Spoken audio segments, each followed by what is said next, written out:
I'm not sure when that happened. So It's never gone on. it was never on. No. Oh no! It showed up on YouTube. All right, well we're back on. I'm not sure what happened, guys. We thought we were on there. I think it might have actually. Do I have to start over? Oh no, go back to the stream. Snoop, we were talking about you, man. Sorry we. Oh, there it is. Jason's watching about 15 seconds ago, and I realized he thought that the stream was no longer broadcasting. So we're back. Let's see here. This is the problem when you do things like twice a year that I want to do like every week. So. Oh, Rob G.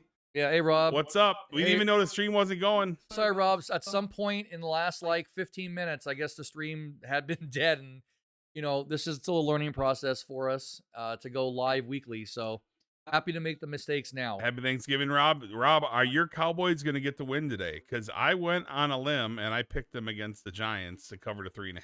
Is it going to happen, Rob? Please tell me it is. We got Tommy DeVito. He's going to be working Pizza Palace today in the concession stands. So, why does Tommy DeVito get no love after everything he's done for that city? Like overcharging for appearances, or what part? Yeah, more or less. Look, he's loved by Guidos everywhere. I should be offended by that statement, but yeah, right. I'm really a Guido.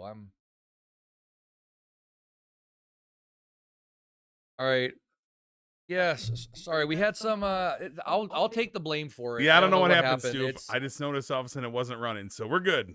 We're live. Baby. I have not sat down in the last 3 weeks between getting this house ready for Thanksgiving and the stream and doing the videos and everything else. So welcome in, guys. Happy Thanksgiving. You missed my amazing play-by-play on that first 8-minute drive that saw the Cowboys hitting the field goal for the big 3. And current bets, I just parlayed, did a 2-teamer this morning, doing both of the favorites. Because how do you, I got it at 9.5, but even at 9.5, how do you take the Bears? Although, like we were talking earlier, the Bears have kept it close the last 3 weeks. They've just found ways to lose. Yep. So, although, erased an 11-point deficit with less than 2 minutes to go. No, actually 45 seconds, whatever it was, with the Vikings. That one cost me last week. So, the Bears giveth and the Bears taketh away on your parlays. But so far this season, they've given more than they've taken. So, thank you. So, Snoop, are your since you probably didn't see the stream wasn't up, so you think your Bears are going to actually cover the 9.5? I mean, if it was 10.5, that hook could be tempting, but 9.5, I mean, we'll see. We'll see. The one thing you have in your favor is both the Cowboys and the Lions have not covered at the same time on Thanksgiving Day since 2001. That's a long time. So we will see.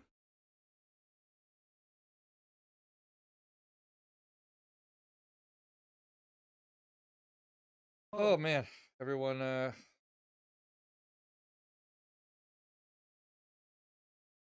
Jason is manning the chat today because I'm apparently having a hard enough time maintaining the stream. So this is the plan. I've said this numerous times, and it's been a little bit of a drag on me to get started on doing it. But we want to turn the podcast into a weekly show, and we're going to head that direction when the season's over, and we're going to start doing more about Vegas and sports and poker and whatever's going on. It's just going to be our weekly talk show. It'll be a 90-minute show-ish, and Jason will probably talk for 75 minutes of it. And I'll try and get a word in edgewise, and it should be fun. But he is mad focused on his phone right now. The comment though, it shows symbol. Jason, remember every time I do something with Jason, he's learning technology. It's like a little young lamb. No, like what do you look at? The heart? No, like if I hit send, why does it say a dollar symbol? Oh, because Jason's just realizing people can actually send super chats and donations if they would like during. But how do I complete? Video. How do I complete the? What are you trying? Bud, what are you trying to do? Oh, never mind. We're good. Oh boy. Oh, and see, Jason's technology challengements. That's a new word. Another past on us. Did you say challengements? That's okay. If Who's ever anybody, said challenge? that's okay. I will say a couple of made up words compared to the number of players' names you watch every year. Although I will give you props again. Somehow last Thanksgiving we did this. I was so ready to make a montage of all your flubs of players' names, and you got none None. wrong, except you called Simone Bialis Simone Biles during the Olympics. Wait a So minute, it's Bialis? yeah, we've been over this, I thought. I thought it is Simone Biles. No, I don't believe so. I think it is Biles. Put in the chat if you think it's Biles or Bialis. All right, we got another. Oh, Jason is not happy today because Jameer Gibbs is just not getting the ball.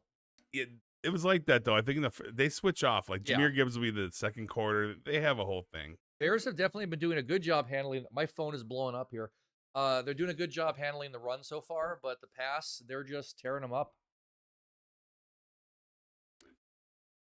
2nd and 7. An audible called. Come back to the run. Turns the corner to the right. Gets the first down. That's gets Gibbs. the yards. There's Gibbs. Give him the ball. Feed him, baby. Gibbs picked Feed up him. a good 18, 20 yards right there. Oh, and guess what? Big matchup in fantasy this week. Me versus AZ Snoop. Snoop, Very central to the chat. what are you thinking, Snoop? Snoop, are you gonna have a shot against me this week? Because I'm a pretty heavy favorite, I believe.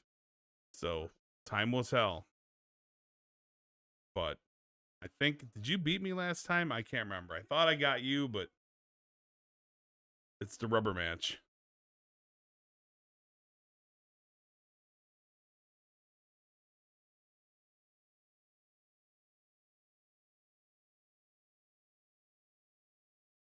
Well, Snoop's got some money on the under.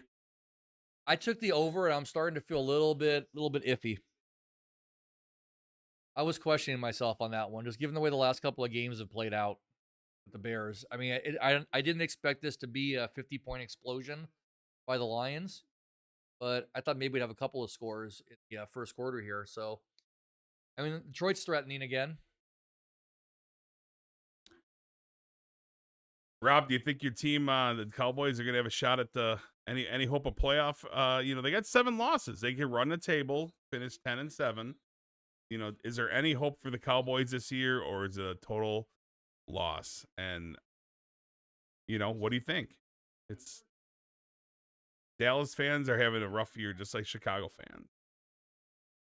I want to say it breaks my heart, but I'd be lying.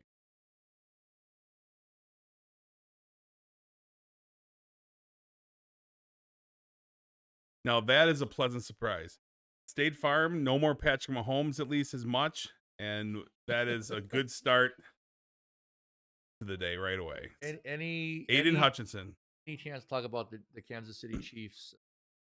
The Kansas City Chumps. That's okay. Like we're talking about, the Lions do this for a few more years, and they'll be the next team up to be hated after being cheered from being the underdog for so long. I don't think they'll be hated. I mean, they would have to have quite a stretch to be. Well, let's put it this way, too. Jared Goff is not going to be as marketable as Patrick Mahomes. I don't think he has the personality to do these kind of commercials and stuff. Jameer Gibbs, look at that. Gibbs, another first down. Let's go, buddy. Gets the first and gets shoved. See, there's no reason to even put Montgomery in. Give him the day off. Say Montgomery, eat some stuffing on the sidelines, have a turkey leg ahead of time. Do you think they're going to make the mistake this year to put the Detroit Lions stamp on the turkey so they can't give it to the opposing team? Because last year when Detroit got worked over by the Green Bay Packers, they literally had a Detroit Lion insignia burnt onto the turkey. I remember that. Do you think they fired that chef, or? It wasn't. The chef didn't choose to do it. The chef's told what to make. If the turkey was bad, I'd say fire the guy, but it's about 4 yards on the carry up the middle. 2nd and 6, and we got a minute left in the first quarter. Probably gonna get another play or two out of here, and we're back in the same spot. If somehow they get to 4th down, Jason, field goal, or they're gonna go for it. Well, the question all day with Dan Campbell. Yeah, 2nd and 7, we got a ways to go for that, so we'll see. I think that Detroit's going to most likely score. in 3 plays. I'm calling it. Touchdown for Detroit, 3 plays. First one of their hand up with the middle. Gibbs has found the openings now. Wow. I said 3 plays. Remember that. That could be a good sign actually for your fantasy, considering Montgomery couldn't run beginning. Now Gibbs is. I think that they're gonna let the clock expire and it's gonna be going to the second quarter. But we will see. I'm not sure the differential is on the play clock. They might have a few seconds they have to account for. Nope. No, they're good. Gibbs now has almost half the yards in I think they has more than half the yards that the Lions have for that opening. All right, 3-0. My over under of 48 is feeling a little bit stressful right now. But Jason knows I never stress about my bets at all, ever. This man is a nervous Nelly. He's gonna stroke out one of these days. He needs to not stress out. That's okay. You for 8 hours every Sunday, you constantly give me all these scenarios for fantasy football, how we can win. And I'm like, just look at the score at the end. We can't change anything by guessing if and what's. It's true. That was my best bet of the year so far was when I totally forgot I bet the over-under on like the Bucks game 3 weeks ago. And I looked at my account, like, why do I have more money in my account than I expected? And I'm like, maybe I am a degenerate. I must have bet that game and just forgot I even bet it, didn't even watch it. And had extra $100 in my account the next day. And the Buccaneers? I think it was the Milwaukee Bucks or Buccaneers? The Tennessee Bucks. Tampa Bay Buccaneers, I'm pretty sure it was. I have not watched basketball. Do you watch any basketball? A little bit. My Milwaukee Bucks were terrible to start the year. Now they're on a little run. They're 9-9. But yeah. Speaking of Detroit, though, have you ever been to the great city of Detroit? I've been to New York and Arizona, and that's about it. Oh, okay. Nothing in between. Have you ever been to a Giants game at their stadium? I've been to a Mets game, but that was at the old Shea Stadium. How do you not, as a Giants fan, go to one Giants game? I was in New York one time, and it was like during the off season. I think to be an official. Oh, well, I've been to a Giants games, but not in New York. Yeah, that's like saying I've had pizza, but not ate pizza in I don't know. What's funny though, when I went to New York and my uncle was still alive, and he picked me up from the airport. People were waiting to meet me for the first time. He didn't even take me to see them. He took me into the city for a calzone first. Like, you got to eat this. Like, that's the Italian family. A calzone. They pick you up from the airport after a 4-hour flight, and the first thing they do is want to feed you Italian food. Screw the family. You got to go to this. What is it with about? Okay, so some friends of my family, they're Italians. They live in Chicago. And what is it with Italian families? Every time you eat a meal, there's got to be like 7 meat. Like literally, they have like you don't have one meat. You have like at least 3 or 4 meats. You have 47 sides. It's not a meal. It's an experience every time you eat. Do you know like the Feast of the Seven Fishes? Heard of it, yeah. That's it. So we go to a Christmas Eve party every year, Italian family, friends, and that's what they do. I mean, they have other stuff too, but yeah, they have the different fish dishes. That's an Italian tradition. So meats and fish. I mean, I love to eat, so I'm all about it. You know, maybe I was meant to be Italian because. Well, think about all the mafia movies. They're always cooking pasta and meatballs. Huge Do you ever see a skinny gangster? No. No. Would you respect a guy who could fall down a crack? You need a big beefy guy to be your enforcer. And all right, from first and goal from the 3. All right, I said 2 plays they would get in. Off looks right down the middle. There's the catch. Oh, 1 play. I could not see who it was. Wait a minute, is that Laporta? No, Laporta? It was Laporta. Welcome to football, Laporta. Fantasy points for Michael and the official Mike and the Feather. Laporta had 3 touchdowns on the year. Go figure. Anthony just traded him, and he gets a touchdown. I love how you throw out names of people that people who watch have no idea who they are. And if someone named Anthony is watching, probably very confused right now while you're talking about him. I don't have Laporta. I have. Yeah, Laporta. He just Mark traded Andrews. him 2 days ago. I know. Other Anthony. Oh, yeah. All right. I'll take all of this. Good for fantasy. Good for my every kick this season, though, man. These kickers, like we said, you can't find 32 people on the planet who can kick consistently. Got it. And just like that, Detroit. Now they're down by half a point if you picked Chicago. Come on, Snoop. You gotta cheer your boys on.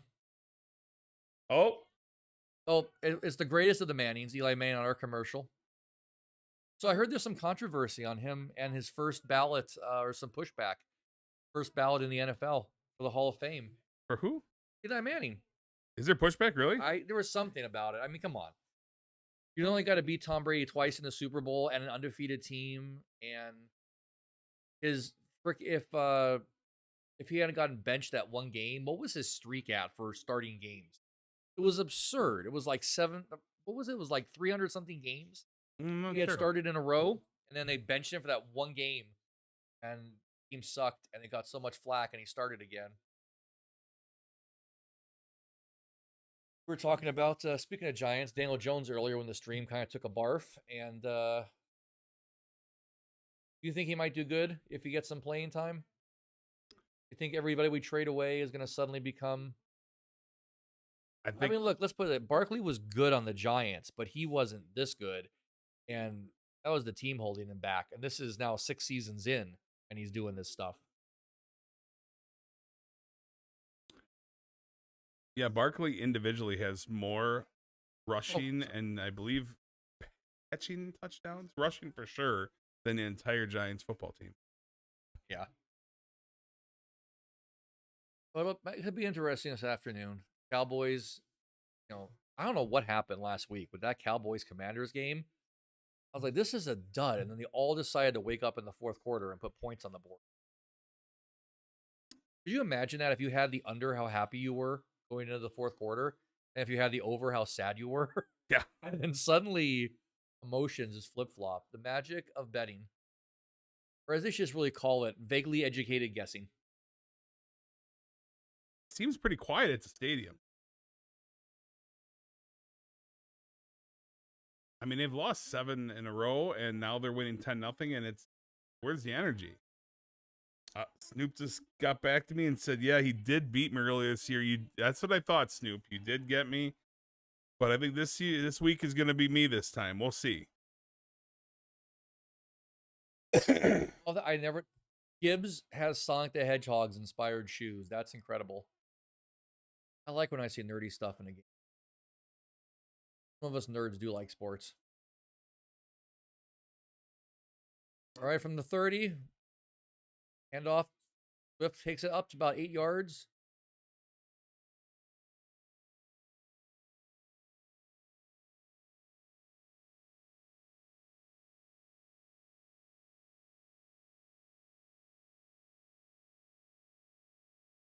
If DeAndre Swift went to the Chiefs next year, that would be pretty wild, having a Swiftie.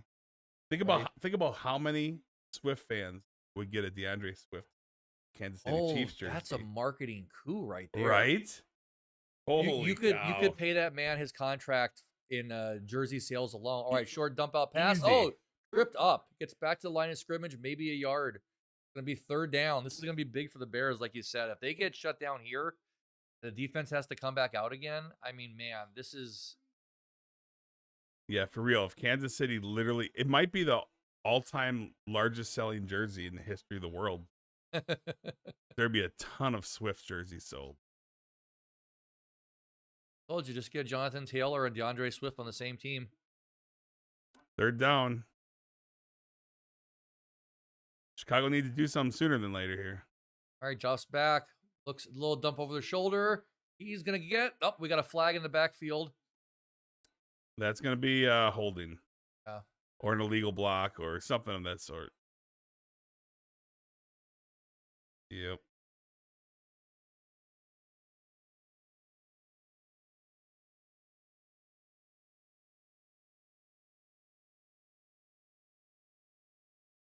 All right, that gets erased. So we're sitting at 5 yards, 3rd and 8.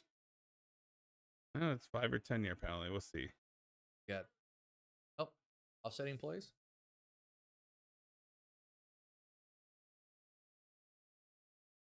Oh, I didn't see what happened. Okay, it was a pick play. All right. Either way, yeah, 10 yards. What is it with these head officials? Do they just spend all their time in the gym? Because they all have they're all ripped. They all are jacked. Wait, I mean, think about this. Like, Shauna always tells me, we go like a Golden Knights hockey game. You don't think about it. The players get tired and they do line changes every like 90 seconds. Those refs are out there skating. You Right. have to watch the game, and I've tried to find videos of refs getting hit by the players when they just couldn't get out of their way. It's hard. Those refs are quick. They're jumping Mhm. up on the boards. That's Oh, they you gotta got to have be some in shape serious for energy. this. Yeah, Now, yeah. granted, the NFL, you throw a play, you walk down the field for 15 seconds, maybe the line judge runs in to set the ball. Right. Like that's the most exercise he gets. But oh, we got a sack coming up. No, he escapes out of it, rolls to his left. He's gonna run. He's gonna get back to the line of scrimmage, and he's gonna throw it. And And yep, oh, 4th and 14. I'm gonna hazard a guess and say this is gonna be a punt.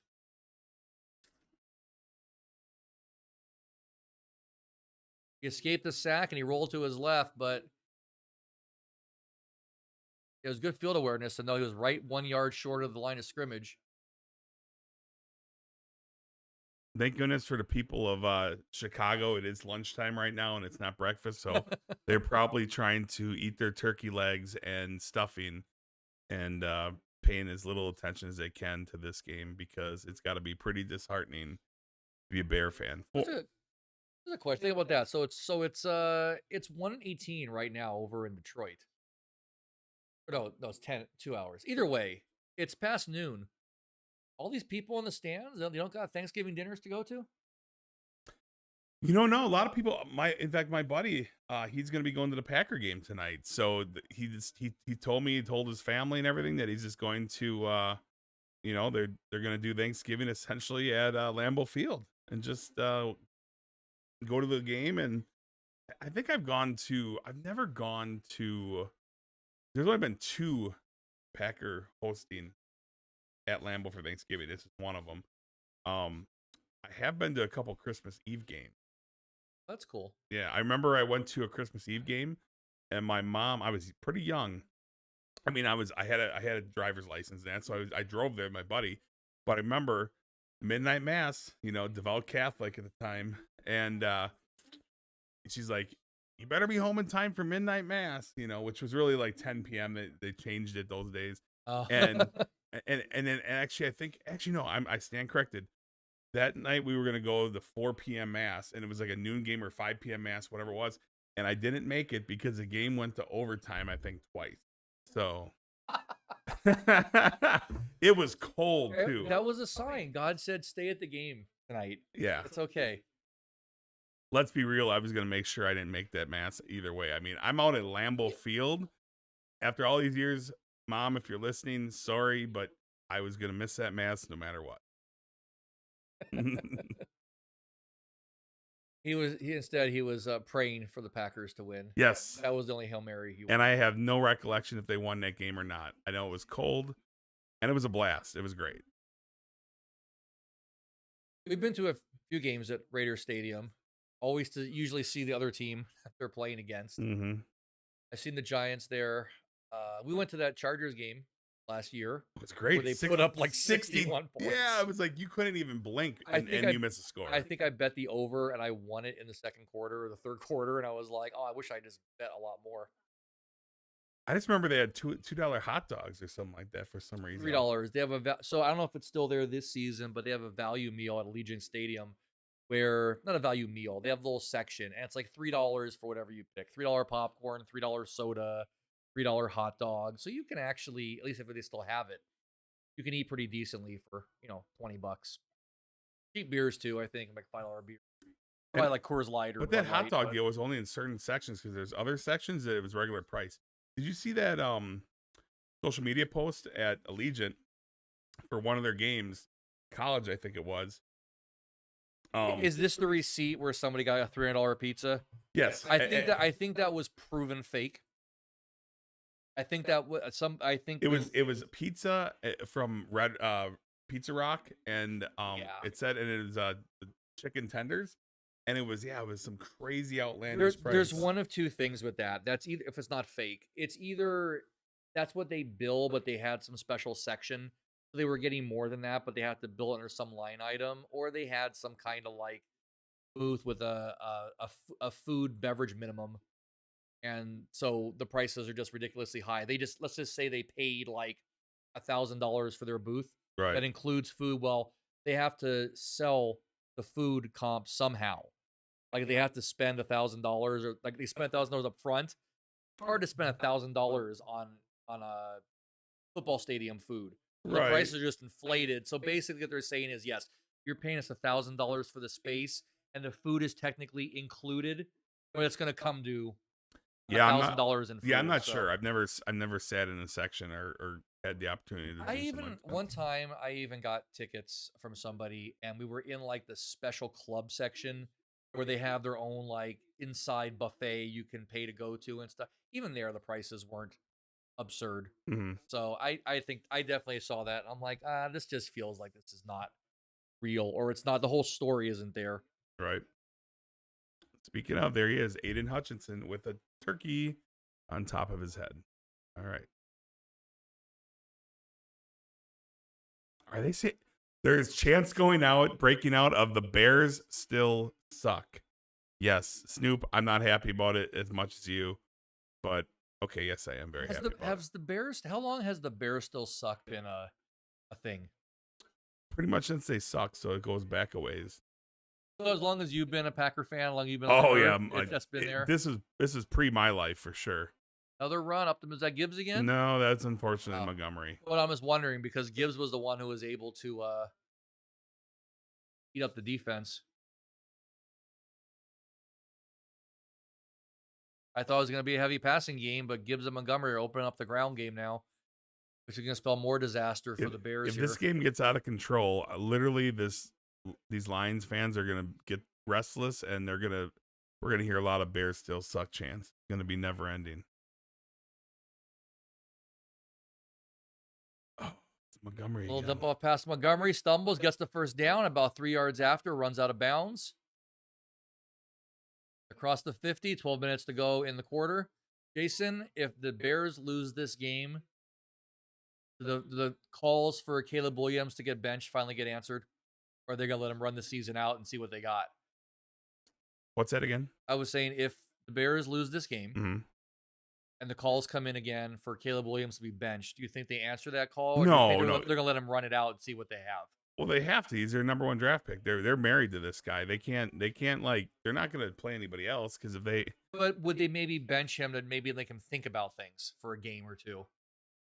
I don't see him. Oh, whoa! Batted down. That was not close to being a pick, but still close to being a pick. Wes Young. Yep, you definitely rolling. The Lions are rolling, and I'm thinking, yeah, the Cowboys are going to roll too. Absolutely, and we use all my equipment, my lighting, my home, my time, my software. Just do nothing but bash on the job. I mean, I liked them when they had Lawrence Taylor. Does that count? Everybody did. I mean, I really was a big Giants fan back then. I like Tiki. I liked Bill Parcells, you know. That's up the middle to the left, gets about 4 yards. So they got a flag on the play. I think it might be a late hit. I keep looking down right at the end to check the stream.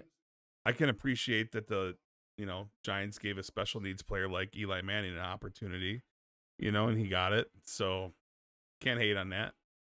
Oh, I started blocking the back. My bad. Not You think they can get Eli to say, "Where's my baseball"? You know what? If I could have his championships and his money and his career, you can make all the fun of me. Who has the bigger forehead, Eli Manning or Peyton Manning? Peyton Manning by far. Because Peyton also has the receding hairline, so Eli just combs it forward and hides it back. Alex, happy Thanksgiving.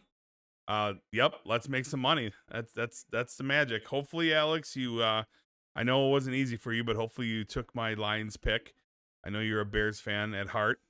And but the Lions are gonna roll. Well, let's see. They're pushed back to 2nd and 23.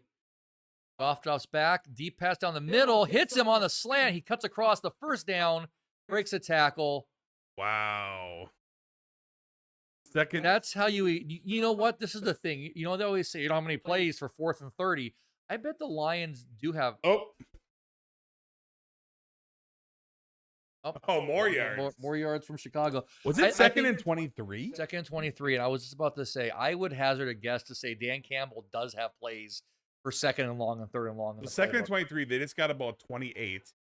or more, and then they're going to get another 15 for the personal foul. Yep. Wow. All right. Ball's going to be on the 15. Let's go, Jahmyr Gibbs. Off just. Oh, Rob said he had to leave for a minute. He almost burnt the turkey. Rob, how did you almost burn the turkey? Is anyone doing a deep fried turkey? Make sure it's not frozen, of course, but deep fried turkeys are the best. I'm telling you right now. When they're done right, they can be very tough to do. Yes. I had one deep fried turkey. Think of it, I've had it twice, but one time 5 of us went to Lambeau Field playing the Miami Dolphins. I was probably in my mid-20s. Williams pass on the left. He's running, turn the corner. Gets to about the 8. And like true guys, we had like 6 different bottles of liquor. I never seen you take a drink in the 3 years I've known you. It's true guys. It's been a while. You know, but I do like to occasionally have a drink, but no, it's not my thing as much anymore. But back then, like to have a cocktail.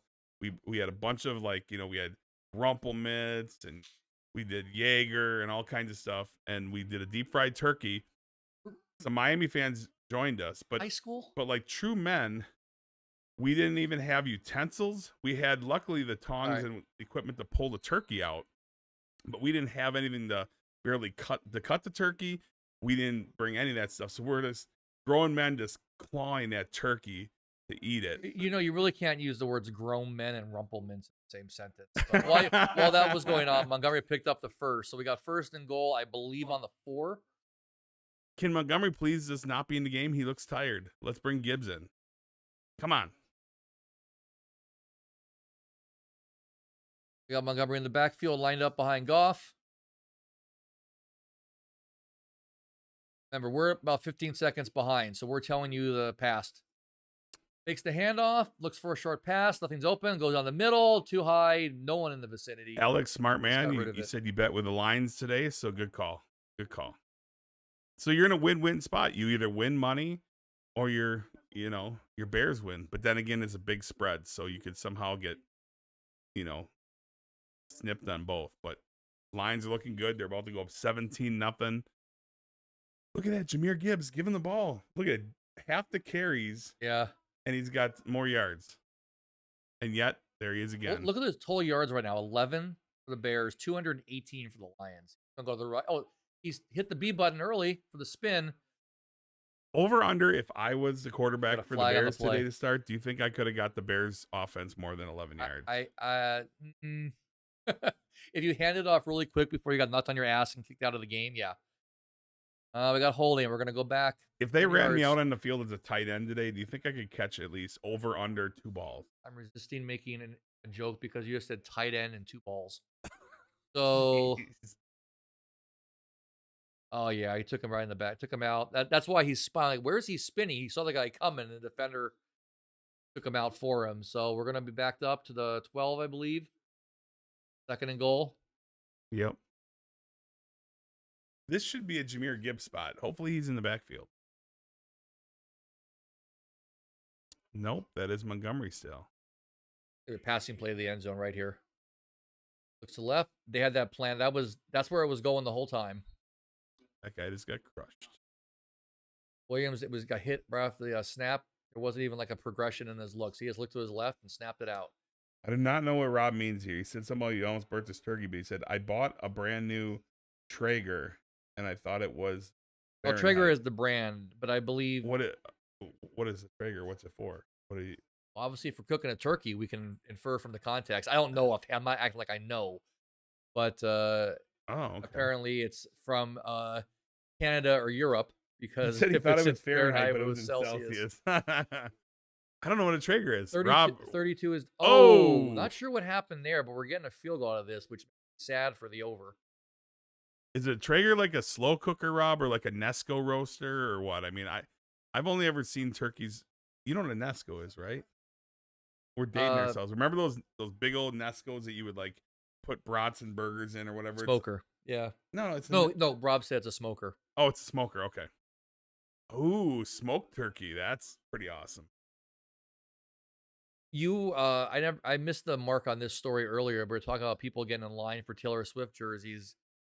Pick us up down the middle, 13-0 Lines are The covering. Lions. Woo! Fortunately, I got them at 10. The line went to 9.5, but sometimes that happens. But they're covering now. Lines and such. The Marie Callender's on the corner of my house. They were doing Thanksgiving dinners. They all went out of business too. Marie Callender's? Yeah. Well, that one's been there since I moved outside of town. Mhm. But oh my god, the line outside was this is where I was gonna put the joke in earlier. The line outside to pick the pickup, they had like security and people directing where to go. That was like constant, like people waiting in line to buy tickets to Taylor Swift before they even opened up. Oh wow. I'm like, what store is having a sale here this morning? And I realized it's none. This only makes sense to Jason, but the line went from Marie Callender's on the corner to Crazy Buffet. Wow. That the whole line of the shopping center, and it wrapped around back to Marie Callender's. That's wild.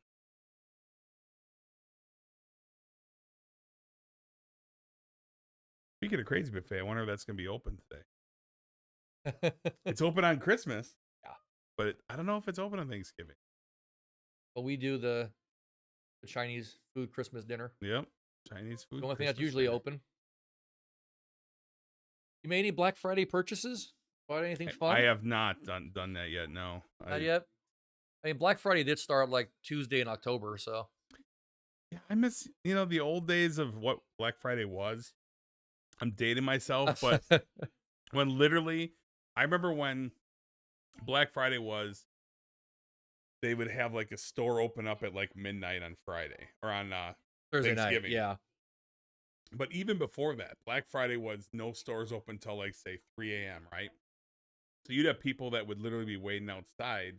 Yeah, tents, chairs, whatever. Yeah. People would line up like 3 or 4 days earlier to get like whatever. I'll make up a number, a $1,200 TV for $400, right? Right. And I'm like, well, here's how I look at it.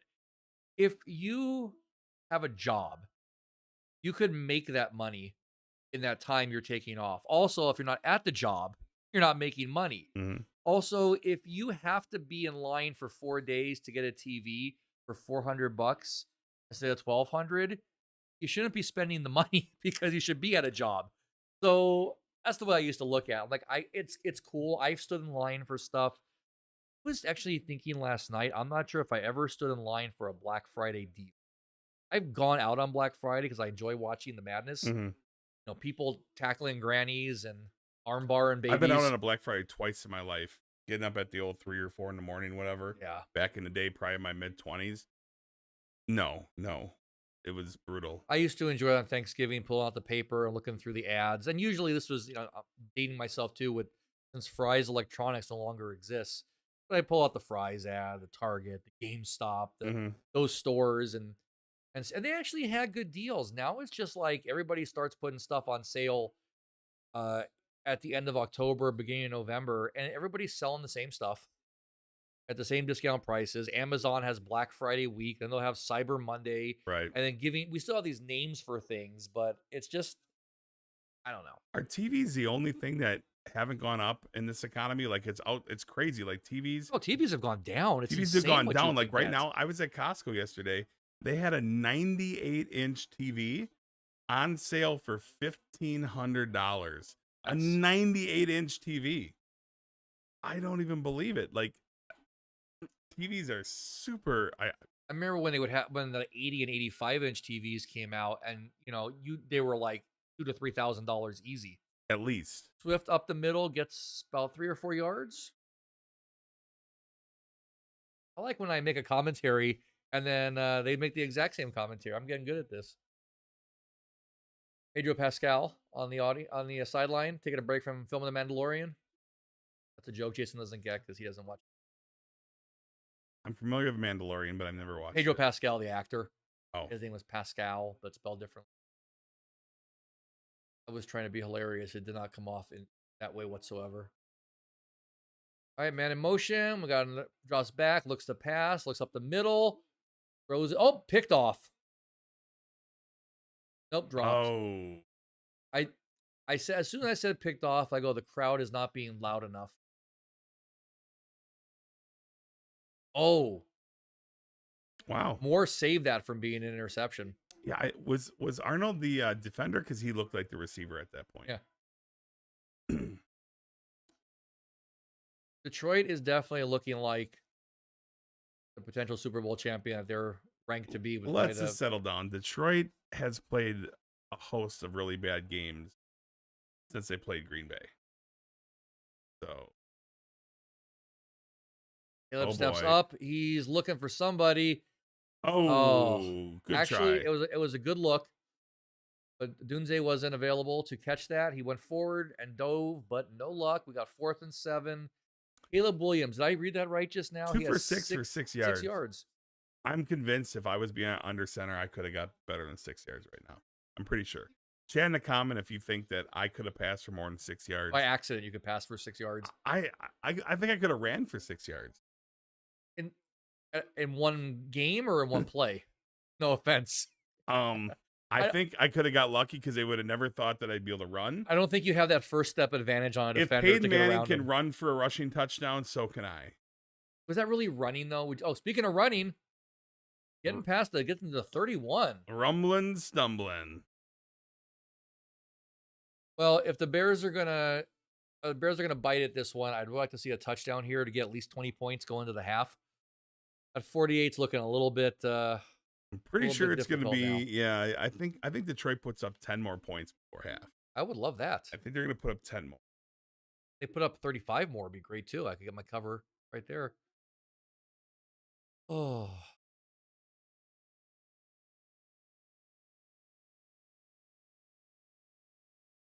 I'll be asking Jason some questions at halftime, so stay tuned. Or we'll get Jason to do some karaoke as a halftime show. The only song I know he knows are "Bear Down, Chicago Bears."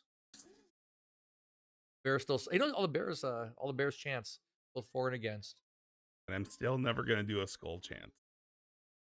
But more so than you wouldn't do what you do the "Bear Down" chant. I even do "Fly Eagles Fly," but I draw the line at skull. They look like a bunch of maniacs in the stands. Like, they're Vikings. Ugh. Did you ever see a happy and calm Viking? No, they went out raiding and pillaging.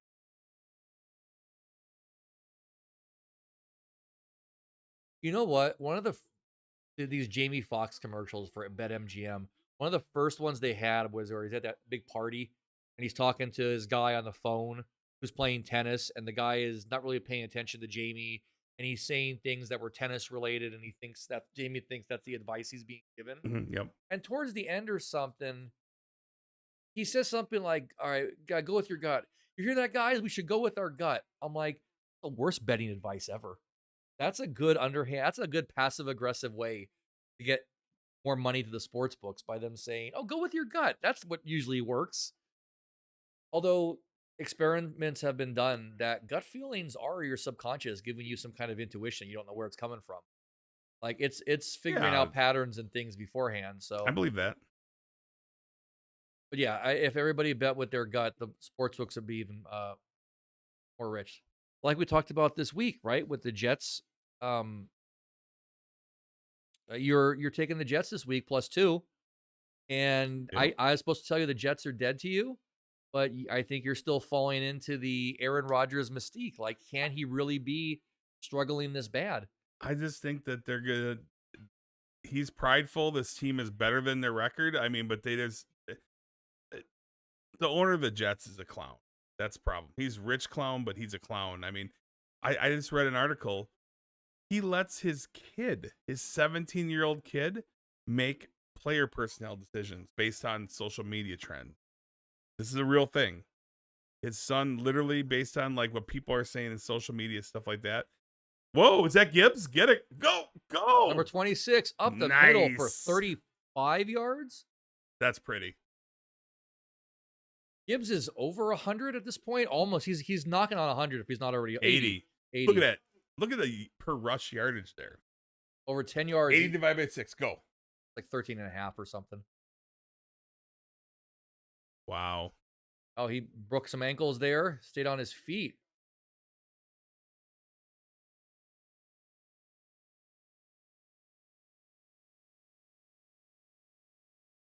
So Rob, you saved the turkey. The turkey's intact. It's not burnt. Is it cooked inside? Because turkey's got to be tricky, right? If you don't cook it the right temperature, it'll dry out too much on the outside before, and the inside won't be cooked, right? I mean, I've seen Christmas Vacation, man. You can do some damage to a turkey. right.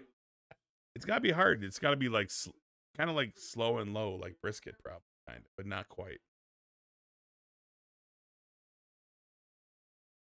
What do you think Caleb Williams is actually studying on the sideline? I think he's checking his Instagram, probably. Unfollow people giving him grief. All right, 2nd and 7 from the 38. Goff drops back again over the middle, Did you happen to see that said Detroit 16 first downs to Chicago 0? Yeah, and Chicago's run 9 plays this game. Do they really have 0 first downs? I guess they do. I thought they got a first. I think down. the only one they got was on a penalty. I think you're right. They both had 2 penalties for 25 yards, and 3rd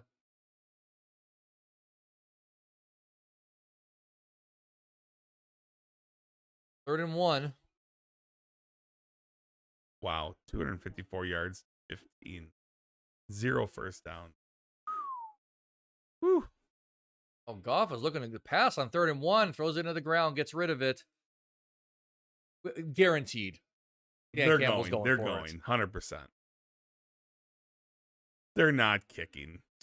It definitely opens up your entire playbook when you know a lot of times you're going to have 4 downs to get. That's got to be kind of interesting as a quarterback that Look you at know. that. 10 of 16 conversion on 4th down. That's pretty impressive. Dan Campbell is a warrior. He's got it. Oh, yep. He had the momentum. You can tell. It was my gut feeling. Your gut told you that? Jimmy Fox told me to trust my gut. So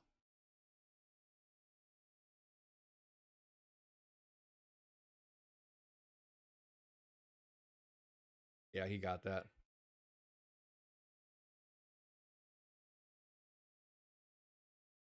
Should the Lions score here and it's 20-0, it almost feels like somehow the Bears have caught a break because it feels like this game should be well out of hand already.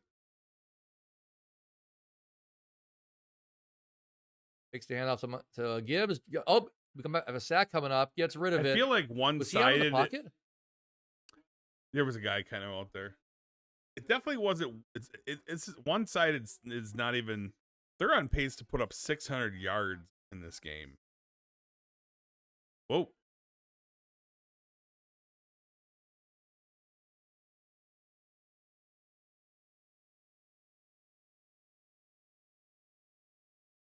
So I think when we were talking about this, the podcast wasn't working right. Everyone put in the comments your favorite Thanksgiving dish. Do you like turkey Ceramic. number one? Oh, sorry. Good one. What do you like? Is it the sides? Is it the turkey? Is it the gravy? You know, is it the cranberry sauce? A lot of people are up and down on what they think cranberry sauce should be. You know? I mean, my parents were the come out of can, look like a tube. That stuff. You got to shake it out like the can. It wiggles. You know, it's like a can of dog food, almost like burp, that big old chunk, and you slice it up. But we all know that's not legitimate cranberry sauce. In California, we never really had big Thanksgivings, and so we have a little home cooked meal, but it was home cooked because this is before all the restaurants, everybody did it. It was a little family supermarket that you pre-order a dinner, and it gave you everything. You basically put some of it in your slow cooker, and you put like your crock pot. We had crock pots back then, right? And heat up the potatoes and the stuffing, and you had your own meal in a couple hours. I want to make a green bean casserole that I would eat a bite or two out of to be nice. I do not like green bean casserole. What? Nope. Green bean casserole is where it's at, Michael. Nope. What? I will eat the hell. Do you not like cream of mushroom? I hate mushrooms. That's why. So green bean casserole is cream mushrooms. But I will eat the hell out of the French onions on top. In fact, one of our last forgotten items was we needed to get some fried onions. And I went to the store yesterday to get some, and they only had the small containers. And I asked my wife, which ones should I get? And she's like, well, how big are they? I'm like, oh, they're like, 12 ounces a box. She goes, well, get 4 and then get 1 for yourself. Because she knows normally I just keep putting them in a dish and eat healthy, crispy fried onions. And while I was saying that, the Lions. Did you say crispy, healthy fried onions? All right, so Actually, but while I was talking, the Lions did make the kick. So we're at 16-0. I'm not happy about the over-under, having the oversight of it right now, but I feel good about the first game of my two-team parlay. I don't see the Bears coming back on this one, winning or losing by less than 10. Alex says stuffing on Thanksgiving Day and beer. Okay. Well, beer is a I well. mean, I may, you know what? Now Alex may have just enacted my beer gene, and I might be grabbing one momentarily. somebody just posted Trooper versus Feather, heads up, no limit for bankrolls. Who wins? Well, you have a bankroll. Sorry, I shouldn't joke. I have no animosity towards Trooper. He could have a bankroll. I mean, that candy You business seems to be lucrative right now. Play for Brittle. Here we go. We'll play for my bankroll to a lifetime supply of Brittle. Let's be honest. That might be the most boringest heads up match because you both are going to try and play so solid and tight and not give up an edge. No, but the banter. Oh he's gonna try and get into your skin if that happens. Yeah, the banter. I think the talking alone would be worth it. But the play, I mean, I'm gonna come out on top. It's how it is. He's out of practice, so I don't even know if he's a little bit rusty, probably. I mean, I think that's a video maybe we should try and make happen. We should have we'll set it up. We'll do like they do on the Poker Stars big game where it's like you have 150 hands. You have to play at some point, like the Galfon challenge. Yeah, this will be the Feather challenge. You guys got to play like you got 300 hands. You got to sit with a minimum amount of money in front of you. X amount of money and X amount of hands. We'll set a buyout, right? So if somebody wants to give up early, there's a penalty. I think that would be extremely interesting, and we could find a way to make it benefit him too. Yeah, we could do that. All right, Trooper, if anybody passes this too, and you want to set up a heads-up match with the Feather after over a year of not playing against this man, I'll make this happen. I mean, we could even set up like a boxing match. If Jake Paul and Mike Tyson can fight, and call that a fight. So what you're saying is Mike Tyson came out of retirement, so will Butterbean? Yes. I'm sorry. I will wear my Butterbean Apollo Creed shorts. I'm not insulting you. He is your doppelganger. Literally, people have walked up to me and they were times. I could not tell you. There was multiple times where people literally thought I was Butterbean. They weren't joking. Like my buddy Doug and I were at Westgate and watching football, and this two couples in their middle ages or whatever, they're like Doug, you're like, oh my God, that's Butterbean right there. Like they were convinced it was, and we could have played it out, maybe did a little picture action. Every so often when I'm looking up pictures for the podcast and stuff, somehow I come across a Butterbean photo in the ring, and I have to do a double take, and I think it's you for a second. Butterbean's back in shape again too. He was physically in a rough spot, and Diamond Dallas Page, the Diamond Cutter, baby. Diamond Cutter. He has him doing what is it like? It's his yoga or whatever it is. It's his version of yoga, and he's doing changing a lot of lives with that right now. So, and then here we go. Let's see here. Jason's manning the chat today. I'm trying to do commentary. Someone says poor villages in Africa would turn down green bean casserole. What? What is if wrong I could like that comment, I would. Okay, so is it because you don't like green beans, or is it because you don't like the contents that the green beans are in? Well, I can answer that for myself. First of all, as Bears drop back and get a pass over the middle for about 6 yards, cream of mushroom soup is disgusting. What? Green beans are fine, but the problem with green beans is you have to eat them with butter and salt so you can't taste the green beans. You already got two massively disgusting ingredients. And like I said, it's like the fried onions are the best part of that. The two massively disgusting being the cream mushroom and the beans. Yeah. So basically the casserole. Oh God. I love green bean casserole. I'm not a huge green bean guy either, and I wasn't when I was younger. Now I like it a little bit more. We got a flag in the backfield. I'm more of a broccoli asparagus kind of guy. But come on, in Africa they would eat the shit out of that green bean casserole. Let's be real. Oh, what's he doing?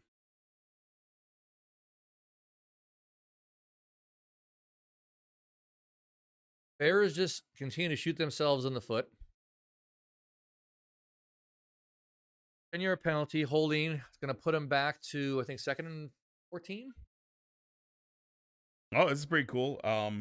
Occidental fan says jokes aside, huge thanks to you and to you fellas. I missed the picks. And you have got me towards the top of my pick'em league the last 3 Oh, years. very nice. There we go. That's what I aim That's to do. awesome. I started doing this 3 years ago because you know what? I was going to be doing it anyway.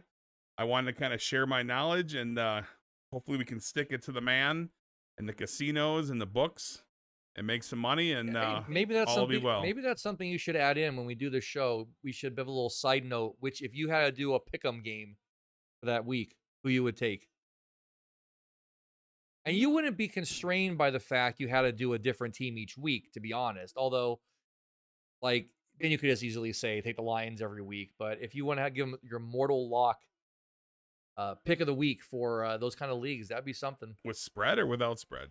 It depends on the 'Cause I league, think what right? he's If talking it's a suicide, not suicide. If it's a his pick'em league, I'm gonna assume is your pick'em league like no spread that you're talking about? 'Cause a lot of people have the pick'em Survivor leagues. pool. Well, there's Survivor too. Williams scrambles across the line. He's going to try and get the first and be short by 2 yards. And somebody asked if we did the Survivor this year. I did not do the Survivor this year. I am in the Circa Millions, where you pick 5 games against the spread each week, and there's 4 different quarters, so you can make money in each quarter. It's $1,000 to get in, and I am taking part in that. And I have a couple buddies that have a piece of the action as well. So it's gonna be my 3rd year doing that this year. It's up and down. This year was weird to start out, and last week was not particularly a good week for us. So, I'm sorry, the week before. Last week we were 3-2, but hoping to make a splash in the 4th quarter coming up, and that'll be the last 5 weeks of the year. And who knows, maybe get into money and have a little success.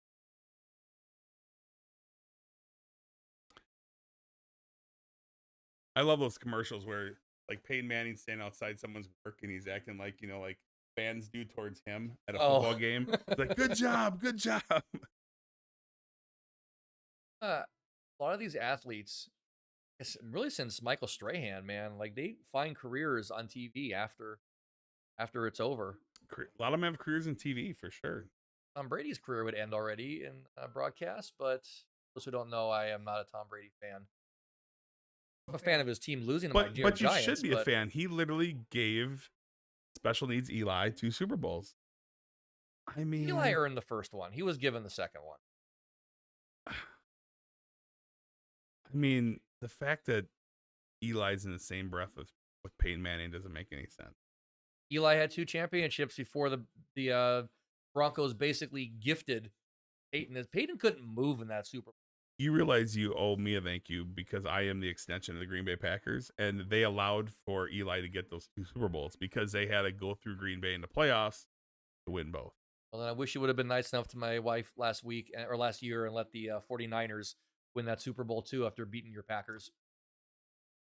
Oh, yeah. Feel the dig. But what happened to San Francisco last week against the Packers? Look, you got to put an asterisk on that because they went against a Nick Bosa-less, Purdy-less team. So that's like saying, like, if I'm hearing excuses. Well, no, I'm hearing reasons. Look, if you throw enough spaghetti against the wall, some of it's going to stick. So, congratulations, the blind squirrel found a nut. But the Green Bay Packers 49ers. went 3-0 with a backup quarterback that literally was left for dead and was terrible in Tennessee. Green Bay saw something in him. He came there literally a week before he played. Last second, it looks like we might have Dan Campbell coaching for the Bears. They're going for it on 4th and 3. And they're 0-38. 38. I don't know, Cotton. It's going to be a pretty risky chance. Let's see what happens. Oh, my God. Don't be Dan Campbell here. What are you? Are they trying to draw him off sides? They're not going. Oh, my they're goodness. They went for it. Oh, my goodness. No way. Oh, my God. Oh, they didn't get it. Oh, my gosh. Oh. I'm actually sitting here in shock they went for this. Given, I mean, I guess you have to. It's 2 minutes left. There's a half of football. It's 2-score game. That's what I'm saying. That's the irony of it. As dominating as this game has been. And you go to your wide receiver on a 25-yard play? As dominating as the Lions have looked against the Bears in this first half, you're right. If you get a touchdown, 16-7. It's an open game at that point.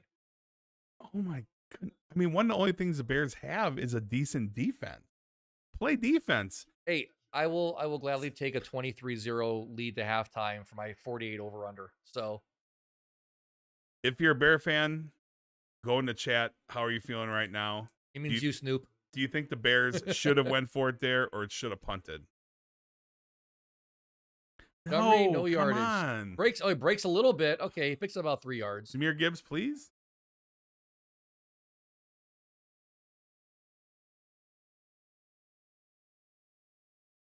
Okay, your Occidental fan says my league is spread. Okay, perfect.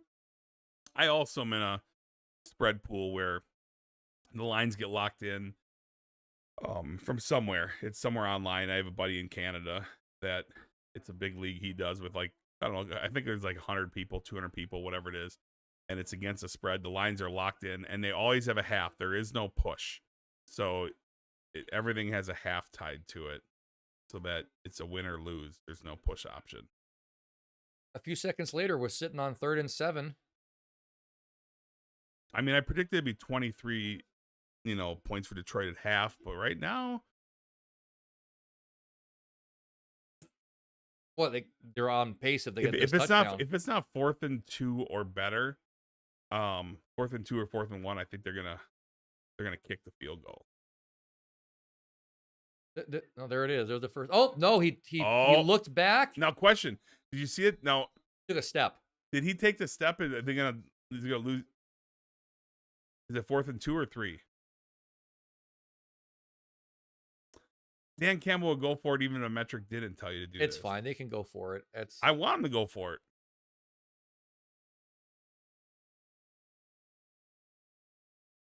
That's true. A field goal is 3 scores. Oh, 4th and 1? Now give it to Gibbs right up the middle. How about give it to Gibbs, who's averaging 14 yards a carry?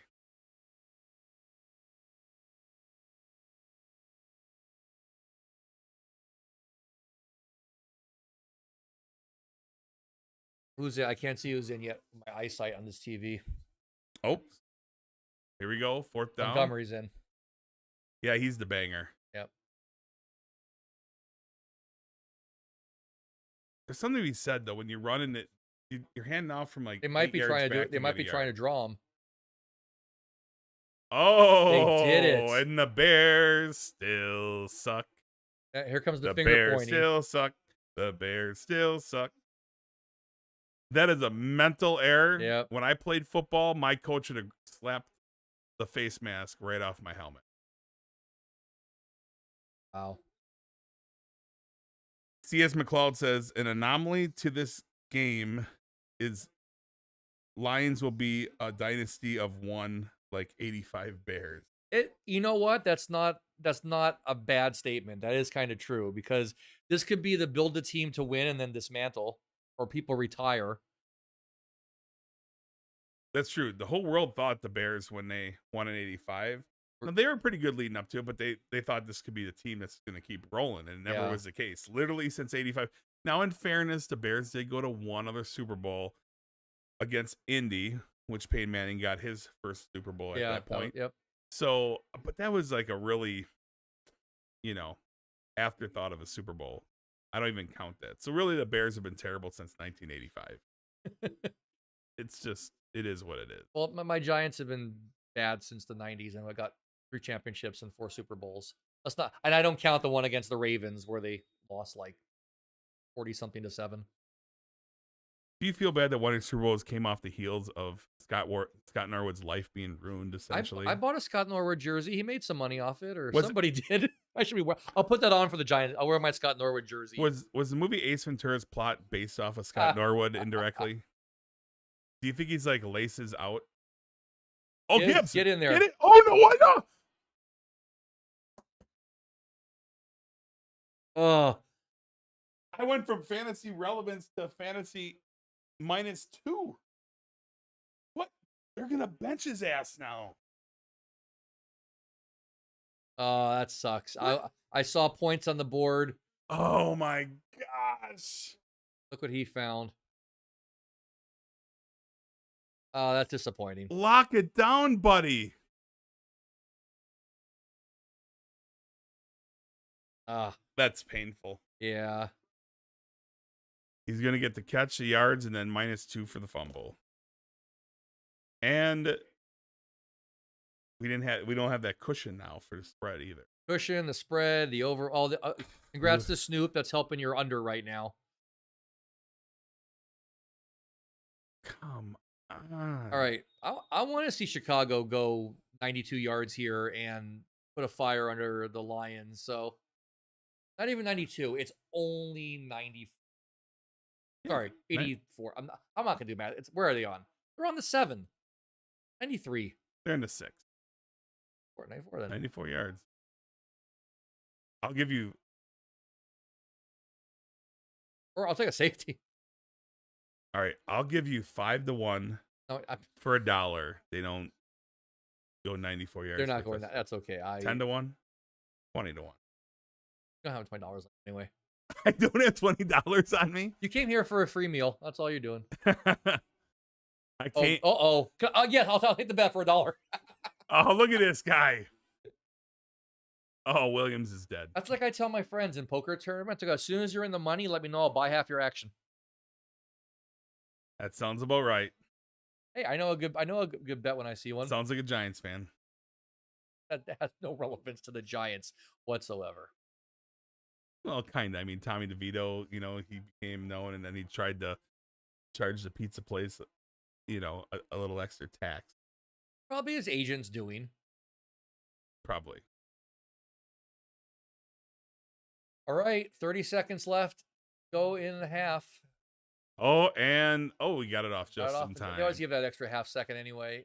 Williams. Not sure what he stepped up like he was going to throw that downfield. Then he rifled it over his head. Might be first down. Defensive holding, pass interference, illegal contact. First down.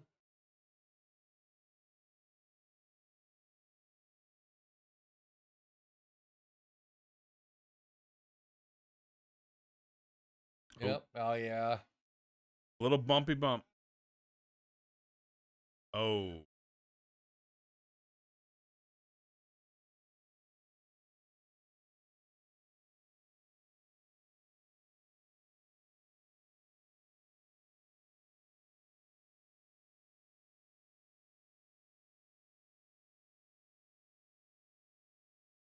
Flings it over the middle.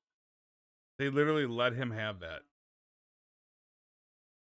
No timeout. Chicago's got to go for the end zone right here. Oh, Caleb. Probably not going to happen. Spikes it, stops the clock with 9 seconds to go. Going to be 3rd and 4. 3rd and 3, sorry.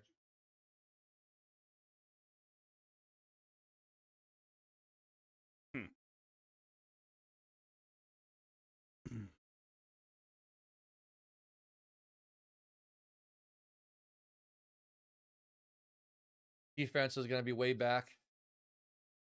Safety's out there, and Williams is probably going to drop back and try and do to this team. Oh, we got an injured player on the field.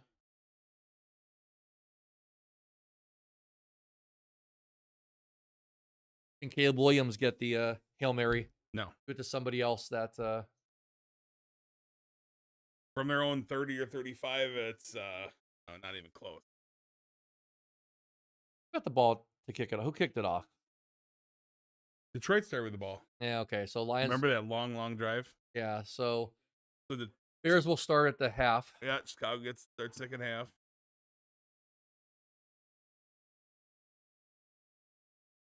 Dan Campbell's a pretty cool cat. I like that guy.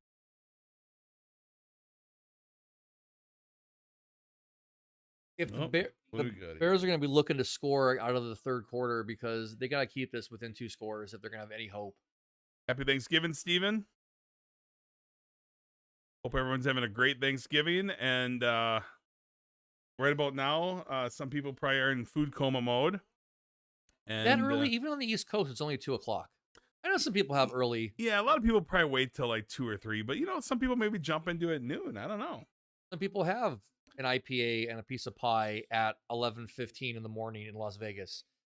So in 9 minutes, I'm getting up to get that. I remember as a kid taking part in the turkey neck I don't know if you ever did it, but the turkey Not neck sound was good. always my dad would always cook the turkey neck separately in the oven, get it nice and crispy, and you know, me and my brothers would fight over who's gonna get some of the turkey neck. It was a thing, Mike. It was Uh, it- some things are things that it should not be things. So, hey, a good turkey neck is you know, it's tasty. It's not bad. all right, we will trust your opinion on that one. It's Oh, not something I'm willing to find someone's out asking, myself. Mike, turkey or tofu? The only tofu I like is and like is it's like do you want to get a punch in the teeth or a kick in the balls? You got to pick one over the other. I do not like tofu. I will eat tofu if it's in my soup Okay. or if it's like the deep fried tofu, which takes all the Right, right. health out of it. I can't do tofu. Now, when I was married eons ago, she was a vegetarian, and we would always get this turkey roll, like tofurkey, Oof. and it was almost like you're buying like a the cakes that are rolled up, right? It's like That sounds like something it's a log of turkey. the people in Africa would not even eat that probably. That and the green bean casserole, I'd be hungry at Thanksgiving. And they cooked it with like peanuts and other. No, it doesn't work for me. I need my meats It at sounds like tofu Thanksgiving. spam. I'd rather eat spam. I don't like spam. Yeah, I don't like spam either. Yeah, my wife loves tofu. She really does. I mean, she's a meat eater, obviously, but she likes her tofu. Not me. Right. I'm not a tofu. Perfect timing for halftime. I have my speaking of turkey dinners, I have my first summoning for assistance in the kitchen. So as Caleb Williams drops back, throws it about 30 yards. It's incomplete. He's gonna have one more chance on 4th and 3. I should have prepared like the game will resume shortly graphic for this. So Oh yeah, right. you'll have to keep the chat entertained for a few moments. I'm sitting here watching like at 4th and 3, they're gonna get this and score a touchdown. Nothing's gonna happen. He's looking 30 yards down the field and throwing into coverage. They ain't gonna break open. I just realized, why did I not start the Lions defense in one of my leagues? My goodness. And in the half, All right, put in the chat. Will the Right back, Jason. will the Chicago Bears exceed 150 yards of offense this game total? I don't think they will.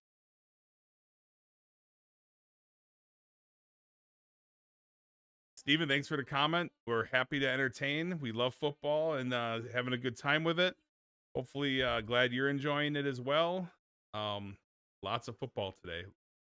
Love Thanksgiving. Matt Eberflus. Bears fans, will he survive the year? Will they fire him at the end of the year? Or will he be their coach coming up next year, 2025? I don't think Eberflus is going to make the cut. I think he's going to be one of the first firings within probably 2 weeks of the season being over.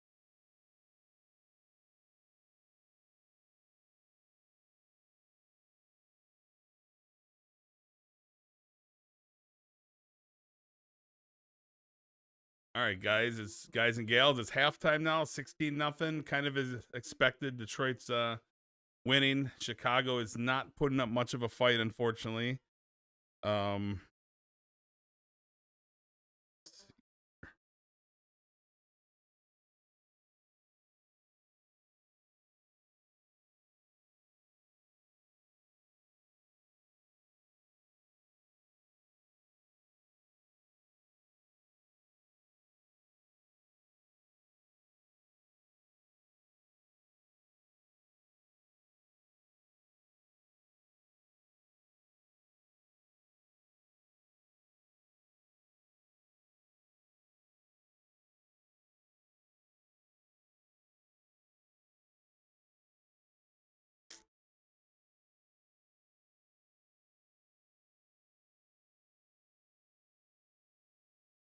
Boy. Yeah, it looks like I should have started Detroit in one of my fantasy. Oops. All right, guys, we are on a little bit of break. But for the halftime, I'm gonna step away for a minute, and we will both be right back.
All right, coming back in.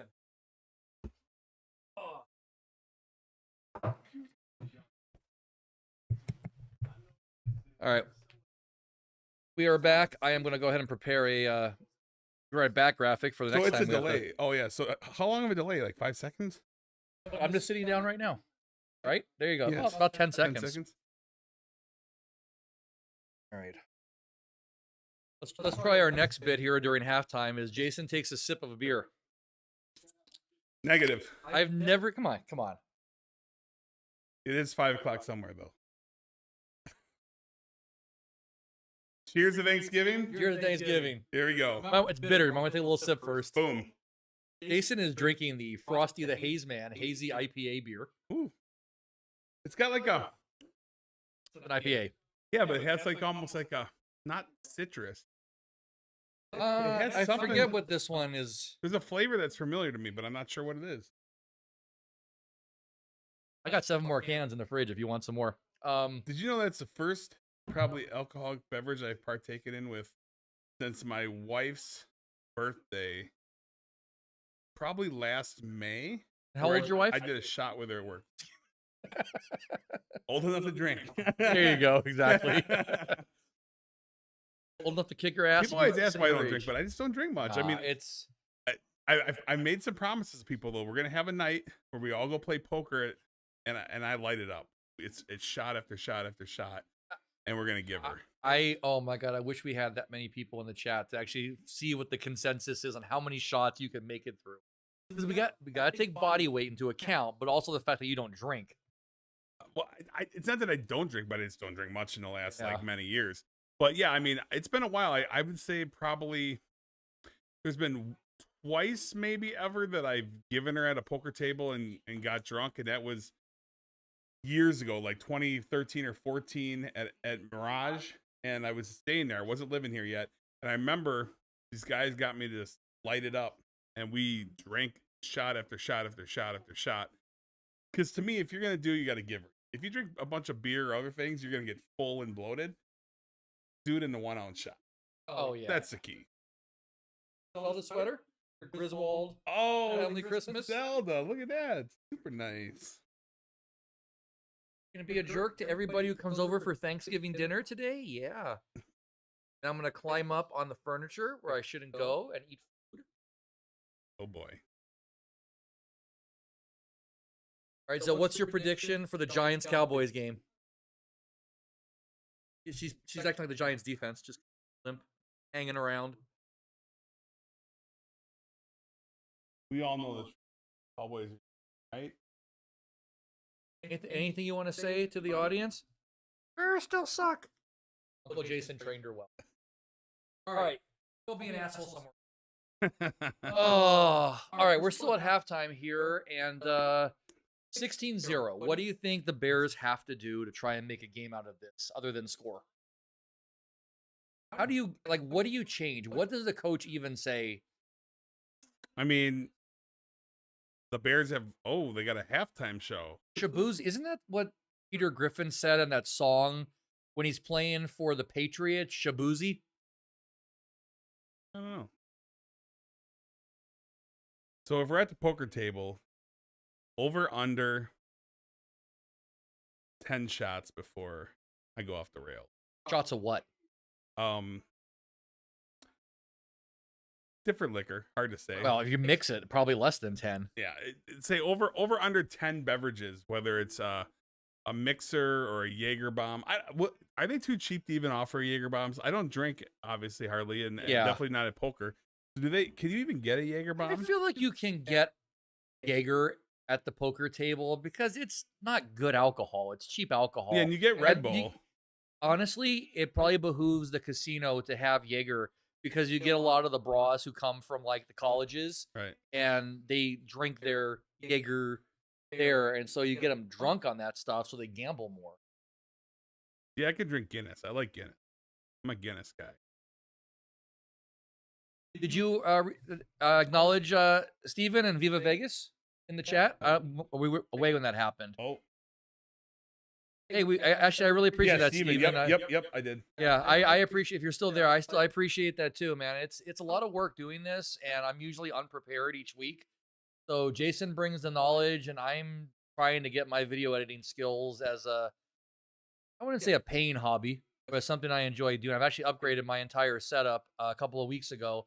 I have not been able to even sit down and use it since then because of getting the house prepared for Thanksgiving and the holidays. So expecting to do a lot more stuff over the next year with the podcast and also my other channels. So isn't it crazy? It's week 13 already. I mean, the season's flying. This actually makes it go even faster sometimes. But yeah, when I was doing the math last week and I was like, wait, it's week 12. So there's 6 more weeks left before the playoffs. And that's crazy how fast it goes. The whole year went fast. This month went fast. The year, I mean, literally 29 days ago, it was Halloween. And true. Yeah, and it just all blows by so fast. You got to appreciate when it's there. And do you realize that how many years has it been now since the Giants have won a Super Bowl? Seems like a while too. Long time. Are these the actual cheerleaders coming out, or are these the hired? Like, when they hire people to be in front of the audience and run Good down? question. I think those are the actual cheerleaders. Yeah, probably. Yep, Viva Vegas. Thank you. We really appreciate you guys tuning in and continue to do this, and we love it. Football is my jam. I don't watch a whole bunch of other sports seriously. I follow my Milwaukee Bucks and the Brewers and a little baseball and basketball, a little college sport action, but NFL is. Do you follow any non-Wisconsin team or Wisconsin teams? Any non? Yeah. I mean, me, I have literally no West Coast teams I'm a fan of. I used to be a Laker fan pre-LeBron. Oh yeah. I mean, I was a Laker fan in the 80s. I despise the Laker fans. Magic Johnson's my favorite basketball player all time. So the Lakers used to be my favorite team. Kareem Abdul-Jabbar, all those days, Kobe. Yeah. But no, I resent the Lakers now. Can't stand them. So I would say mainly just Wisconsin-based teams are my teams that I'm fans of. And to be fair, most of my sports fandom came from my uncle. That was how. Did I ever tell you the New York Giants hat story? Mm-mm. Why I even follow the Giants?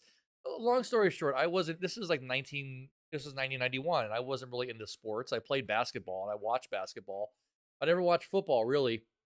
And we were at Baskin Robbins, and they would sell those Sundays in the sports hats. Hmm. Remember, like they would. Oh yeah, yeah. I don't know if you had that out there. We had like so they had like the baseball and the football The helmets, baseball helmet. Yeah, those little helmet. Yep. and I got a New York Giants one, and my dad said, I think my brother, that's the team he's a fan of. So I asked if we could send it to him as a gift. So I sent it to him, and I didn't think about it. And maybe like a week or two later, I get a package back with a letter. And I love my uncle. He was so great, but total street raised Brooklyn kid. Mhm. So his writing wasn't, his grammar in English wasn't the best, but he wrote me this letter, and it was like, dear Michael, thank you so much for the New York Giants hat. I wanted to keep it, but I'm not able to. I was like, what? He goes, it keeps getting bigger and bigger, and I'm afraid I'm going to come home one day and it's going to eat me. So I'm sending it back to you. And he sent me an actual New York Giants hat, which Ah. I wish I knew what happened to it. I've lost it a long time ago. And I was like, oh, cool. Like, okay, I go, I'm going to watch this team. This was already like January or December. And that was 1991. And that was the Scott Norwood missed kick. And I'm like, I like this team. I bet. And that was it. So, I mean, I was a fan of that team too. I didn't like the Bills at all. I was a Giants fan. I wouldn't have love known Bill. anything I about it love back Bill then. Parcells and I think outside of occasionally watching a Super Bowl with Joe Montana, because my mom was like my wife. She's a 49ers fan in spirit. My mom lived in San Francisco, and everybody knows Joe Montana. right. But it's like someone was a fan of a team and they cheer from the win, but you couldn't name more than a handful of players or anybody not named Brock Purdy. So I would watch some of those Super Bowls and stuff, but I never really watched football. And then I discovered that and fantasy football and sports betting, and my life has been hell ever since. What's the, It, what's it's that meme? it's been a bundle of stress. Some men choose a team to follow when they're 10 years old, and they let it ruin the rest of their lives or Yeah, whatever it is. it's true. Oh, speaking of the Giants, I just saw them up there. That should be a quote on a bumper sticker for a Bears fan. I've actually seen some social media posts in regards to that basic. Would you rather be a Bears fan who at least had a team in '85 who won, and you get bits about you on SNL, or would you rather be a Vikings fan? Oof. We'll keep it in your division. When I think about the state of Minnesota, I think about the movie Deliverance.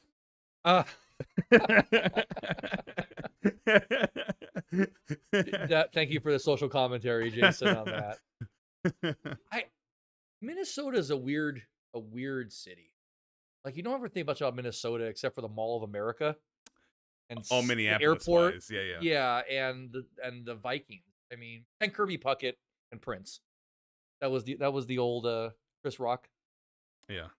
Kirby Puckett, yeah. Kirby Kirby Puckett. passed away Wow. too. Twins. I remember when the Twins won that. Random thoughts. Remember when the Twins won that World Series? I was at an Acapulco Mexican restaurant in Burbank. Oh. There you go. And that's been story time with Michael.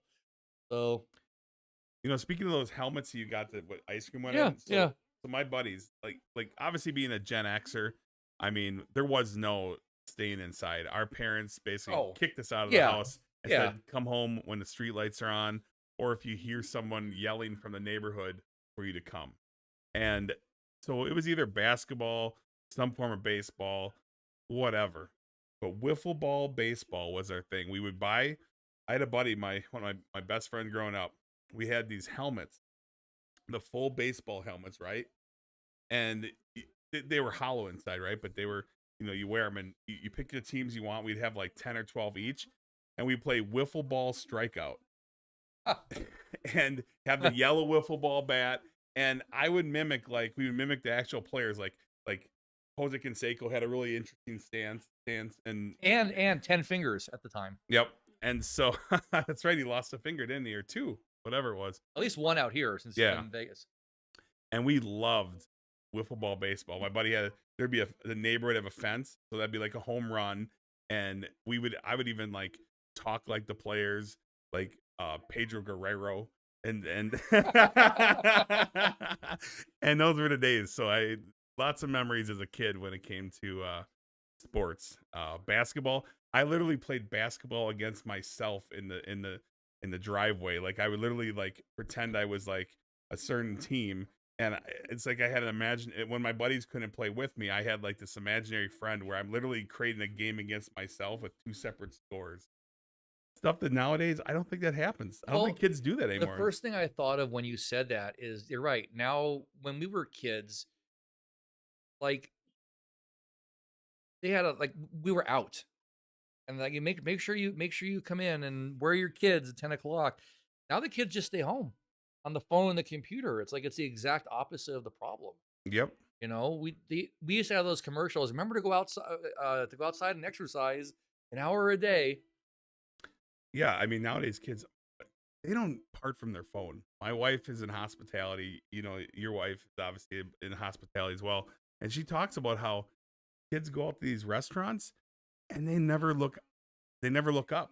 Like it's hard to even get an order from them because they're so into their Yeah. phone and social media and it affects their lives so much, right? Couples on a date. There's two people sitting there on their phones. See it all the time. Two people on a date and they're looking down and occasionally saying communication is definitely lacking these days. We were watching Planes, Trains, and Automobiles last night, and I kept thinking about that at every point where Steve Martin's character stops to call his wife back home, or he can't reach her because they're stuck in the burning car on the road, or the phone doesn't work, or the phone was like locked, Mhm. and she's just laying there wondering where the hell he is.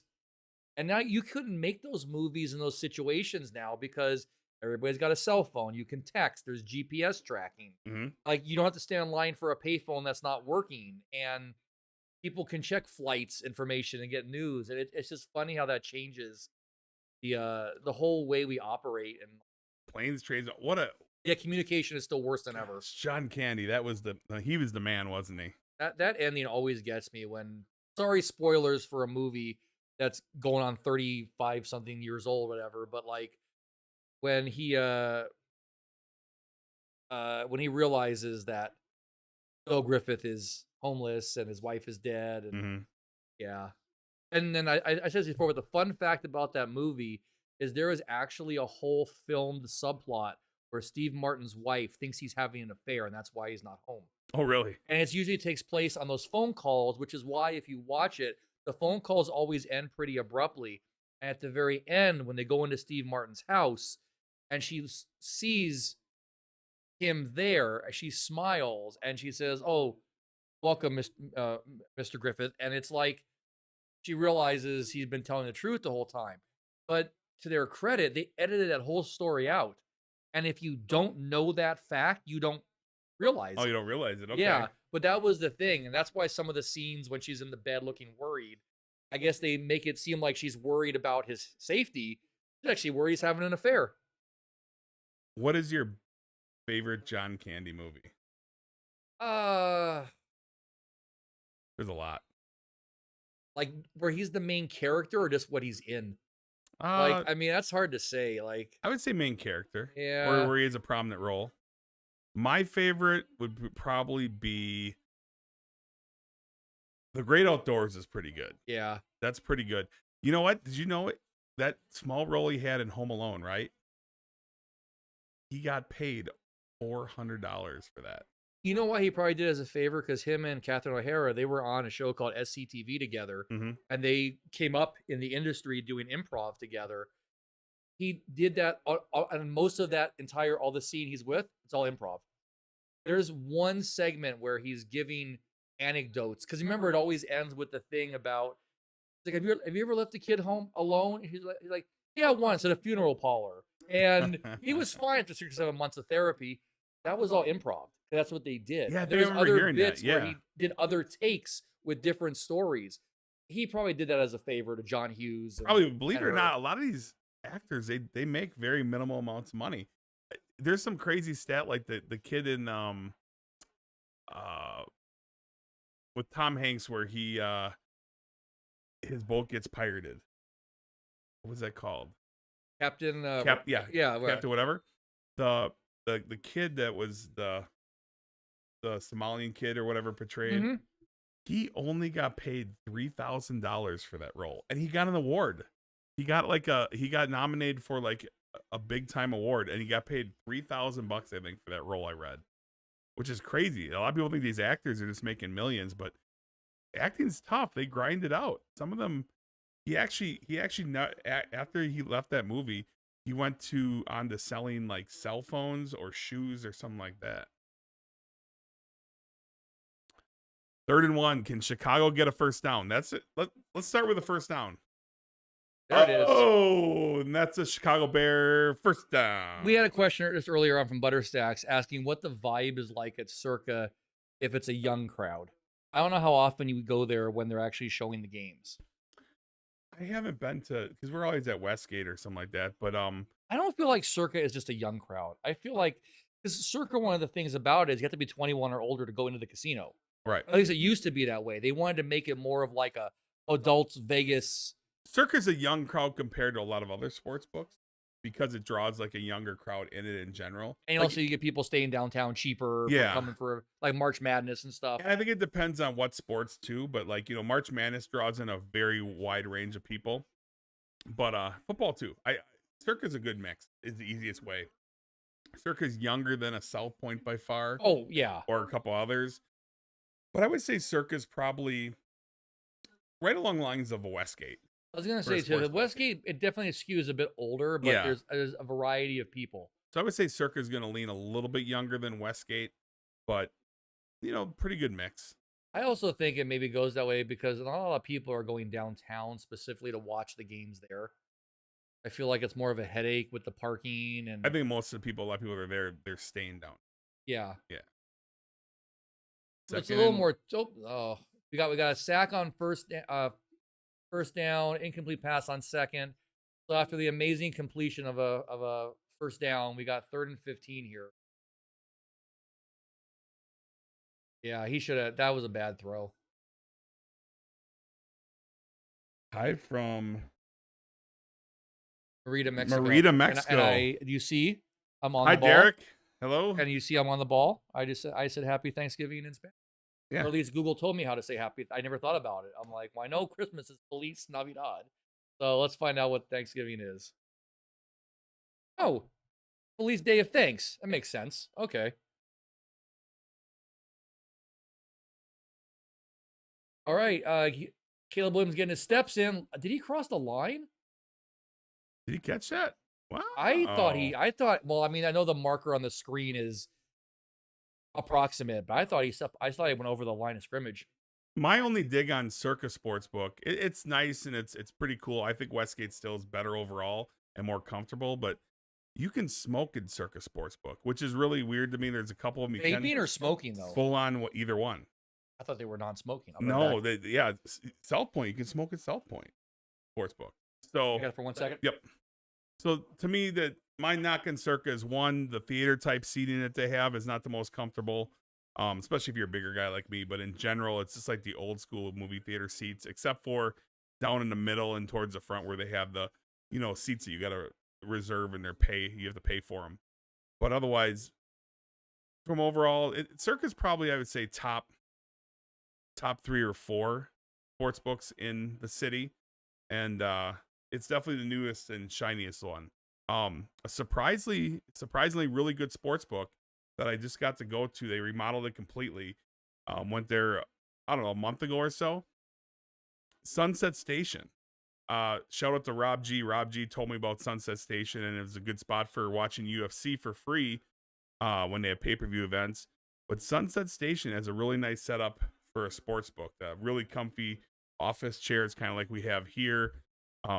Leather nice office chairs, and you have your own table, and the screens are really nice and big.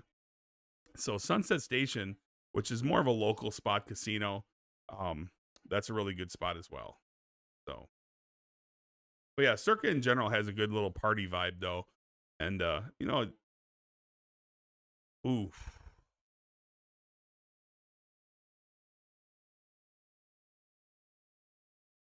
Wow, that looked like they'd be painful. Whew. That replay looked rough.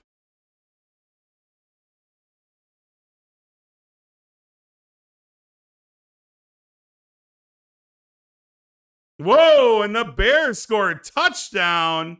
Keenan Allen. How about that? Here come the Chicago Bears. Now, they shouldn't go for 2. Hopefully, they just go for 1. It's too early to be worrying about going for 2. Wow. Caleb Williams throws a strike. Bam.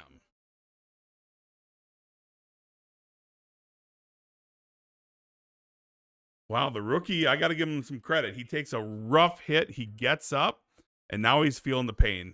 I think the adrenaline wore off a little bit, and he's like, ow. And Santos makes this kick, unlike against Green Bay. Oh, too soon?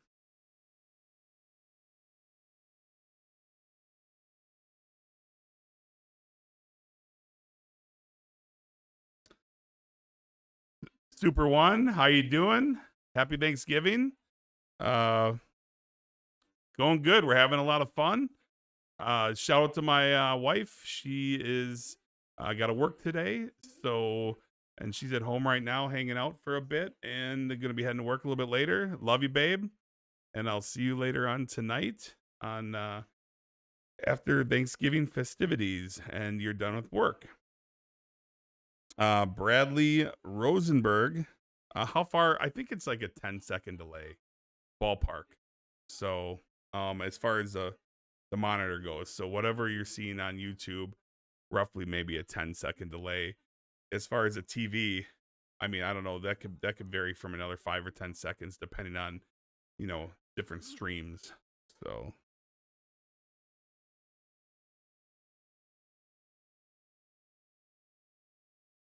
All right, so now the Bears are finally on the board. 16-7, giving Bear fans hope on this Thanksgiving Day. Shout out in the chat if you think the Bears could be on the comeback. Will Detroit, 3 options. 1, will the Detroit Lions cover the 10-point spread? 2, will the Detroit Lions win for sure? And 3, is there a chance the Bears win this game outright? Do you believe that the Bears can still win this game and pull the upset? Let me know in the chat.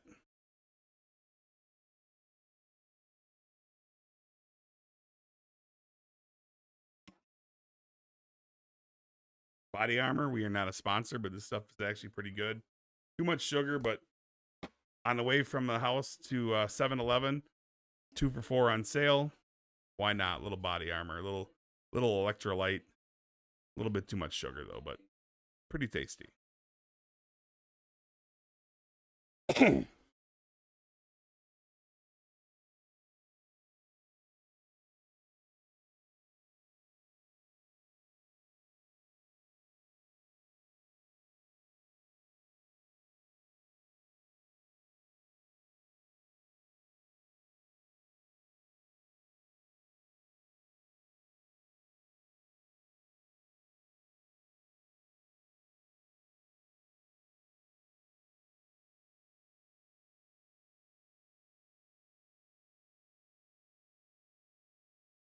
Uh-oh, Caleb Williams went into the tent. That's not ideal for Bears fans. Hopefully he's okay. He took a little shot to the knee. It looks like he was kind of rubbing his knee area.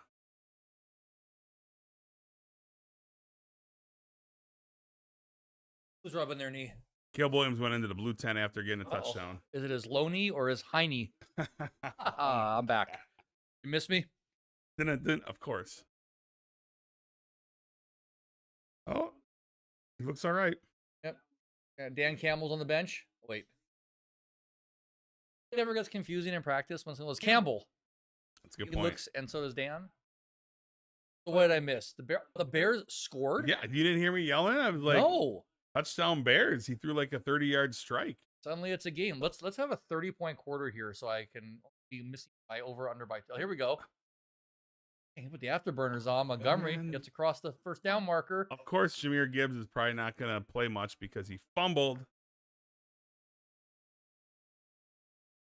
I think that's really a punishment they get. I mean, he's a Oh, it happens. he's a solid running back. No, though. no, It's they're like, not. They're not going to punish him probably Yeah. because it's not I know it habitual. happens. Like, But bad there though. are like Ramondre Stevenson of the Patriots. He had a fumble issue throughout the year, and they literally benched him because of it.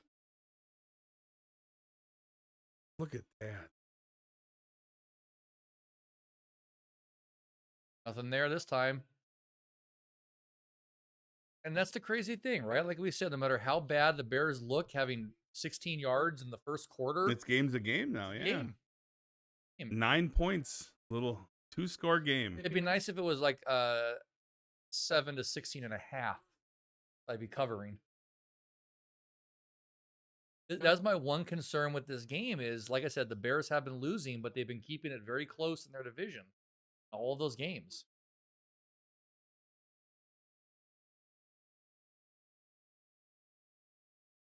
Nothing there. Bears defense showing up suddenly. Oh, that was Gibbs.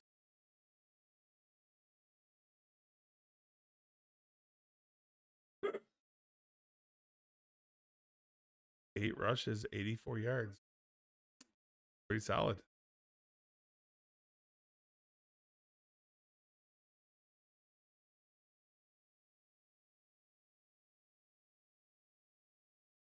Everybody in the chat knows the result of this play right now because they're seconds ahead of us. But we're watching this, and we got 3rd and 8. Are they going to get it? This is going to be big. I say they're not. I think they're going to have to punt.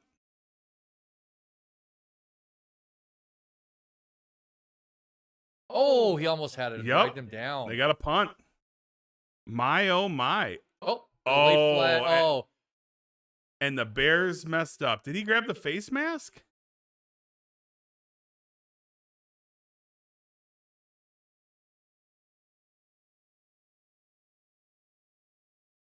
Oh, no. Oh. Jason, if you know one thing about the Bears, what is it? They shit the bed a lot. Oh, what else do you know? They're not good. And that would mean the Bears Still suck. There you go. Took a bit to get there, but I got you there. They stopped them, but yet You love to say that, and you don't even get the freaking. They I'm trying. It's Thanksgiving. I'm trying to be nice. Be very nice. This is a nice holiday. Be friendly.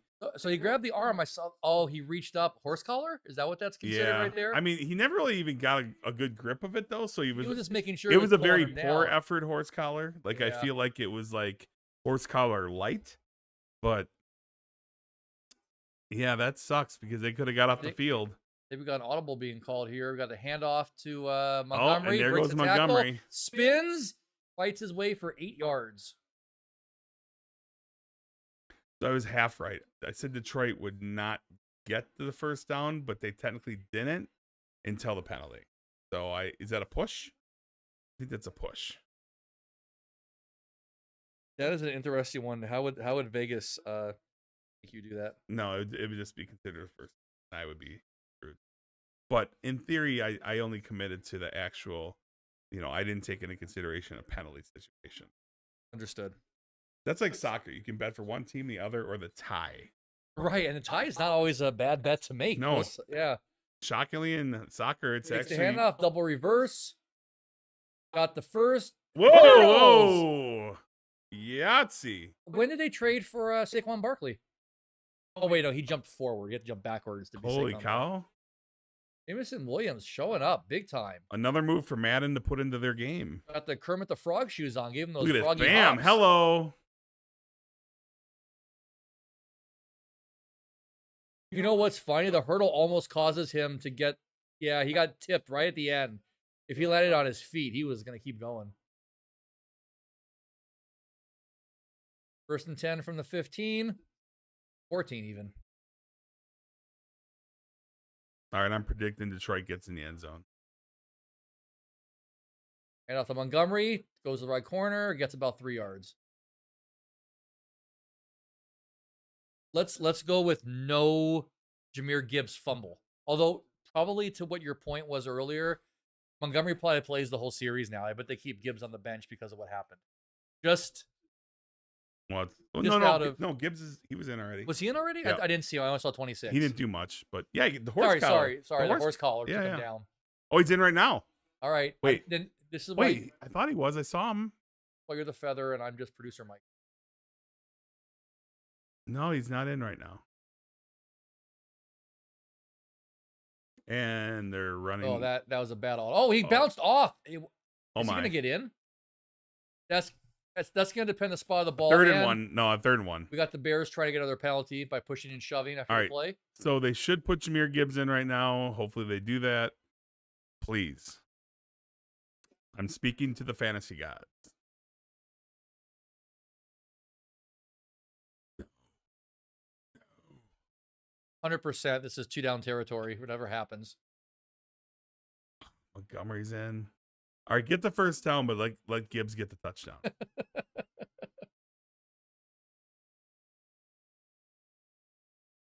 Ooh, it's sneaky. Goff kept it. Ball forward. First down. The generic tush push. Now put Gibson.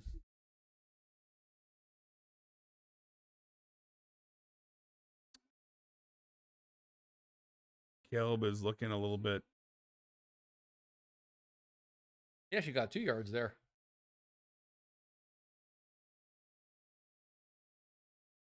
Whoa. Yes, yeah, that's what I saw afterwards. Nope, no flag there. Damn, that's Montgomery again.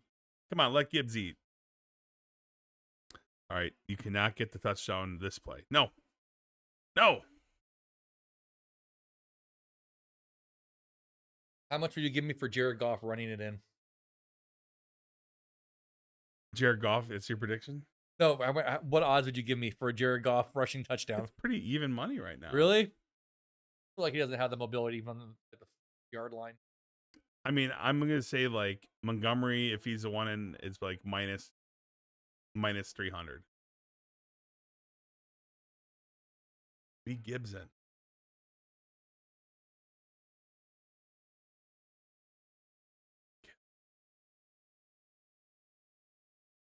Gibbs. Here comes the Gibbs. Here comes the explosion of Gibbs scores for Jason's fantasy football team. Was touchdown. Laporta again. Oh, that's. I gotta find my login for the Mike and the Feather fantasy team and see how I'm doing here. Oh my goodness, Laporta again. Take that, Tommy. Shout out to Wisconsin Tom playing Mike for the 6th seed in our fantasy football league that we have, the first annual Mike and the Feather fantasy football league. Sam Laporta currently sitting on 15.6 points. Is that including this? It's got to be. I have Gibbs and Laporta. So wow, are you a favorite to beat Tommy? What's it say? 62%, but we know how this goes. All right, you're 62% to beat Tommy right now. Oh boy, Sam Laporta. Welcome back to the Isle of Relevancy. On the way over here, everyone was bad-mouthing Sam Laporta on the Fantasy Football XM channel, saying how he was a failure this year with only 3 touchdowns in the season. And he's now got 2/3 of that. And now he's literally 1 touchdown away from doubling his output. Wow. All right. We here going into 2 minutes left, 2.5 minutes left in the quarter. We got 23-7. We're 18 points away from a push on the over-under. So whose side do you like right now, mine or Snoop's? For this, did he say under? He did under. I think Chicago has 10 more points in them, possibly. I think they're gonna somehow gimp in 10 more points, but I think that Detroit at minimum matches at 10 points. So Detroit's gonna get to cover still, but I think the over is gonna hit.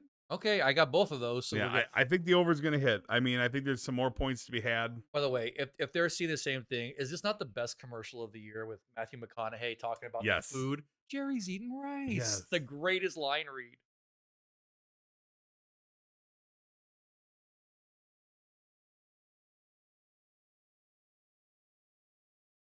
That might have been a different one, actually. No, I missed it. Now I'm disappointed. But Jerry, what are you eating? Rice. Rice. Jerry's eating rice. Refrigerator Perry. It wasn't even his real name.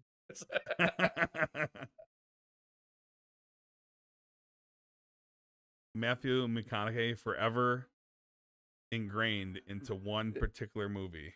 Oh, All right. I can Dazed do and confused. All Yeah. right, all right, all right. You know how many times as a teenager / early 20s I use that line? All But right, all right, all right. but that's the great on too before that. I'm not sure I can Party at the moon tower. not sure I can say it on YouTube, but when he goes, the great thing about high school girls, the older I get, they stay the same age. Oh my That's right.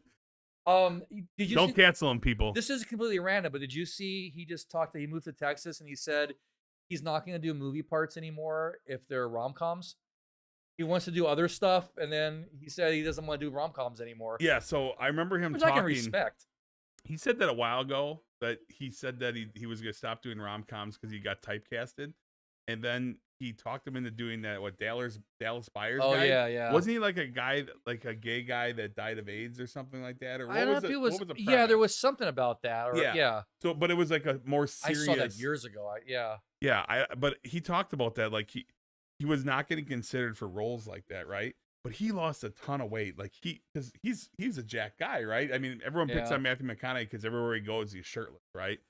And he was like, for Dallas Buyers Guide, he looked like a dude that like was dying of AIDS, Yeah. and it was crazy. Well, to be fair, he had other movies too that weren't rom-com, like Contact and Lincoln Lawyer. He had some stuff. Lincoln but Lawyer was good. That show's good. For all of you, any of you that haven't watched it, check out Lincoln Lawyer on Amazon Prime. And is it Amazon Prime or is it? It's either I that or don't know, Paramount yeah. Plus. But Lincoln Lawyer, the TV show or the series, I think there's 3 seasons. Really good. All right, we got the kickoff into the end zone for a touchback.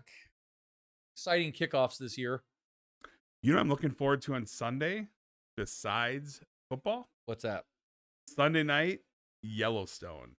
Oh, a new season of Yellowstone? Yeah, it's a new season, new episodes every week. Yellowstone is the bomb. Saturday afternoon, Survivor Series.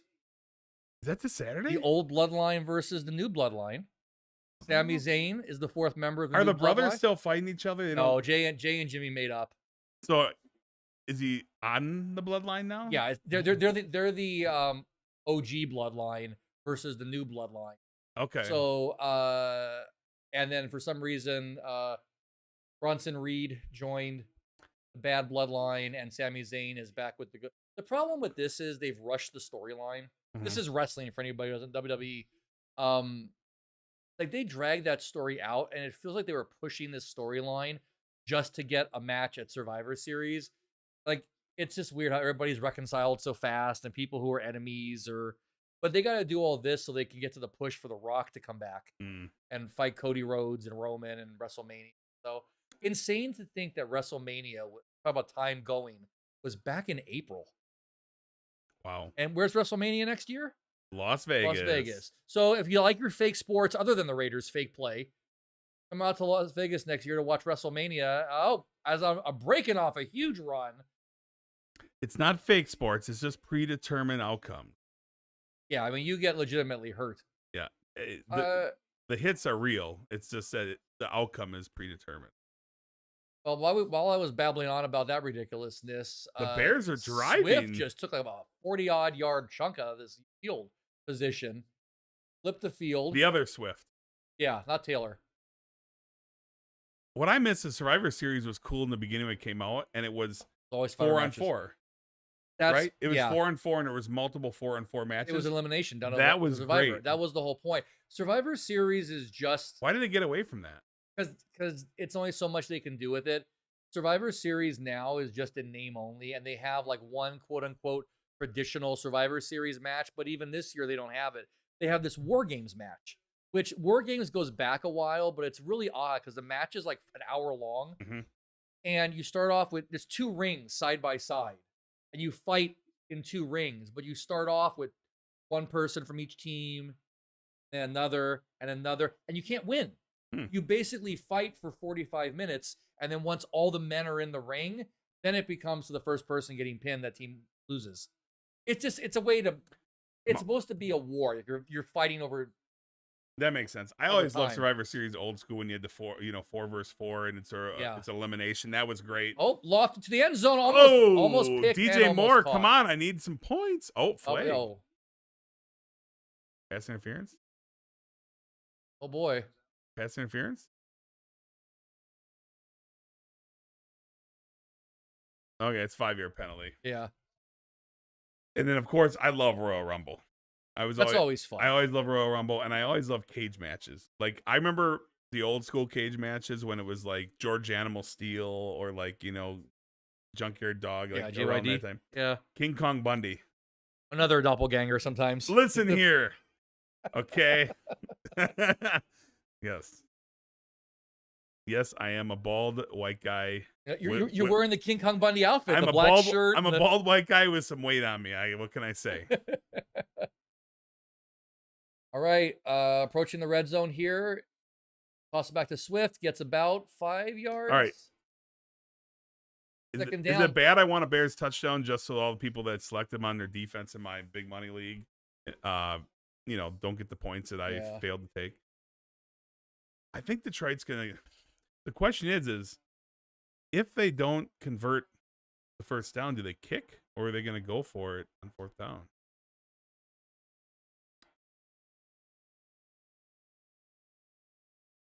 Close. All right, now we got a lot of sweats going on between the over-under and the... So I think unless it's like 4th and 1 or 2, I think they kick. Reason why is because they're 3 scores right now. That would... Well, are they? Oh, is it 16? What is 16 points right now. Oh, and you know what? They are going to go for it because it's going to be a 2-point conversion situation. Oh, boy. I'd rather they do a field goal so that they are still covering. But I think Detroit, like I said, Detroit has probably a good 7 to 10 points. So. Which still isn't enough for the cover for the over/under, but that's okay. I had to put a second bet down. Went against my, I went against my gut feeling. Jimmy Fox would be mad at me. I was gonna go with the under. It's no fun betting unders. It's no fun. Vegas knows that. They're smart too. Like it's like people don't even like prop bets. They want to always pick over yards, over catch, over this, over reception. Anytime touchdowns. People don't do anytime touchdown, because it's like no fun. Yeah. Although when you bet unders, you're winning in the beginning. You always start off winning with the under. Start out winning with the under, right? And it's always like, your heart gets broken slowly. Whereas the over, Yeah. But the over can be gut-wrenching. When you bet the over and it's 3-0 at half, you're just like, okay. All right, well, that's over. All right, at noon, I'll be right back one more time. Could you grab my other body armor, please? I would love to be your servant. I appreciate that. As a Giants fan, what it's like to be a second-class citizen. Say hi to Eli for me.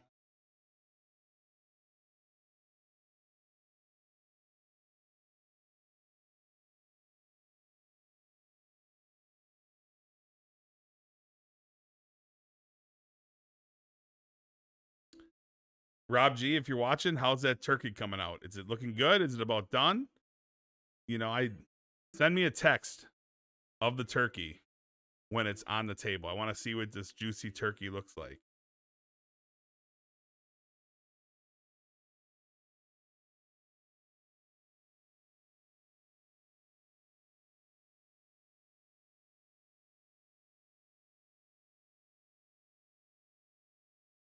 So any predictions from anyone on the late game? Packers versus Dolphins. Miami is 0-11 in weather 40 degrees or colder. Do you think the Packers are going to succeed or the Lions going to break their streak of losing in cold weather games? In the comments down below, let me know what you think. Green Bay to win or Miami gets off the schneid and gets it done.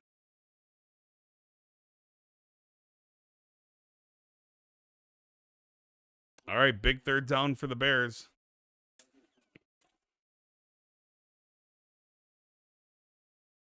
Get the damn first down if Wow. The rookie Adunze, rookie to rookie, first down. The Bears showing a little bit of life all of a sudden.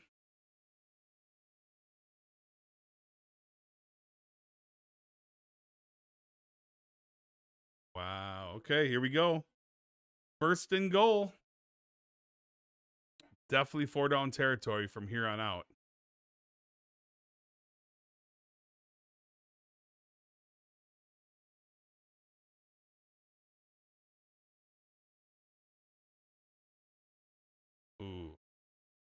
That play was not good. Somehow I think he managed to get back to the line of scrimmage. Just about.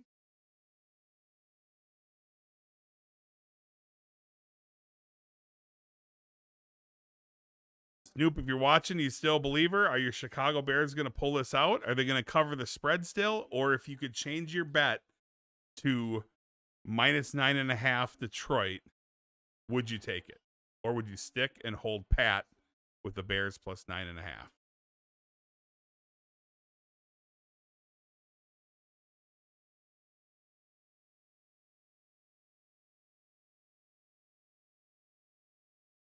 Oh my! Touchdown, Chicago Bears! Oh my, oh my. Bear down, Chicago Bears. Bear down, Chicago Bears. Holy moly. Keenan Allen, 2 touchdowns on the day. Keenan Allen is eating today, that's for sure. Big. So apparently, if I want the Bears to score, I gotta leave the room. Yep, Mike leaves the room. I am the Bears beneficiary every time I leave the room. Shout out if you want Mike to leave the room if you're a Bears fan. Oh boy, this is a critical one. Okay, miss this because I want to push. You know, Detroit's going to score. Let's be real. Detroit's got a good 10 more points in them. Will the Bears cut it to 8? Yes or no? I hope not. But you need over-under points, though. Yeah, but I have way more money on the 2-team parlay. Oh. All right, so we're sitting at 20. Oh, Bud, you have not. I am sorry. I apologize to all the Bears fans out there that nobody called me on this. I have not updated the score. Hey, it was something new and I forgot about it. I'm so busy monitoring everything. I can't do it all. 23 for the Lions. Did you intentionally not put Bears points up there because you harvest some sort of secret bitterness to them? Now, if I was in charge of bitterness, if I was in charge of the controls, people would understand why I didn't put points up I'd there. let you be in charge of the controls. Trust me. No. That's technology. I'm challenged. I'm technologically, not advanced.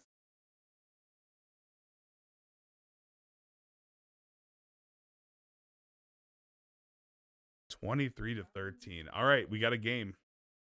Oh, and you forgot my body armor.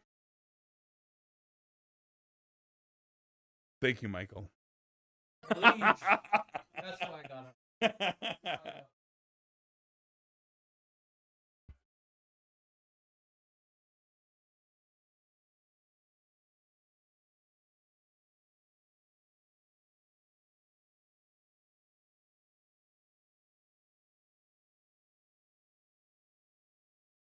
All right, so we got a bit of a game. What is Detroit going to do on this next drive? That's the big question. If the Bears can hold them to a 3-and-out, things could get interesting. I don't think so, though. I think Detroit goes down the field and puts up a touchdown. Minimum 3 points. My call and prediction is Detroit gets at least 3 coming away from this next drive. But Chicago might go down there and put up some points right away. So all of a sudden, this Chicago team that was looking like they weren't going to have more than 100 yards of offense for the game have themselves 13 points. Would be 14 if it wasn't for the fact they went for 2.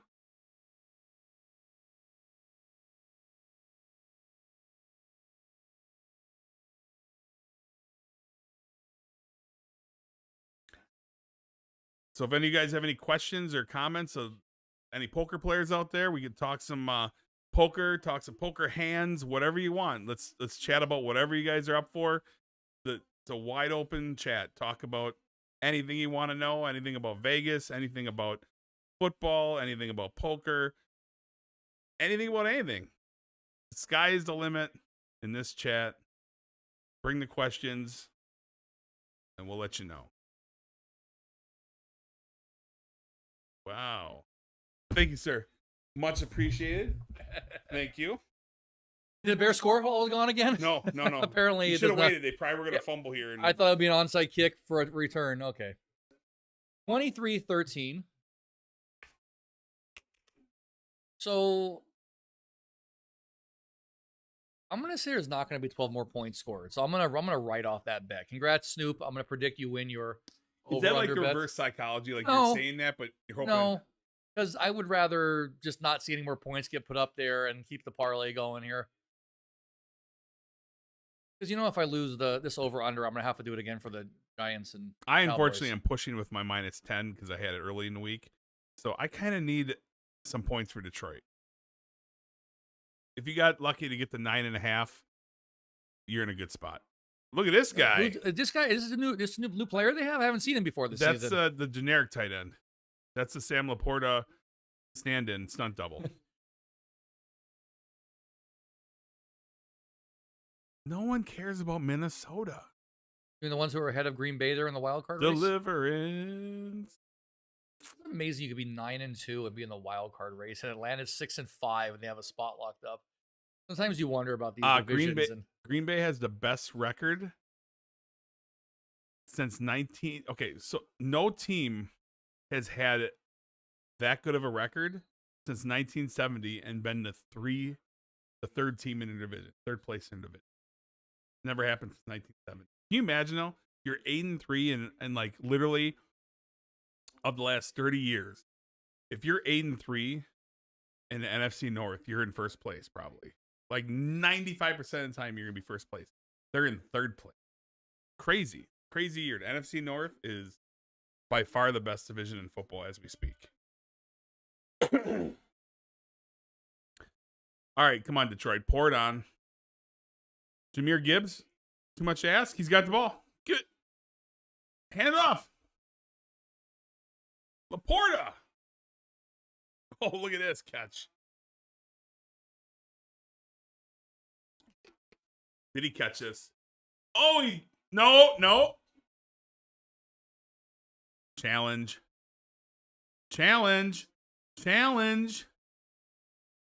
Just challenge. There it is. No, they're walking around. They're going to challenge. That was an easy challenge. Ooh, this is good. I like that. Strawberry grape body armor. Yeah, it's good. Both of them are good. One? Oh, I don't know. His coconut water. No, his feet were down, but what happened was he did this like weird He shuffled the ball a little bit. Yeah, the ball came. All right.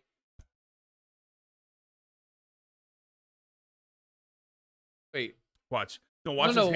His feet are good. Watch. Good. Now watch the hands. I'm not questioning. They said they're saving the challenge.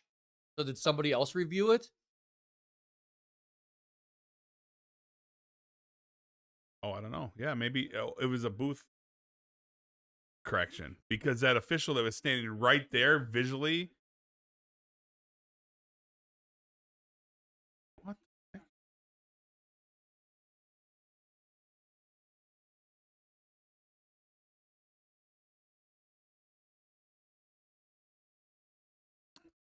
All right, can the Bears get a stop? Much needed stop for the Chicago Bears to get back on the field offense. Oh, I'm going to say there's going to be That was not pass interference. No. Not intentionally. No, that wasn't. Yeah. By rule, if the feet get tangled, it's not a penalty. And the Bears will get the ball back. See, this is a mental battle in my head. There's the financial benefit of Detroit covering, but then there's the benefit of Detroit losing another game as a Packer fan. Yeah. That I feel like I'm okay with the money getting torched in the event that it helps my Green Bay. theory on that, though, is always it's great to see your team win. You can be one of the many millions of fans cheering for them. But at the end of the season, when the Packers win the Super Bowl, they aren't going to send you a check for being a fan. So if you can make money off of, what can you say? That's true. I get your point. But I am looking to apply for the Green Bay Packers team mascot for next year, if possible. A cheese roll? Sorry, that was a cheese roll. Instead of a cheese head, you can be the whole cheese roll. They'll put you on the cheese and they'll wheel you out. Wait for the crap. Will Michael make it to the second game after? Oh, please. Oh. Hey, they're meat packers, I, I could go a different direction with that one. I'm Oh, not going hey to. now, hey now, yeah. So This is a PG podcast with an occasional swear word here and there. YouTube is weird. They have different restrictions when you're live. I don't know why.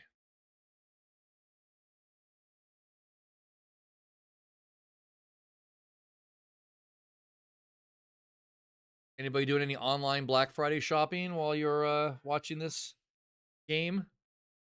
Been good out there. I'm because Walmart Black Friday ad right now is up. Like,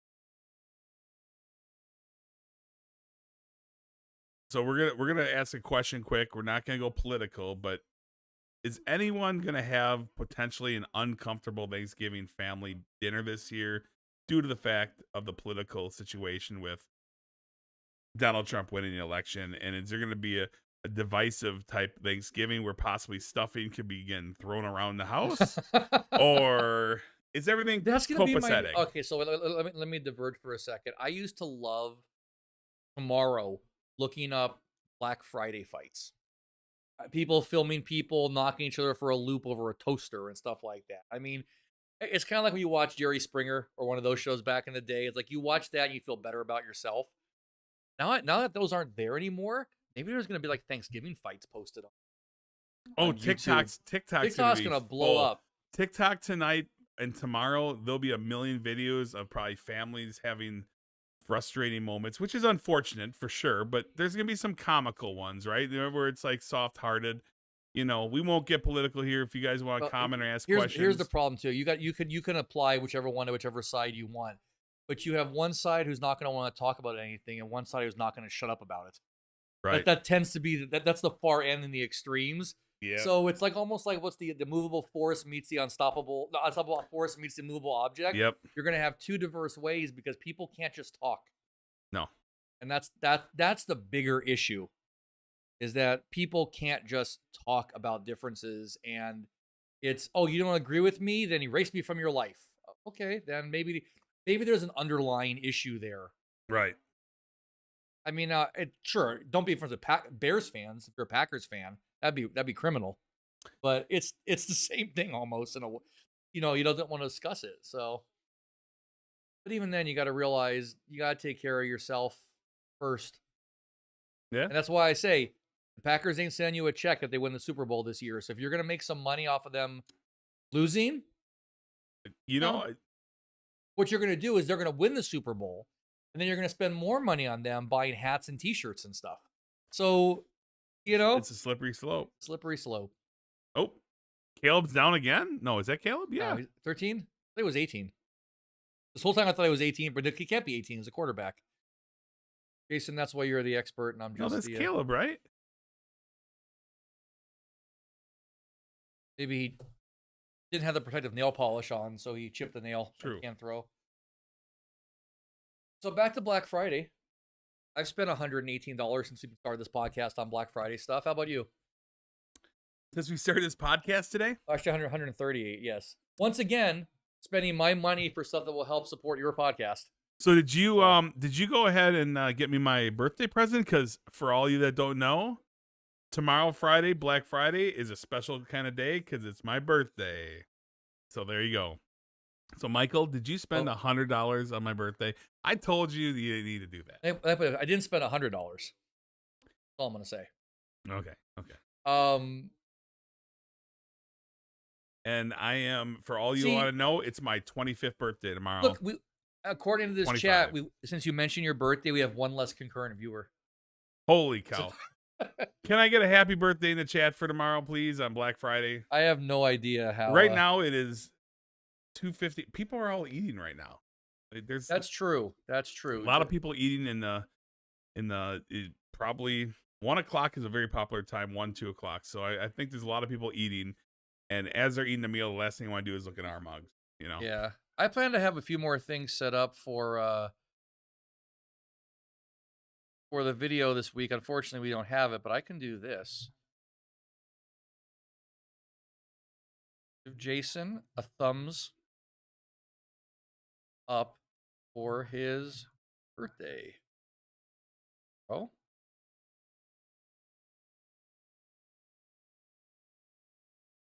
Boom. Oh, no boom yet. You'd understand that if you wanted to learn technology. I told you I am technologically wacky. Get this up in a second for you. We're gonna celebrate your birthday here on the stream.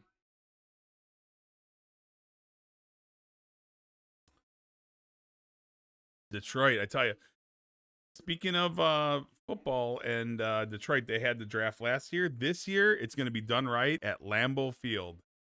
Detroit is not going to hold a candle to the draft being in Green Bay this coming April. It's going to be quite a party. We are hoping to be there. You're going to get me on an airplane somehow nobody else can do. Or it could be like planes, trains, and automobiles, and we do like a cross-country trek. Oh my gosh, down he goes. Oh. Not to be a smartass, but I get to be Steve Martin. You can be John Candy.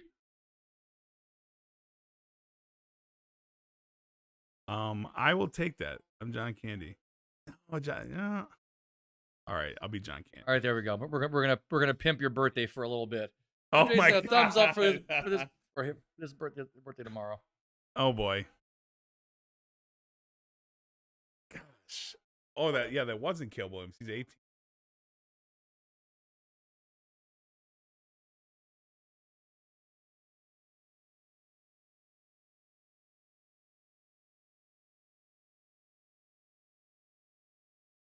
Well, 3rd in a million. So Chicago is pretty much shit out of luck here. 3rd and 18 from their end zone. Sack. Interception. Come on. Oh my goodness. Oh. Wow.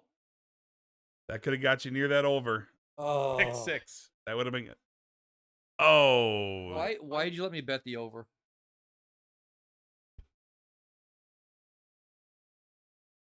You know me, I'm not an over-under guy.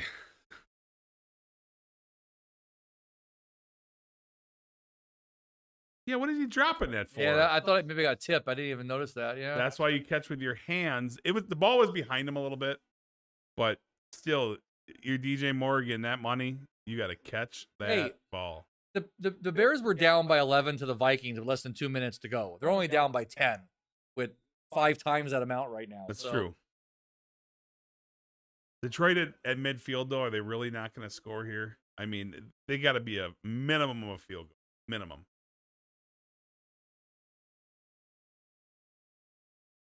Oh.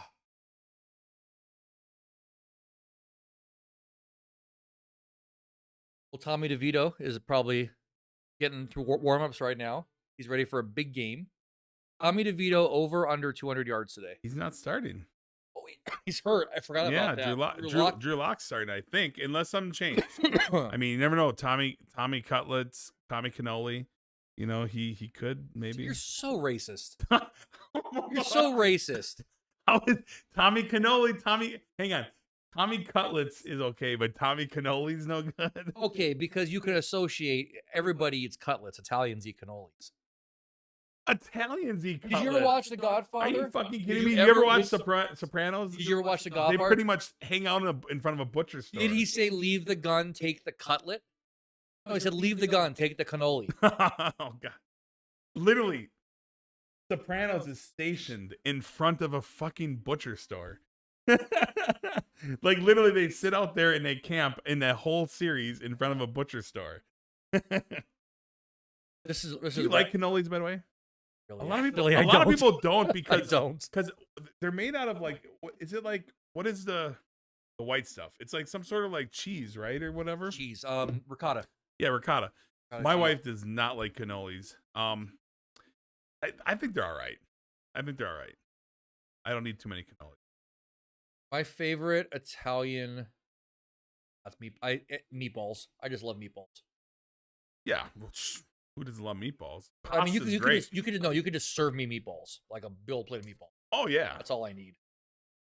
Pasta almost gets in the way of meatballs sometimes. Yeah. Well, meat. Period. Take meat over carbs all day. Jason, does Amanda watch the stream? Yeah, she probably watches. Oh, I was gonna ask what you're getting her for Christmas, but I won't do it then. No, she is probably watching. We don't do really gifts for each other too much, though. It's it's one of those things we kind of. Anything to get out of spending money, Jason. Anything to get out of spending money. Yeah, right. No, we just pretty much whatever we want to get, we get throughout the year, and and just we like to do some fun stuff together, and yeah. I wish I knew who it was because somebody gave you a thumbs up. Oh, there's a thumbs up. We got an extra like on the video since I pimped your Nice. your big old birthday tomorrow. Sweet. Well, thank you. Do you think this guy in this turkey outfit had this at home? They have matching. Is that their role playing thing? It could be. We could be. It could be open as maybe it'll be on TikTok later. That's what I forgot to do. Eating turkey in bed. I'm gonna have to set this up. Oh. I'm gonna have to set this up for the next match. I wanted to have sound effects, and I wanted to have my turkey gobble on there. Oh yeah, there we go. I told you, and also I didn't get my AI one because I want an AI voice of Samuel L. Jackson going gobble gobble, motherfucker. Oh yeah. I always say that. Why? Wow, that was some poor defense there. Some Bears defense. That sorry, Snoop. Ouch. Snoop? That was Mike, not me. Right. Not me, the Packer fan. From the 41, the snap, the fake handoff, That'd the be the outlet 31, pass. Michael. 31. I was doing the math. You're like from the 41.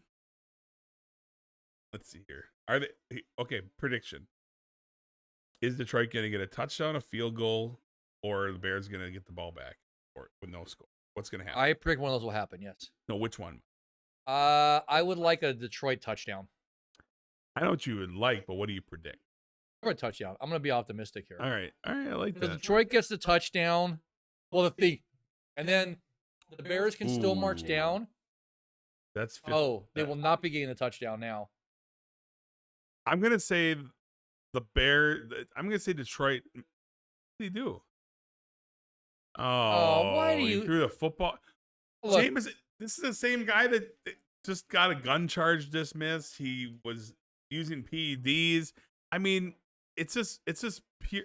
It goes. That's stupid. It goes to who he is. I mean, yeah. Pretty soon, when you see someone showing themselves over and over and over again, you got to believe that's who they are. And this guy is talented, but he's a clown.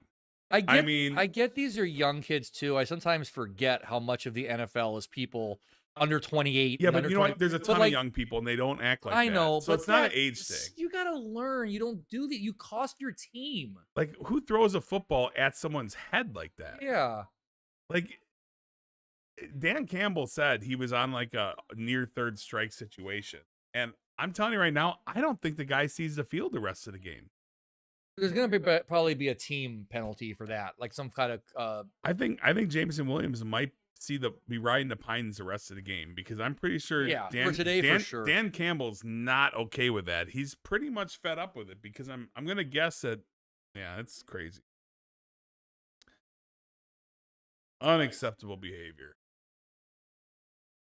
3rd and 22. Not a lot of play calls for that. So Detroit probably needs about 15 yards, probably 12 yards to get in field goal range.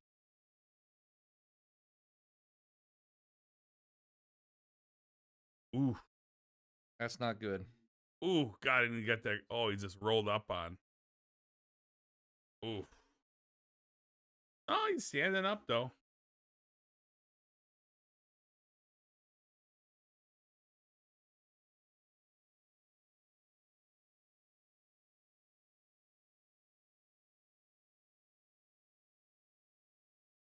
Detroit still trying to break their 7-game losing streak on Thanksgiving. Will they do it?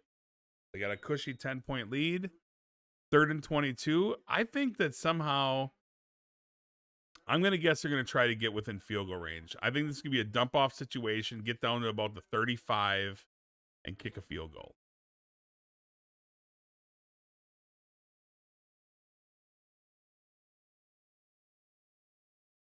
Now, all right. Now do they go for it? If Dan Campbell is smart, he doesn't get emotional, and he kicks the ball. Field. Yeah. Make it 13, 2-touchdown game.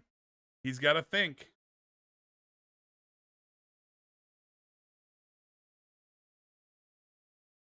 It should be a field goal. Let's see what happens. Yeah, it's a field goal. Yep. Dan Campbell making a good choice. Good job, buddy.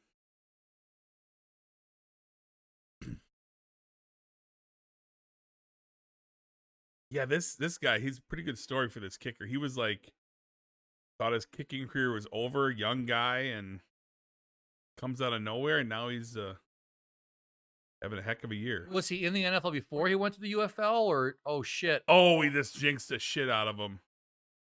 Wow. The Oh, my announcer curse goodness. is real, people. Here I was starting to tout.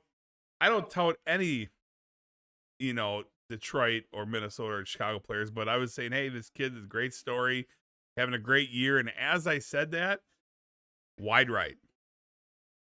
Unbelievable. In a dome. You know how hard it is?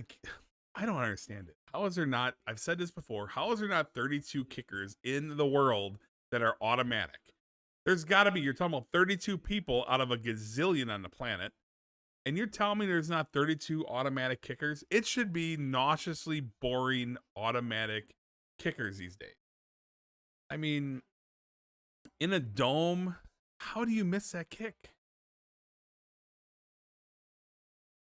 You're messing up my spread. See, I'm going to be double bitter.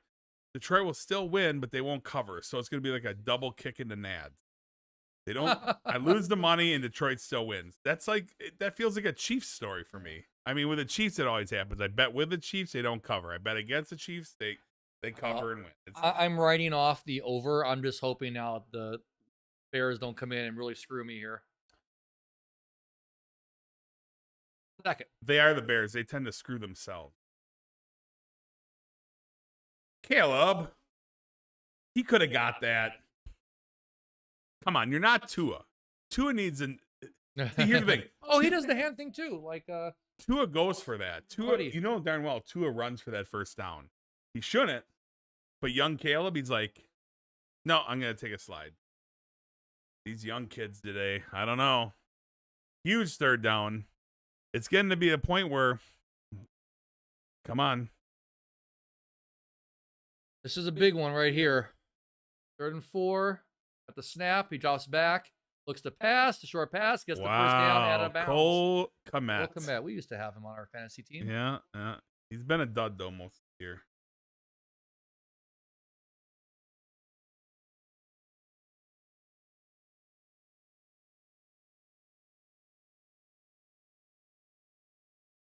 All right, here we go. Look at that. What a difference. 2 first downs in the first half, 10 in this half. All right, Bears, you can do it, though. Bears find a way, as Jason tells me. That was almost... Man, how many times have the defenders got their hands on the ball? That's at least 4 so far. Yeah. Oh, they picked up Caleb off the ground.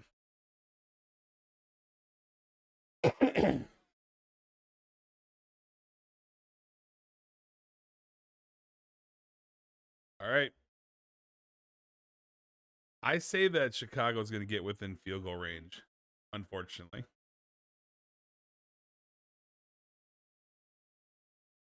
But I think Detroit still has one more touchdown in it, regardless.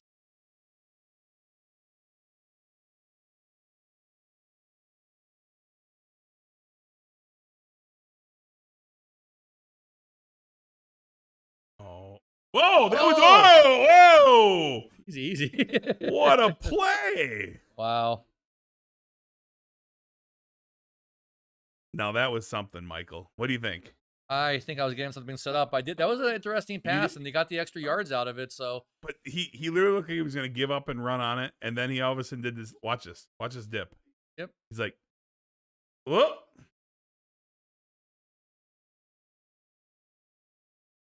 All right, Bears knocking.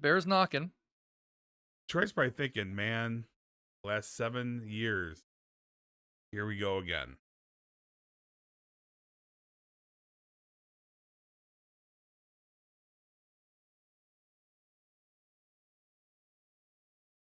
Dan Campbell thinking, hey, if Jamison Williams wouldn't have got that personal foul for throwing a football at the Bears' head, we would have had probably a drive that was going to be a touchdown. Yeah. You might be thinking that.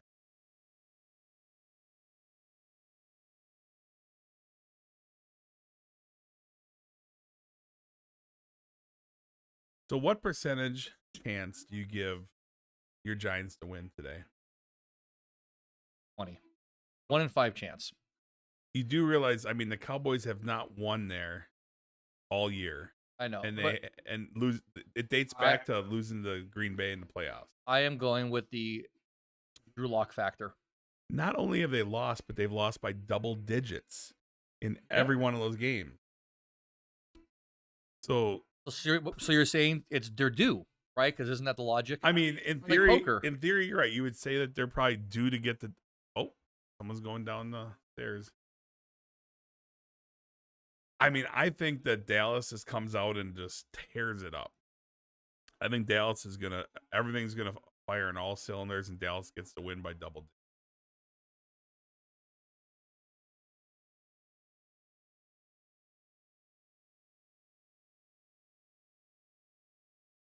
Meanwhile, in this game,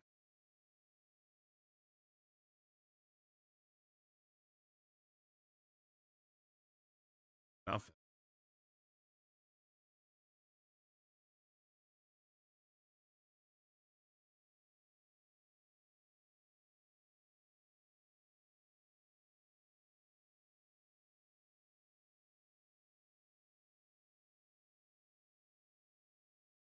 I bet they would.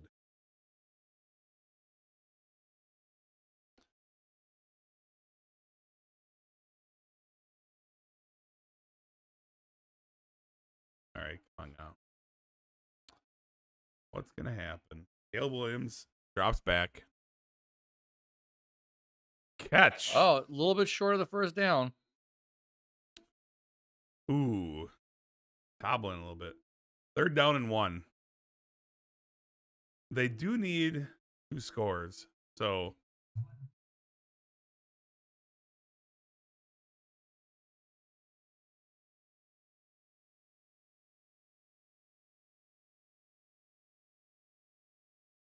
Third and 1. This is gonna make a huge. Man, they should just be doing a Back on the short. game. They should be doing a short play. That is not a play you need. Oh my goodness gracious! Wow. Holy moly! Wow. Never easy, Jason. It's never easy. No matter what side of anything you have, it's never easy. Caleb Williams on 3rd and 1 drops a dime in the basket. Like I was in the room this time. Like and he did that it. was. I'm like when he threw it, I'm like, what are they doing? But DJ Moore smoked. I said though, if there's a weakness in Detroit, it's their D-backs. Their D-backs and safeties are mediocre to subpar. And DJ Moore, the wily veteran and top talent, smoked that D-back. But Caleb Williams dropped it in a basket like it was Madden on Rookie.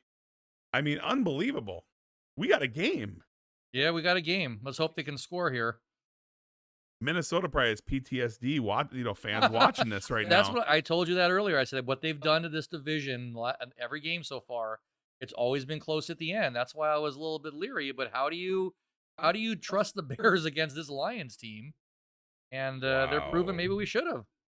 Snoop, if you're in the chat, you got to sound off. Yeah, Stu, if you're still there, Snoop, man, you Alex, got some life. One of you guys, you got to sound off. I mean, you have to be like happy as can be right now. Your team's down only 3 points, 6 minutes left, and Detroit seems to be getting in their own way with mental mistakes. So sound out in the chat. Tell me what you're thinking. Snoop's loving that plus 9.5 right now. Wow.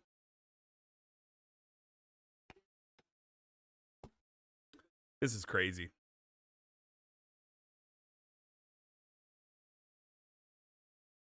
DJ Moore.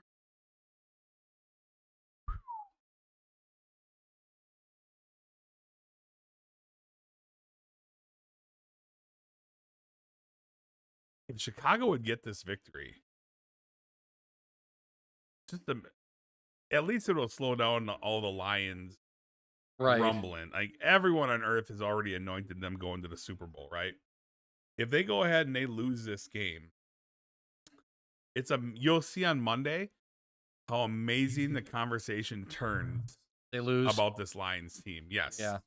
It'll be what's wrong with the Lions, mentally weak, Jameson Williams issues, defensive back issues. lack of pressure on the quarterback issues. You know, it's amazing how the media is fickle and they will change on a dime. If Chicago can get this stop here, holy moly.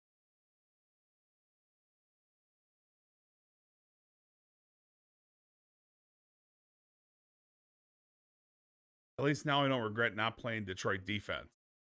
So in the first half, I'm thinking, oops. Now I'm like, Yahtzee.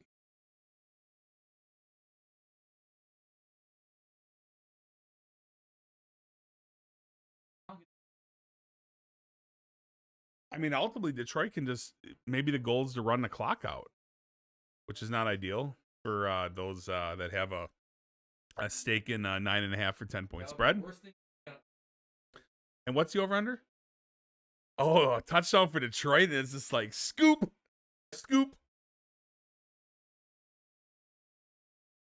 Yeah, you're in a nice little spot. You gotta take it with a grain of salt, right? That's a good attitude. You can't be stressed. You know it's gonna be win some, lose some. It's like poker, right?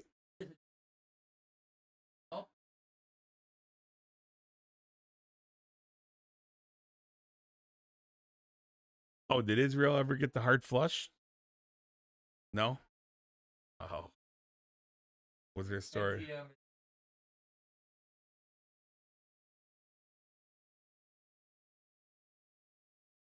Well, it starts on Tuesday. So Tuesday, Wednesday, basically you get a card, and you have the card from Tuesday until. Oh, you were there for it? Oh, No, I didn't know that. Yeah, it's been ongoing. I don't usually play Tuesday, Wednesday. So what it is if you get it by Wednesday before midnight, you can have it for 24 hours from that time, right? So basically you have a day to make all 4 flushes, and if you do, you get $400. By the way, if the Bears are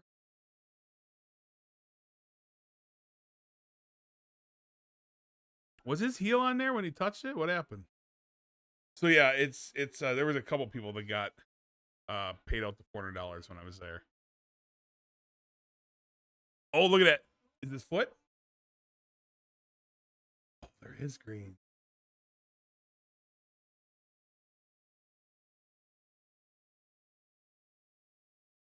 Wow.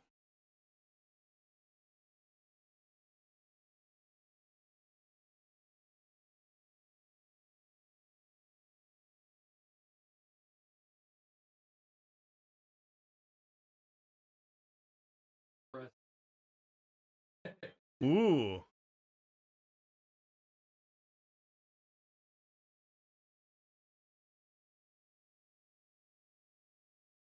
Ooh, they didn't. Okay.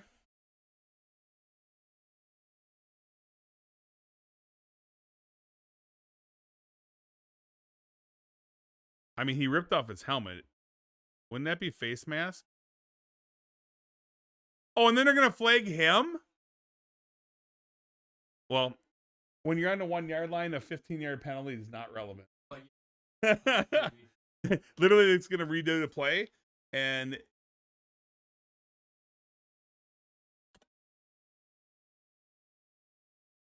he was on his face mask.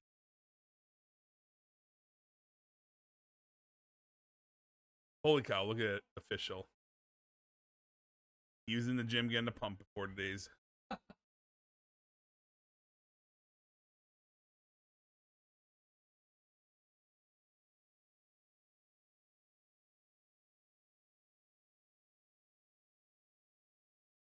Wow, he is bald. Let it go. Let it go, Keenan Allen. Just shave it all. Shave it all, buddy. He was just trying to nicely give the ball back to the official. You know, you just rolled it to him. It's all good.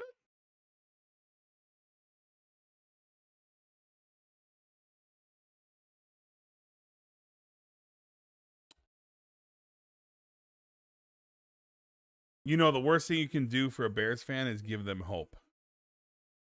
And right now, they actually have hope. I bet they wish they had Aaron Rodgers or Tom Brady right about now at quarterback. But as soon as I say that, Kill Williams is going to throw a 50-yard bomb.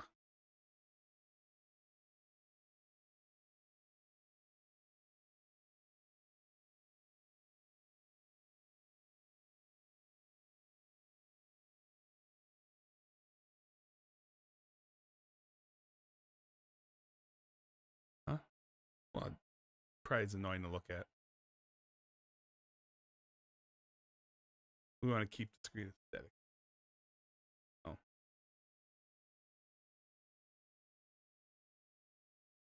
Oh, if I hit Mute, yeah. Mute will mute it. now they I can. forget likes and care, but yeah. Well, no, but I mean, whatever. We'll put it back up. All right, somehow we need to find a way for Detroit to get a touchdown. Damn.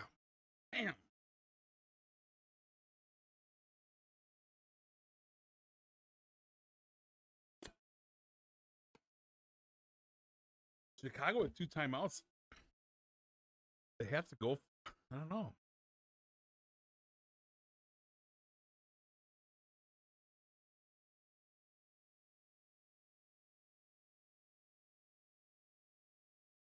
Come on. I don't know what I'm cheering for right now. Oh, my.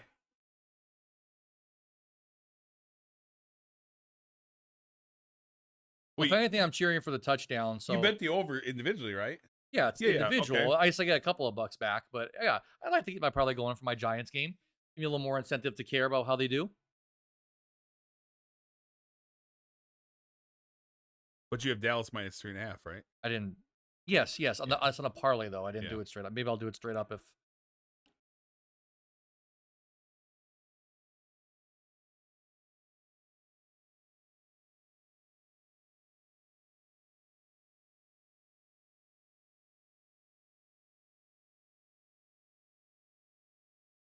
Oh, my.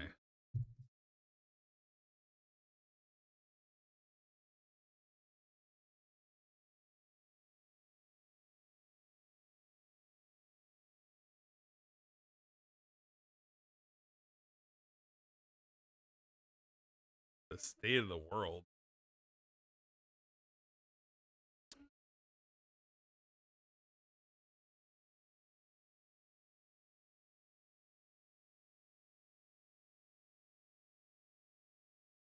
Good to go.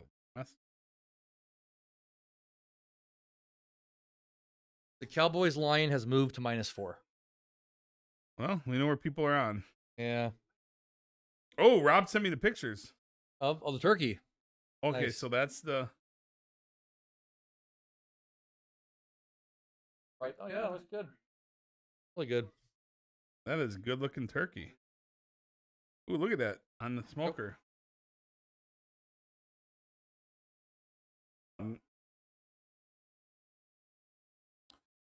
Rob, that's a good looking turkey, buddy.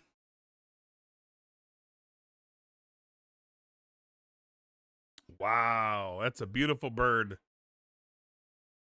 Yummy, yummy.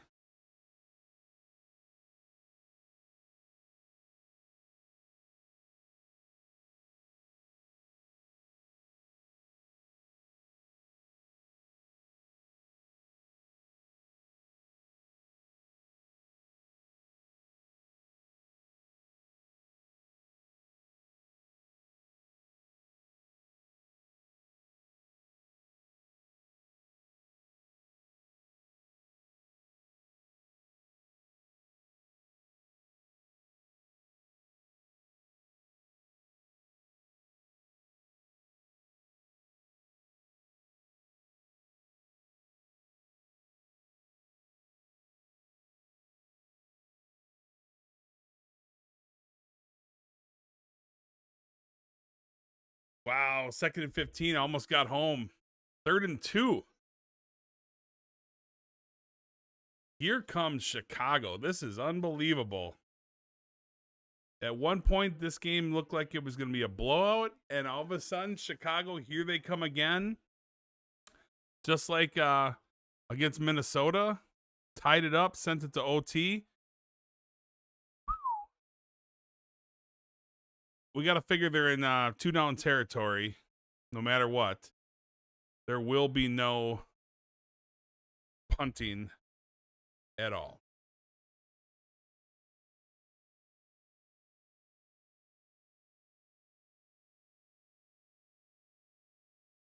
Oh, my.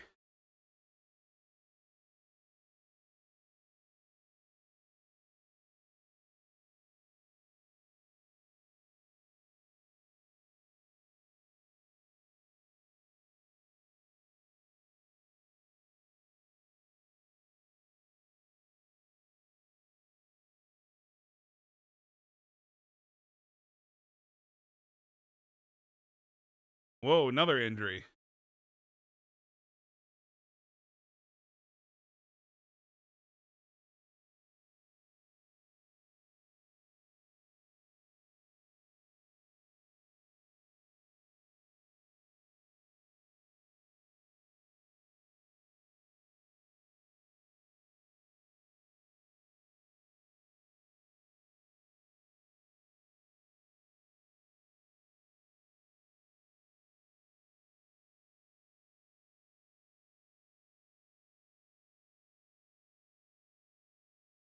All right. Coming down to the 2-minute warning pretty soon here. 3-point game. We can pretty much rule out Detroit's not going to cover the spread. It's just whether or not they're going to lose the game outright. Oh, Detroit. Thanksgiving woes continue.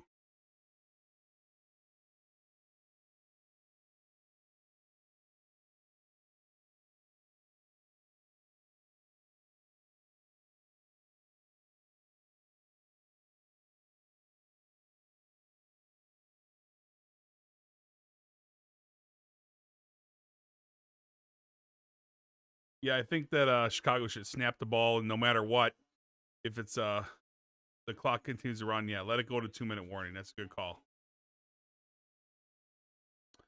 All right. Here we go. Coming down to a Thanksgiving thriller. What's going to happen? Sound off in the chat. Bears going to win. Detroit going to win. What's going to happen here? Sky's the limit. The Bears are making a habit of these close games. Heartbreakers. Heartbreakers. I guess you can make a case that the Bears very well could be 7-4 right now. But they're not. They haven't been able to close. And will they close this one out is going to be the key. In 2 minutes, we're going to have that answer. Barring overtime.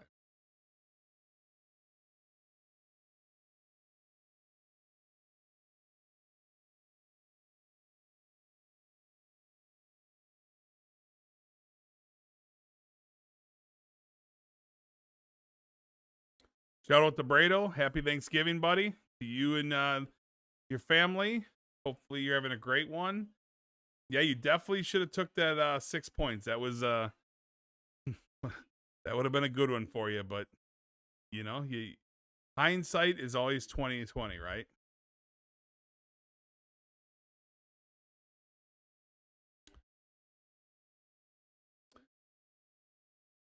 Lots of commercials right now.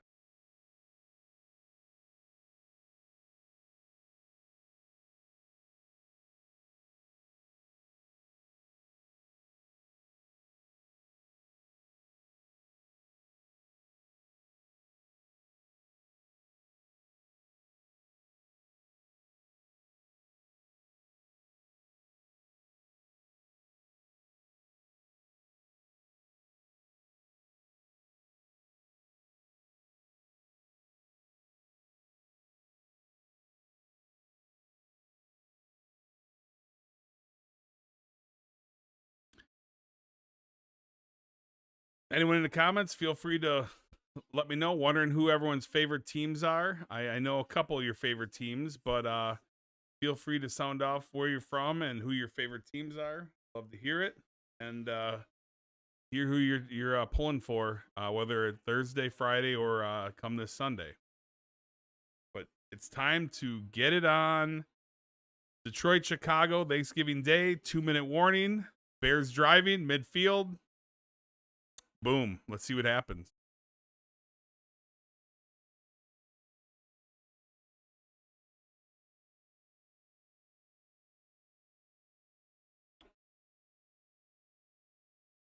Wow, Lions fans, I know they're on their hands right now, stressed out.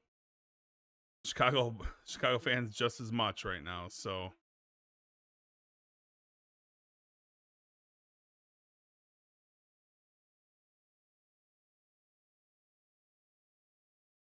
oh, Caleb Williams goes down hard.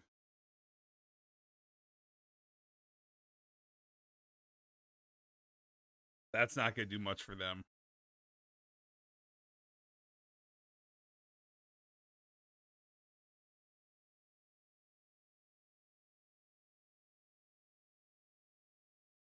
All right.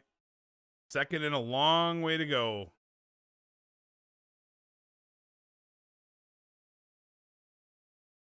Caleb Williams drops back. Oh, making a play with his legs. Look at that. He picks up 6. What kind of football game are you watching? It is now from 2nd and 17 to 3rd and 3. 3rd and 3. Huge pickup. Huge pickup.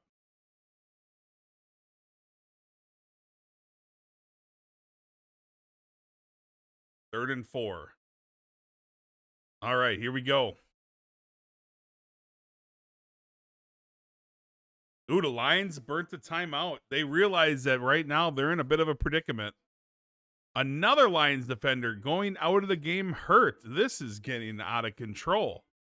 They're going to have to start recruiting people in the stands to play defense. Minute 8, 3rd and 4, 3-point game. You can cut the tension with a knife. This is a battle. Big time battle. Oh, look at that guy in the stands. He's like, hey, the last 7 were losses. Detroit is trying to.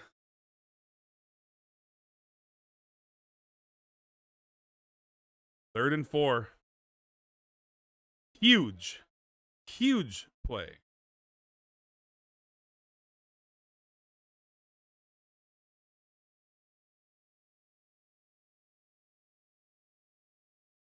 Oh, knocked down. 4th down. This is the ball game coming up. 4th and 4.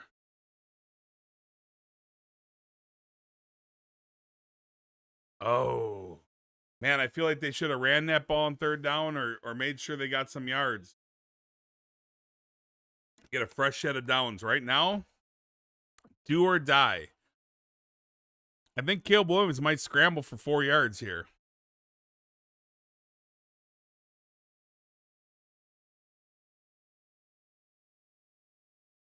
Fourth and 4.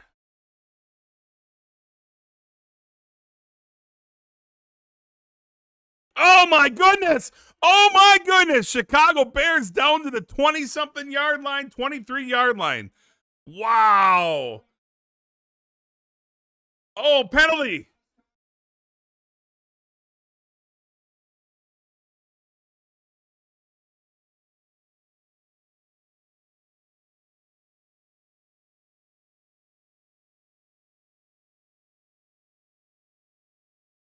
Oh, pick play. Uh-oh.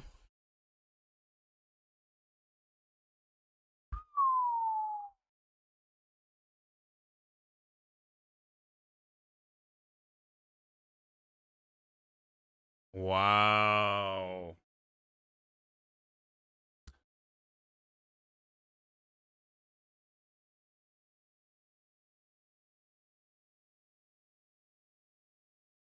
Devastating for Chicago Bear fans. Let's see. 4th and 14. Not a lot of plays for 4th and 14.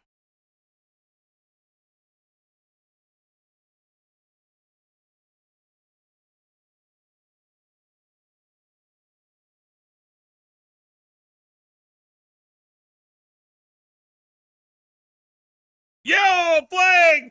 Oh! Pass interference! Oh my goodness gracious! What is happening? What is happening? If they call this penalty off, Bear fans are going to lose their minds. Holy cow. If they cancel this, holy cow. It was, first there was a pick play on 4th and 4. Oh, they got him. Oh my God, the Bears are in scoring range. Oh my goodness. So first it was 4th and 4, and the Bears got a 20-some yard catch, but they called it a pick play.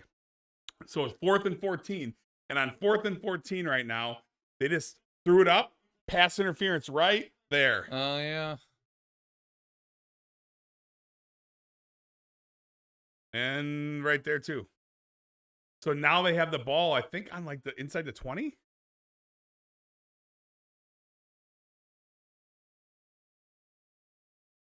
Oh my goodness. Never over. It's never easy and it's never over.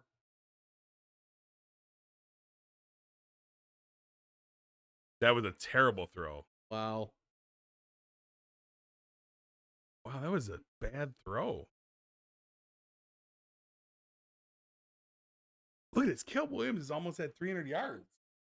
Coming off of only like After that 11. first quarter, you'd be like, what? Even the first half, he didn't have anything.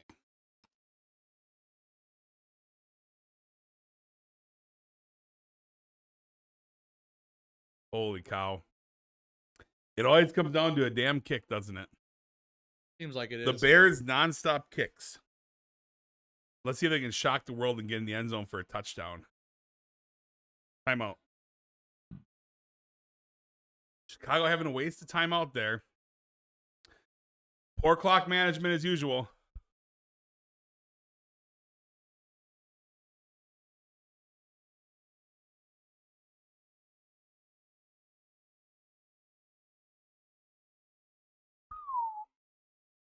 Make a prediction. Detroit win. I predict I lose my parlay, but I think somehow I'm going to win my over. It's either going to overtime or they're going to score a touchdown here. In overtime, you get screwed in most ways because they don't kick the extra point. It's No. What I'm for the over. Oh, true. That's right. Is it 49? No, it's 40. It's 48. Oh, then you're Yeah, good. it's 40. I was Well, going you're to good say. as long as it's a touchdown, not field goal. Yeah. So do you predict Detroit wins or Chicago wins in this game? No, but do the math. It's 48. If they get a field goal, it's 46. Right. As long as it's in a tie, I win. Yeah, if it ends if they tied up, you're going to win. You're guaranteed Yes, to win. that's what I'm saying. Well, So, not guaranteed that you can end in a tie. yes, well, it's the Bears. This is the key play right here. I think Chicago gets the first down. Oh my goodness. Gets it. Oh my and goodness. Gets out of bounds. Oh my Wow. goodness. Keep that clock running. Well, Snoop, if Oh, flag? What's this? What is the penalty?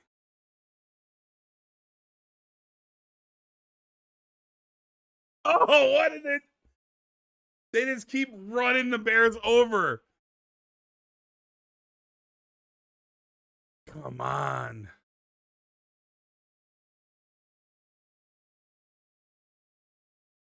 Oh, yeah, he took his helmet off. Just stupid. Wow, that's huge. That was a big mistake.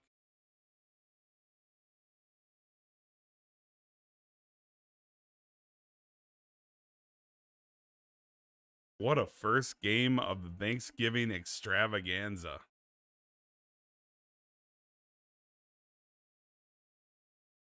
They got to try to peel at least 10 yards off here. Oh my God, he might be out of field goal range. Wow, this is crazy. What are they doing? What are they doing? Holy shit, what are they doing? This is bad coaching. Holy shit, this is bad coaching. Holy shit, this is bad coaching. What are they doing?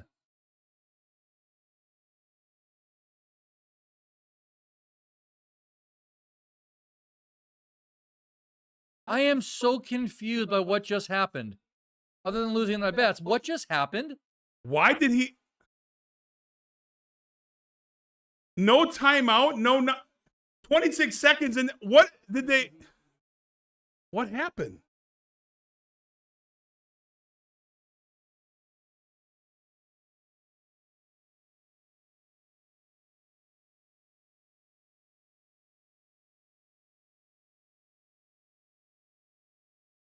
Wow, this sums up the Chicago Bears season.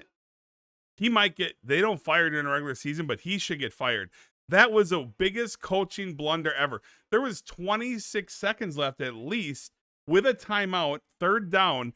You line up, you run a play, you get at least some sort of yards, and you take a timeout and kick a field goal. Like, what just happened there? The Bears absolutely shit the bed. Crazy. Crazy. Wow. I don't understand what happened there. Look at this.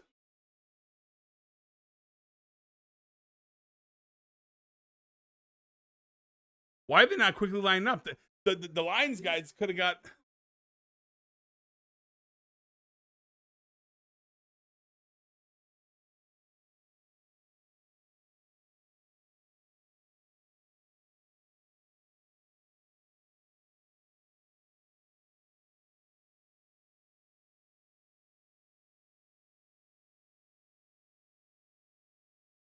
Wow.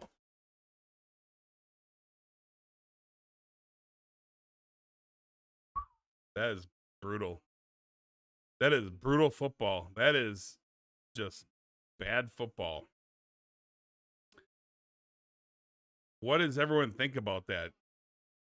Snoop, chime in if you're on and let me know what you think about that. That is just these Bears, man. It is. I can't imagine being a Bears fan. This is painful for me to watch happen, and I don't like them. Holy cow. Detroit squeaks by in a miracle, Mike. What do you think?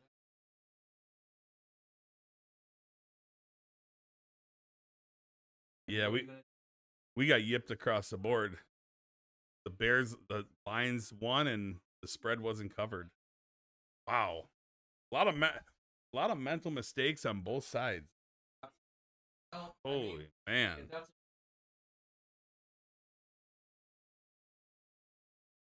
Gosh. I'm good right now.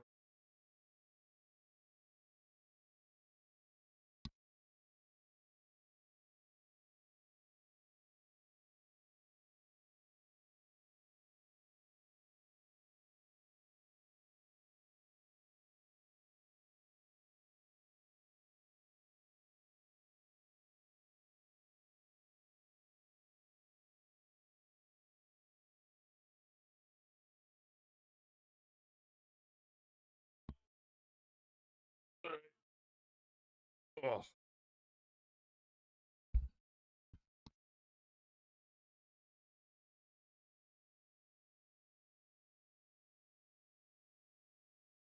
Go.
Well, you didn't put his. All right, guys, we are coming back in for the Giants game. We've reached the sugar portion of the video. Little pumpkin pie. Pumpkin pie on my desk. That's okay. Where did that come from? Oh yeah, how did you had it in the bottom? Works. All right. Well, you're the only person on the stream right now anyway, so enjoy your pie. I'll make the graphic. Yeah, he said that out. Sorry. What a dumbass. All right, we'll arrange the whole structure of the house. Knows it's holiday. Even that, yeah, that doesn't even. That's not even relevant.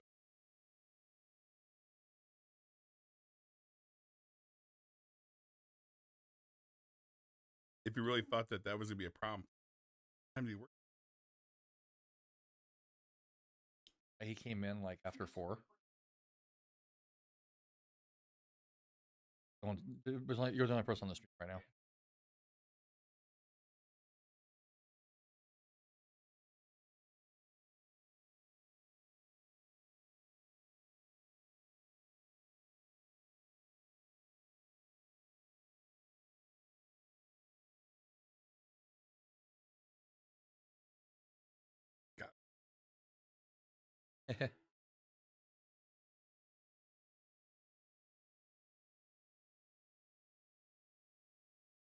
No, it shows one in a chat. That That's means, you.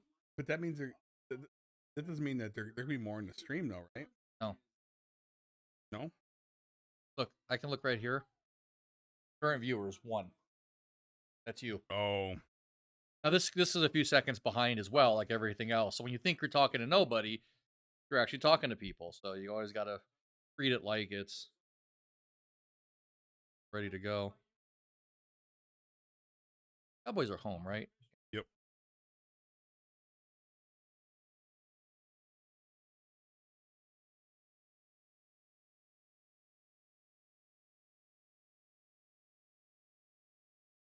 Shut up. Is that chick, the Cowboys chick, actually doing sign language, a cheerleader? Maybe a lot of people. Okay, A lot of sure, people yeah. know sign language.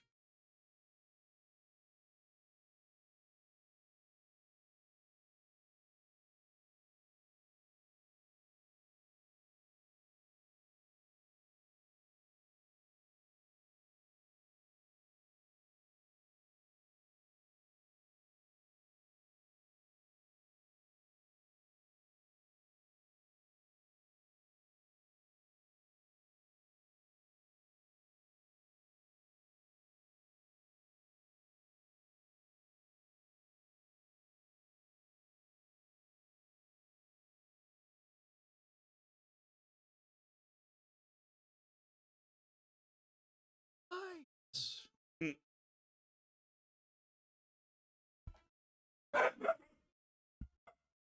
This is what we're doing a stream here.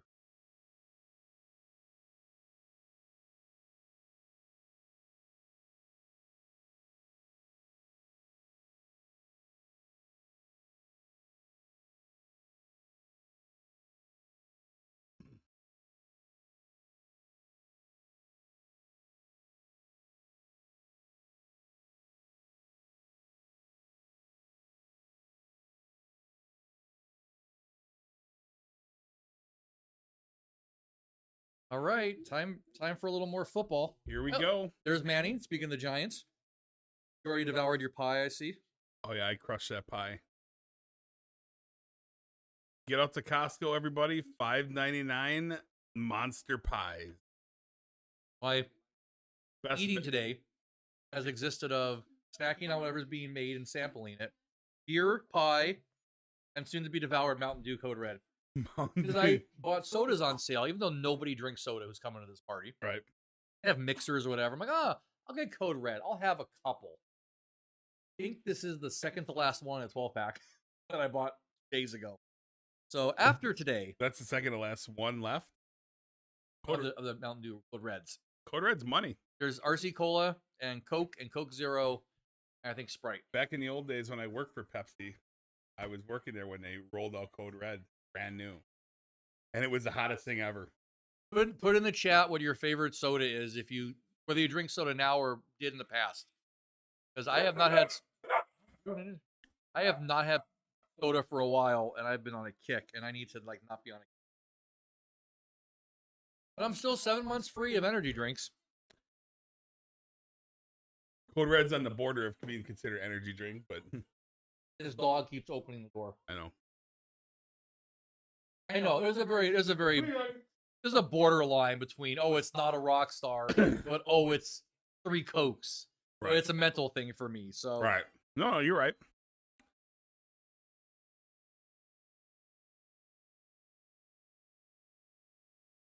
All right, Rob G, if when you get in the chat, let me know what you think about your Cowboys. How is that turkey? Is that turkey done? Are you eating right now? Saw those pictures and it looked great. Yummy, yummy. Can't wait for turkey time. Well, 5 o'clock.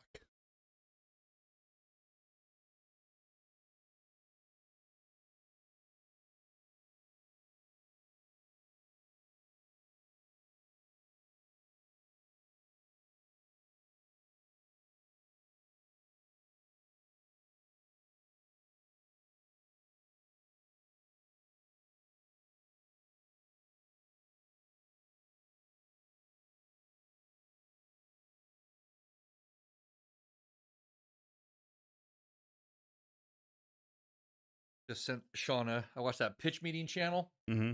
and she watched some show on Hallmark called Hot Frosty.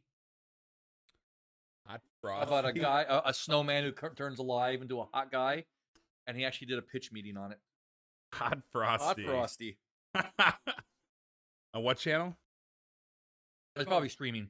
Oh. No, it's a YouTube video. He makes spoofs about Oh. what it must have been like for the writer and the producer talk about a movie. Mm. Like he did Terrifier and stuff too. Like, Right. but it's usually done comically. Like, Speaking of Terrifier, there's a meet and greet here in Vegas. is there? Yeah, I saw some posts. I don't know Actually go to that. what it's called, but it's a meet and greet of Art the Clown and the girl Oh yeah, so and whatever. Terrifier, absolutely the best horror film series in modern times.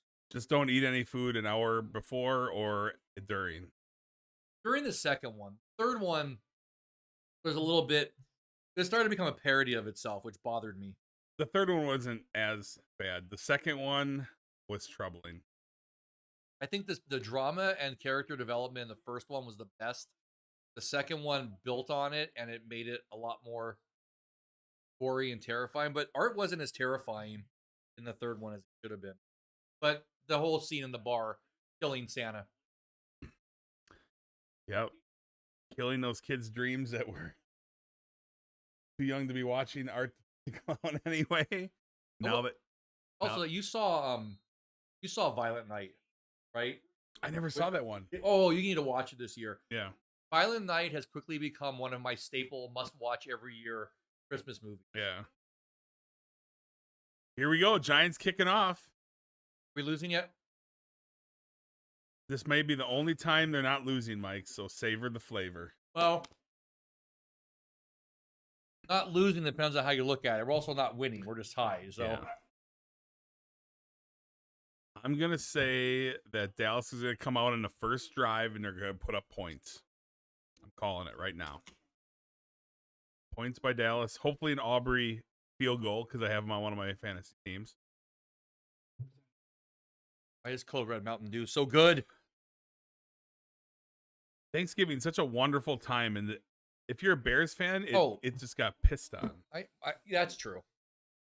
I miss waking up in the morning and watching the parade and relaxing until dinner, but we got this now. So welcome into those watching. We're back for the Giants Cowboys game. I kind of missed the end of the Bears game. That was pretty crazy.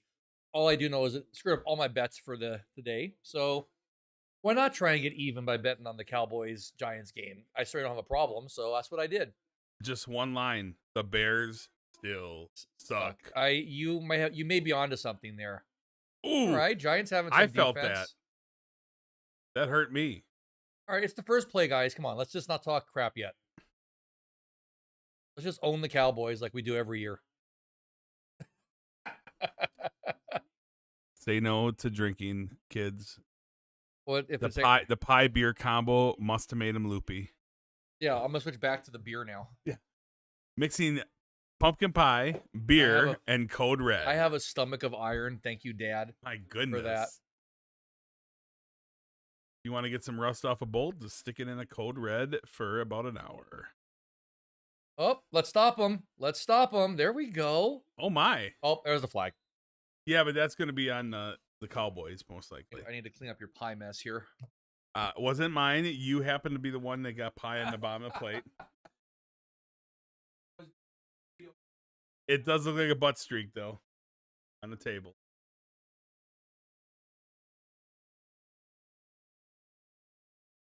Oh, my.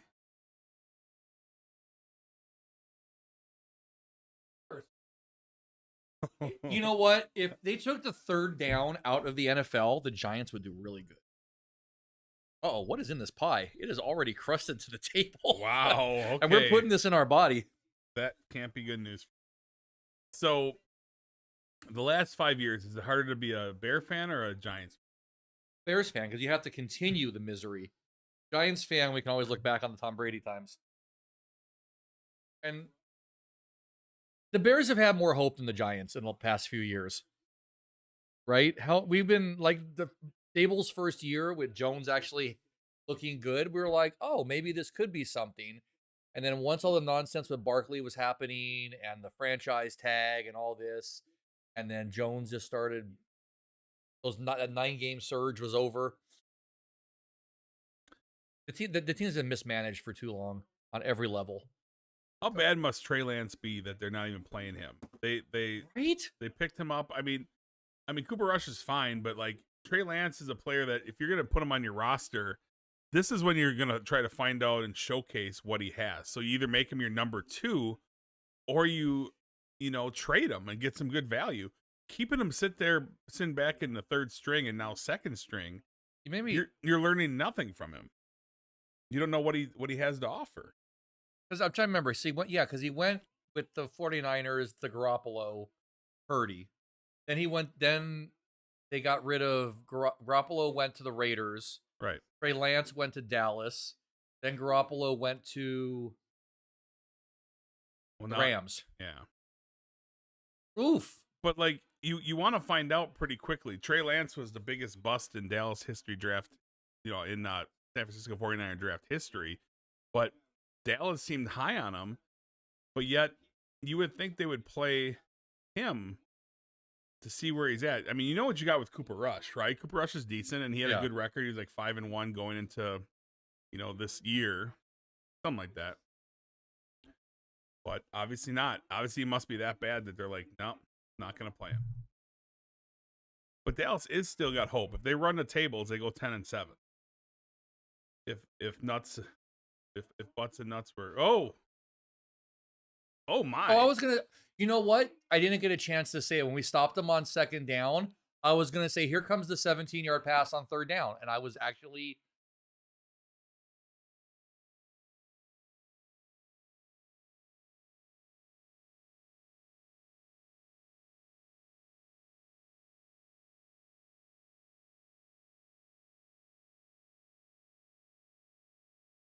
There's another interesting name. Talked about Amon Ra last game. CD. Yeah, right. It sounds like CD, like a music CD. Sounds like CD, like CD. underhanded. Oh, look at this play. Oh my. Maybe they wanted to call him like Charlie Daniel Lamb, and they said, let's go with CD. Oh, but that sounds cool. It's like Musk naming his kid Greek symbols. His kid's name is X. And One of them is. The other one is like the. But isn't it ironic he names him X and then he changes Twitter to X? That's not ironic at all. It's obviously connected, the other one right? I forgot. We uses the symbols. I forgot if it was a star or if it was a formula or something. But So did he buy Twitter to name it X to kind of have a, after his CS honor- McLeod said Lamb will get 3 TDs. Cowboys win by double digits. Take it to the lone shark. Boom. I love it. Well, as much as I'm going to sit here and pretend the Giants have a chance, I know what the realisticness is. This is why I bet the other way on this game. But it's that happy bet. I'll take. You know what? How do you do this as not you, the royal you? How do you do this as a fan? I don't want to cheer against the Giants. I like the Cowboys to win and make some money back. I don't want the Giants to win because of the draft picks. Like I have to watch this game and it's the Cowboys. There's no side of this game I can be happy with. Win-win-win though. Like I don't want to lose to the Cowboys. That's the one downside, but you win something though. You win the bet. You win. What you don't want is the Cowboys to win by like a point. Yeah, because then you're in a world of. I'm in a world of pain. Oh, Peter, how's 3 hours of Brady's voice gonna? Oh, Peter Worcester in the chat. Hi, Peter. How you doing, buddy? The sweet, smooth, silky stylings of Mr. Tom Brady, with his luscious man lips and cheeks and whatever work he's had done. Do you think Giselle's watching the broadcast, or is she playing Kung Fu Panda with her? I don't know, but over under on Tom Brady actually stalking her Facebook or whatever. She just sits at home. Because remember, sad Tom Brady is my favorite of all the Tom Brady. So.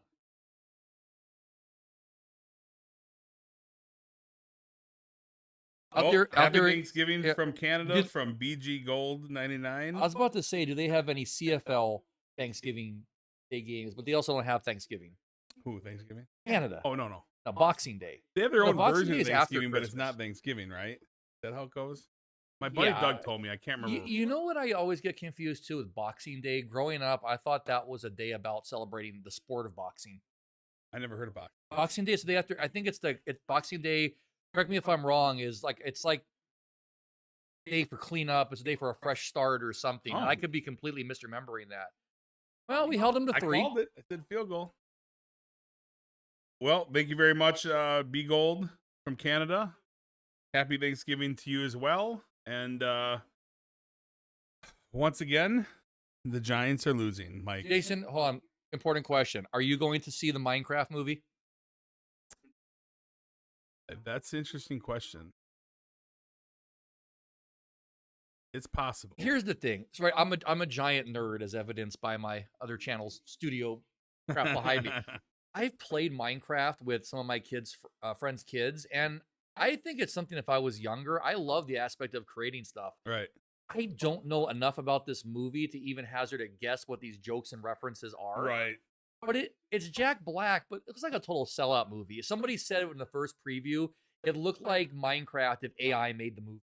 Oh, Like it's I don't know. It's one of those things where there really is never a good translation of a video game to a movie. my godson Jack loved Minecraft, and he is super smart. He got a full ride to. He could have went to any college for the School of Engineering. He got accepted in School of Engineering before he even went to college. Uh, right away in any school, he could have went to Purdue, Kidwell School, but he chose Madison. He chose to go to University of Madison, and for engineering. Go figure. He's great at Minecraft, building things, engineering. Yeah.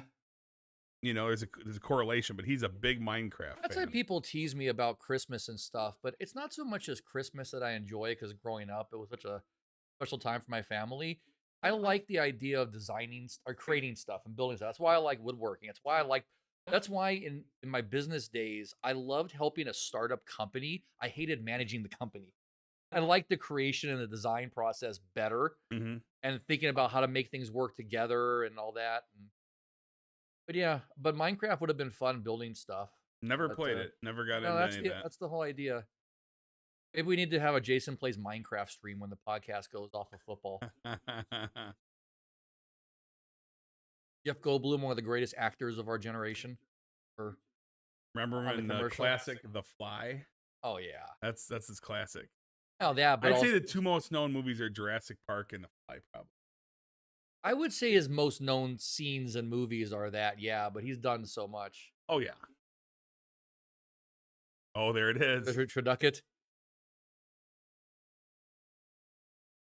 Here is if we get enough subscribers and we're monetizing next year, we should throw a Traducket Thanksgiving stream. Oh, that'd be fun. We'll actually eat a Traducket. Can I get Shauna to make it for us? Probably not. It's got a turkey, pig, and a duck. So B Gold 99, he says their Thanksgiving was on October 14th. Oh, Boxing Day. I tried to is give like, Boxing Day a much more meaningful thing. It's actually Black Friday. Boxing Day is like your Black Friday. Everyone Ah. buying crap they don't get for Well, Christmas. Okay. That's the funny thing is we have that for every day after Christmas too. We just don't call it anything because people love their materialism. I'm no exception. I'm not judging there. All right, Drew Lock. So, if Cutlets is hurting, who do we have on if Lock goes down? That's a good question. I don't know if Tommy Cutlets is available to play if need be, and he's an emergency quarterback, or if he's out and the water boy could be the backup I'm sorry, quarterback. I forgot I was doing this year. This is all my fault. We are not that far behind. Oh, That was a last minute decision to do that. was that and intentional because you didn't want to come to grips that the Giants are Yeah. losing? That's okay. I'm only 1 point out of covering, so we're good. Yep. Darius Slayton on the field, one of the most underrated fantasy wide receivers. He is. He is. He had one good game this season. He's actually, he had one good game for sure. He's caught some balls. I tease Jason every year that I want Darius Slayton on our. And I actually did draft him one year. Well, you know Didn't I what? pick him up last year I or think this maybe year? you did. For the first couple of years with Jones, he seemed to be like Jones's favorite target. But as the wide receiver changed, that changed as well. He would just run like one slant route and he'd hit him every single time. Tracy Jr. up the middle. I did draft the Giants. Tracy Jr. pure keeper gold, by the way. If you trade for him in a That's an inside Tracy joke, Jr., folks. baby. Keeper gold. You know, if you were to, Rumor is Philly is going to try and take him next year and make Barkley the number 2 running back. yeah. That's how good He's that good.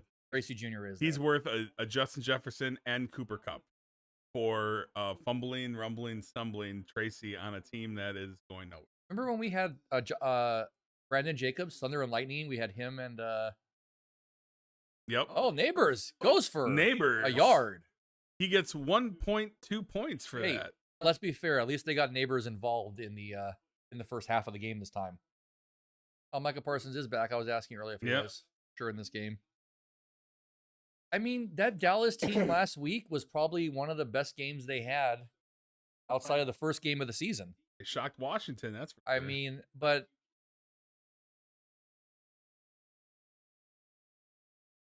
just don't understand what the Cowboys do. I mean, the Cowboys make as many bad decisions as the Giants do. They just win more games. And Cowboys were a game too. Like before I knew I was supposed to hate the Cowboys, I was like, oh, they're like watching them in the '90s Hmm. with all the Super Bowls, like Troy Aikman and everything. I mean, it's like who was going to lose to Buffalo this year, or who's going to beat Buffalo this year, the Super Bowl? Right. Dallas has to thank Buffalo because I think they attributed for 2 of their Super Bowls. Yeah, it was Washington, the Cowboys, and Oh, and that is the Dollar Tree tush push. that was more like the Heine hustle than the tush push. That literally is the Sam's Club. That is the Sam's Club. Timu. No, it's the Timu. Dude, you're such a fucking boomer. It's Timu now. That was the Timu tush. That was the tush Timu push. tush push. That was the Walmart brand fucking, cereal. Like that was embarrassing. Hey, Japan, really quick, please. That is how not to. Did the Giants do that as an honor to Saquon Barkley? Did they say we're going to tush push in honor of Saquon Barkley, our fallen soldier? So that's and he got hurt too to boot. Huh? Oh no, maybe not. They're good. Hey, there's Tommy. Tommy suited up. Tommy! We are good to go. Tommy Cutlets. with some Thanksgiving cutlets. At if we halftime, need he's it. going to go back to his part-time job in the concessions, handing out pizza and hot dogs. Tommy Cutlets, everybody. Tommy Cutlets. I can't even think of a Tommy Cutlets joke anymore because he was so awful last week. But somehow he remains on rosters when anyone knows if they actually have to play him, they might as well play the water boy. All right, Jason. During the commercial, Okay. even if this was like you had a rattle or a bib, what is your earliest Packer memory? Oh. So my earliest Packer memory is I was pretty young, and all I know is Green Bay was playing Chicago, and I have a very loose. I just remember a guy named Walter Stanley for the Packers did this kickoff return. I think it was for a 99-yard touchdown or something like that. But it's in the early '80s, So yeah. that's like my earliest memory of the Packers. Then after that, the only memory I had of the Packers that was pertinent is that police officers in my city used to hand out baseball cards. So they were like, it's not be football cards, right? So it'd be football cards for Packers, and the cops would come around and they would have these cards and they would hand them out to you. And it was a way for the cops to meet the neighborhood and to associate as we had officer friendly when I was a kid. That was the actual thing in the schools, officer friendly. So I associated the Packers with these cards for a couple of years. My first real solid Packer memories was when I was 15 and I would go to the old County Stadium where the Brewers used to play Milwaukee because the Packers used to play 2 games a year there. And I got to go to the game as a 15-year-old. And that's my first time I got drunk. Against my parents' chagrin, my buddy Adam Kressel, shout out Adam Kressel, he allowed me to drink. So I'm like, it's 6 o'clock in the morning in Milwaukee and we're at some bar. And I'm having a few beers. And, granted, at 15 or whatever I was, 14 or 15, I looked like I was 20. Right. I was gonna say. So Still underage, but yes. I was 6'1" at 12 pretty much. So, yeah, that's probably my earliest memory, going to that game and little things like that. But by birth, you have to be a Packers fan, right? Like they just train you from the cradle. There's very few people that live in the state of Wisconsin that are not, as long as they were born there, right? I mean, you have transplants that obviously, but if they were born in Wisconsin, now if you get towards the very upper part of Wisconsin, then you maybe get some of those those people that are Viking fans, because if you're in way northern Wisconsin, you're pretty much in Canada, i.e. Minnesota, i.e. Deliverance. But yeah, for the most part, you are born and bred Packer fan through and. Jason, B Gold again asked, said your picks have been really good this year. How much time do you spend each week handicapping the games? Oh boy. I mean, it begins, I start doing a little stuff, each week prior to the games because it's a quick turnaround with us doing the picks on Tuesdays. So Yeah, that's tough. yeah, so it's like literally the Monday night game gets done, and I'm already having to really kind of, put it all together prior to Tuesday afternoon's podcast. Yeah. But I'm kind of paying attention to stuff, and I'm kind of researching and handicapping throughout the week for the future week, and then also absorbing all the information from that week. Yeah, that's the we're hardest. in. That's the hardest part is doing it on Tuesday because we're doing early lines. Those lines are available like Monday, but Well, even when, available, yeah. even when I do the graphics, Jason sends me the final picks as a way over to the film, and that's when I update the lines. And a lot of times those lines move from the previous night when I was doing the matchup graphics. Mm-hmm. So, and sometimes they've moved when we've been filming too. Yeah. So that's what's tough about doing is we got to pick a time. We'd rather do it early and give that advice to use your judgment. Look, it's 7 now. If it goes up, don't touch it. But if it goes down, if we like it at 7, you love it at 6. Yeah, when we do the podcast So- on Tuesday, there's a lot of injuries that are pending, especially later in the year. In the beginning of the year, it's not as much, but later in the year, a lot of guys are banged up and questionable week in and week out. Yeah. And you don't know until sometimes up to game time when they're going to play. So I take things with a grain of salt, but I do the best I can when I put the picks out. And then I always tell people to make the adjustment as necessary, based on what happened. If it was all we had to do in life, we could do a update every single day, but it's just not real. It's just not feasible, Right. But sometimes you do catch those bets early on that are way better. Yeah. And But that was a broad answer, but a good chunk of hours in a period of a week to prepare for each week. it's not like you sit down at 1:00 and go till 7. You're looking at stuff constantly Right. since the games end and even before they start on Sunday. Yes. Basically, each week I'm prepping for, Because you said stuff to me too. We're watching the game. Like if something happens, then next week the team's gonna do this. And you're already thinking ahead how that team is gonna be playing Right. based on and that's true. It's you want to say, oh, what happened last week, but this stuff sits with you. I mean, again, sorry, I know the wound is still bleeding, but look at the Bears for the last 5 weeks. Like it's hard to look and say, well, okay, it was a lucky Hail Mary. Right. And it was that player's fault for dicking around the sideline and not being in position. Well, okay, the Packers got a kick, but we had them otherwise. Well, we got the Vikings back and lost in overtime. It's just tough, right? You can't, and some randomness that happens sometimes. Right. Yep. Oh, Ooh. Got to catch that. It was behind him though. That was. I was like, is he trying to spin for effect, or was that ball just not placed properly? No, it was behind him. Mr. Tom Brady, where are you?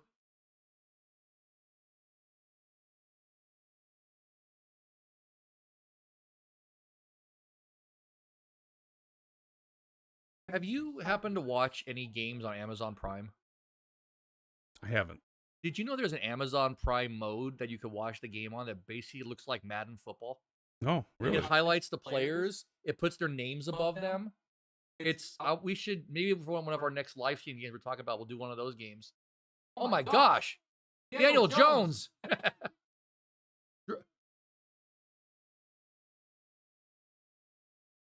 Welcome to the future quarterback of the New York Giants. What? Oh, The future of the Giants? Drew Lock? Mike? I was just saying. Yep. He's in. That's in. Drew Lock.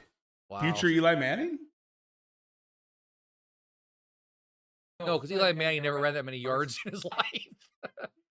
But wow. hey, we go for the skinny, funky looking white What quarterback. is So going on? And the Cowboys. this is what I get for not betting my Giants. The Cowboys' pain continues, and it's early. Mike McCarthy looks like he just ate to the Costco pie. I mean, think about that. We're watching the classic Cowboys Giants matchups with Drew Lock and Cooper Rush at quarterback. Yeah, right. How far the NFC East has fallen. Well, at least these two teams. Right.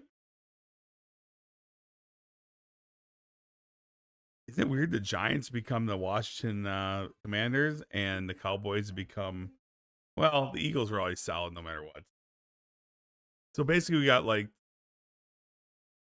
the Giants and the Cowboys are the new Washington of the division, of the old Washington. Yeah.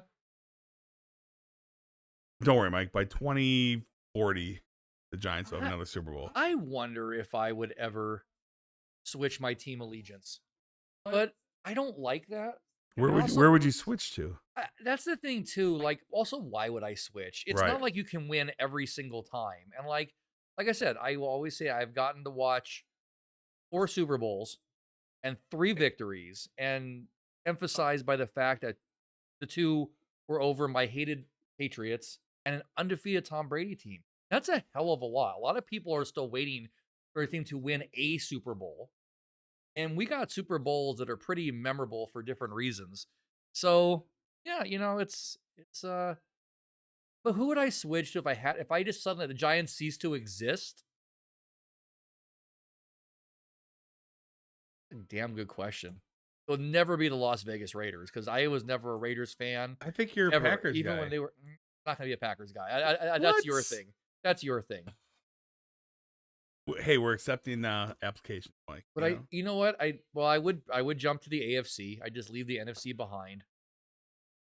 Guess the Chiefs. No, I'm just kidding. Bills fan, Mike? Bills? Hey, Bills is close because I've had a number of friends who are Bills fans, and they were like the lovable underdogs for so long. Yeah. But I don't know. I feel like even like I don't know. Like a team nobody cares about. I'll be a Cardinals fan. That's NFC. Oh, that is NFC. Yeah, I did say I'd switch. I to think you AFC. should become a Houston Texans fan. I will never get their name right. You'd be like, and the Tennessee Texans are But playing. doesn't Tennessee Texans sound better? It flows better. Houston Texans. That's not like a little not phonetically pleasing. Yeah, the Houston Texans, the Tennessee Titans. Hey, at least I don't say the. Oh, okay. So here's a random thought too. Since we're just Well, they take it away. It's just 3-0. Or they end a review yet? Well, they had it 6-3 a second ago, but I guess they're gonna take it away. Well, it's gonna be first and goal. Time for the Timu push. Oh, and now Tracy Jr. Keeper gold. Tracy, keeper gold. Jefferson. Who? Here it comes. There it is. Tracy, keeper gold. Odds that he started Tracy. Yep. You know what's funny is Tracy would have been on AJ's team, and now he didn't get. Yeah. Keeper gold, Tracy, winner, chicken dinner. Look at that. That offensive lineman has 2 different colored shoes. Oh yeah. Yellow and white. How do you feel about your Giants in the lead right now, Mike? It's not. Well, I don't know. It's like a Thanksgiving miracle. You know what? Well, no. Okay. That angle is so bad for me. I don't know. I guess. I don't know. This was a stupid game to bet because these 2 teams, no idea what's going to happen. I hate when there's always that random quarterback coming in on a game that looks like it should go one way, and then it's the X factor. That X factor of this, Drew Lock is now like, F you guys for keeping me on the bench. Oh, Imagine that. Patrick Mahomes commercial. And Andy Reid. That's we need to get a third person on the podcast. Patrick Mahomes is a bane of my existence, like Tom Brady to you. We'll do a 3-person podcast, and you dress up as Andy Reid. I'll be Patrick Mahomes. We get somebody to be Jake from Steak Farm. Jake from State Farm. Josh. I wasn't going there, but yeah, Like, What could be, all right, fine. If you're talking about, we could get the original Jake. how do you get the original Jake? I don't know, but I mean, get somebody to be the original Jake. I mean, we have to obviously have, a real Jake. Can't. Jason is dancer on the sub. He's talking about race and the fact that Jake from State Farm is now portrayed by a black actor versus originally being a white guy. No, he's only ever been. There's only been one Jake from State Farm. No, there was an original Jake. No. Yes. That guy is the Jake. When you see him on TV, I think the original Jake. I don't think that's when he Hold came. on a second. Jake, Now Jake from State Farm the came. controversy has He begun. came into existence as himself whenever State Farm I'd created like the to character. say it's really scary. I start typing in Google original Jake, and it finishes off from State Farm.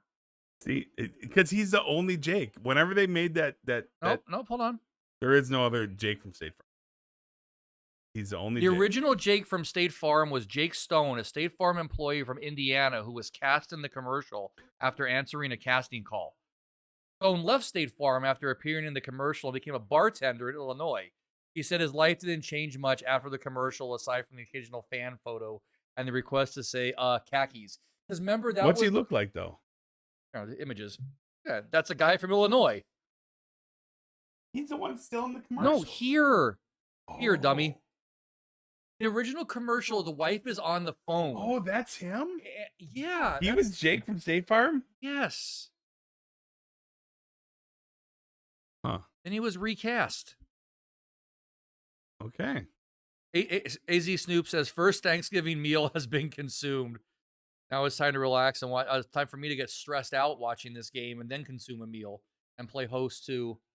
I think our current count is at 17 people for dinner.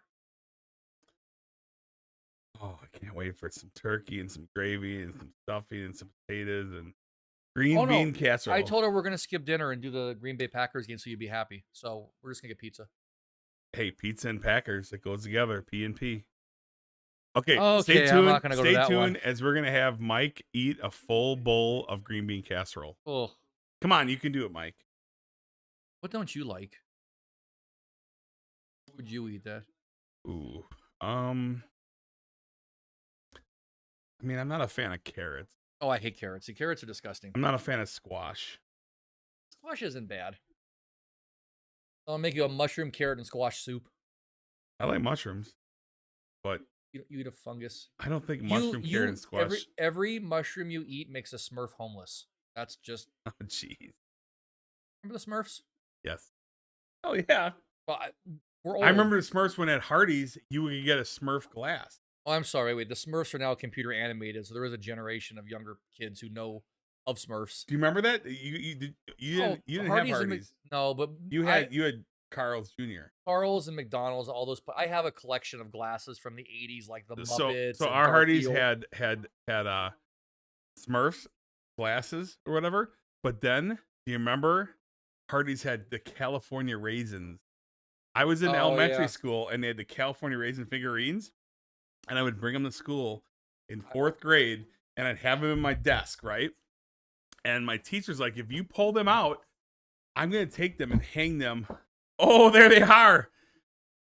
California raisins, Christmas figures happen to be in my box of stuff that hasn't gone up yet. I collected all these in Hardee's, right? Yep. I had like all of them, however many there were, in my desk that flipped up in 4th grade. My teacher said if I pulled them out during class as distraction, she would hang them from the ceiling for the next month. As punishment, when I did that, she took the California raisins with like fishing wire almost. Yep. And hung them from the ceilings over my desk for a month. Oh my god. As punishment.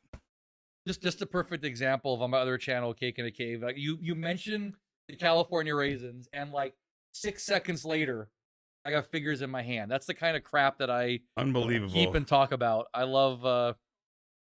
I'm a big kid. Hey, look, if you watched High Stakes Poker, they always use the line, but it wasn't Doyle Brunson who originally said it. Right. But when they say you don't stop playing because you get old because you stop playing. Yep. And I wonder sometimes why I'm such a kid at heart as I'm approaching 50. And that's why I enjoy what made me happy. Yep. And I enjoy other things too. Right. Although to be fair, I did play a lot of Madden growing up, and I did remember playing a Caesar's Palace video game on my TurboGrafx and learning about 5-card draw poker and slots. So I guess some things haven't changed. I just got older. Yep. But much nicer when you can hit reset and get all your money back in the game versus running aces and the kings and. Oh. Aces Snoop and the just king. said top 3 sides. I saw top 3 that. sides. Okay, so him, mashed potatoes and gravy, mac and cheese and stuffing. I don't know. God, I don't know if you can top those. Like those are the We staples don't that. do mac and cheese. Maybe we should do mac and cheese. Oh, mac and cheese is a good one. Yeah. Okay, so Oh, wait, hold on. Snoop, we're gonna answer that. So I'm gonna pimp a restaurant I'm not associated with in Vegas. We went to a place this past weekend for Shauna's birthday Mhm. called Diner Ross, which Okay. is supposed to sound like Diana Ross. okay. It's at the Link, which, by the way, the Link Hotel and Casino is the epitome of the saying you can put lipstick on a pig, it's still a pig. hmm But they opened up a new 70s, 80s kind of disco interactive show from Spiegelworld. The one was like Absinthe and other shows in Vegas. We just went to the restaurant. I'm saying all this because the food was incredible, and they have a mac and cheese that's made with French onion soup. It might have been truly the best mac and cheese I've ever eaten. Wow. We want to try and find like a knockoff recipe. She knows the president of Spiegelworld, so I'm sure Right. we can find a chef there who will tell us. But I would Diner Ross was actually really. It's a diner, but it's an upscale diner, right? Okay. So they got burgers and meatloaf and fried buffalo chicken, but it's not like greasy diner food. It's Okay. professional. Like you can eat off The Bear, your favorite show, The Bear. The bear. That's good. That's a It's good coming show. back. Anyway, so my three favorite sides, though, I guess stuffing is a side. I always consider stuffing part of turkey, but 100% stuffing. Mhm. Sides in general, she makes a corn dish side. We had it last year. It's not cream. Maybe it is some kind of cream corn. I actually think I like that. Oh, Rico Dowdle. And I want to pick something that's not mashed potatoes and gravy, but how do you not go stuffing and mashed potatoes and gravy? That's Thanksgiving. So I'm gonna say stuffing's Yeah. my top one.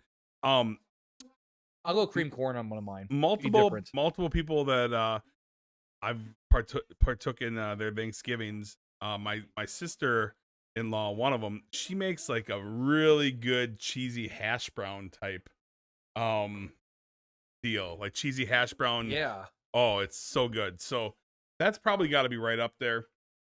And I'm conflicted. I don't think mac and cheese. Yes. Mac and cheese, yes. I love mac and cheese, but it's just over the years of my life, probably all the way up until the last 5 years, mac and cheese wasn't a thing. All right, I'm gonna look it up. So I'm a green bean casserole guy. I like the green bean casserole because I like cream mushroom soup, and I don't eat beans pretty much year round until green bean casserole comes around. So I'm gonna go with stuffing, cheesy hash browns, i.e. mashed potatoes and gravy. And then I'm green bean casserole. looking up classic and not classic Thanksgiving side dishes, and of course, number 3 is a green bean casserole, but it's gnocchi green bean casserole. That sounds interesting. Green Brussels sprouts, I'll pass. Harvest Caesar salad. No, do you like sweet potatoes? I do. I mean, like they're iffy for me. like have those like candied sweet potatoes or sweet potato. Cranberry sauce. We were talking about earlier. Cranberry sauce in the can or legitimate cranberry? Legitimate cranberry sauce can be really good. Yeah, if you have to say, hey, would you please cut me off a slice of that cranberry sauce? I'd probably pass. But if it's a scoop, When I was a kid, my aunt, when not watching here, but yes, when I was a kid, my aunt hosting, when my aunt and uncle were hosting Thanksgiving that year, she got a little bit creative and she made what she called pumpkin soup, and it was cold, cold pumpkin soup. It wasn't good. Not sure about cold. It wasn't good. There's like I'm on number 15. There's been 4 green bean casseroles already. Like, what's wrong? Look, pumpkin soup. There it is. She tried. Wow, scallop potatoes. That sounds good. I must have hungry. Scalloped potatoes is good. You can do so much with potatoes, scalloped potatoes, cheesy potatoes. My wife loves cheesy potatoes and ham. Scalloped potatoes and ham. I could see that. Not for Thanksgiving, but scalloped potatoes and ham in general. Cranberry bacon green beans. That sounds good. With cheese, with feta cheese on it. Anyway. Do people in the U.S. eat pierogies and cabbage at Thanksgiving? No. I thought pierogies is isn't it like a Russian thing? Yeah. Yeah. Remember, you're thinking of rounders. What you're thinking? Yeah, because so you're talking about glasnost and pierogies and shit, right? So pierogies got to be like Russian or European for sure. Yeah. No, I do not think in the U.S. I'm not familiar. I'm sure that people maybe that live in the U.S. Yeah, they're definitely Russian. of Yeah. Russian I've heritage. I've had pierogies. Yeah, pierogies are good. It's like a potato type thing. Dumpling. Yeah. Yeah. No, but I'm gonna guess Thanksgiving. Very few people have anything to do with pierogies and cabbage. Now, corned beef and cabbage, obviously Well, on that's St. Patty's Patrick's Day. But St. Patrick's, there's another American holiday. Ireland, right? That's Right. it. That's the weird thing you think of all these holidays, and with the exception of like Christmas and Easter, a lot of these things don't. Now, translate. so St. Patrick in Ireland, St. Patrick's Day is not a thing? No. In Ireland, I believe it is, but I don't. But You know it's what? different, I right? kind of did one of my classic Michael's. Is St. Patrick's Day an Americanized type holiday or what? It's originated as a Catholic feast in Ireland to honor Saint Patrick, the country's patron saint. Okay. Yeah, I think because of the immigrants coming to New York, and yeah, actually it says right here, Irish immigrants brought St. Patrick's Day traditions to the United States, where the day evolved into a secular celebration of Irish culture. Like everything else, like almost every holiday we have is some kind of religious or pagan ceremony that was now translated to be commercialized. Now I So you want could some, have green beer because that's what made St. Patrick great, was green beer. Yeah, Chicago doesn't have much of a football team, but they definitely on St. Patrick's Day they do it up and they color the river green. Yeah, I've seen that. Green. Man, I'm hungry for pierogies now. Canned cranberry is Peter. Get out of here with that. What? He likes canned cranberry sauce. I remember getting those. Okay, so in Burbank, The gelatinous cranberry.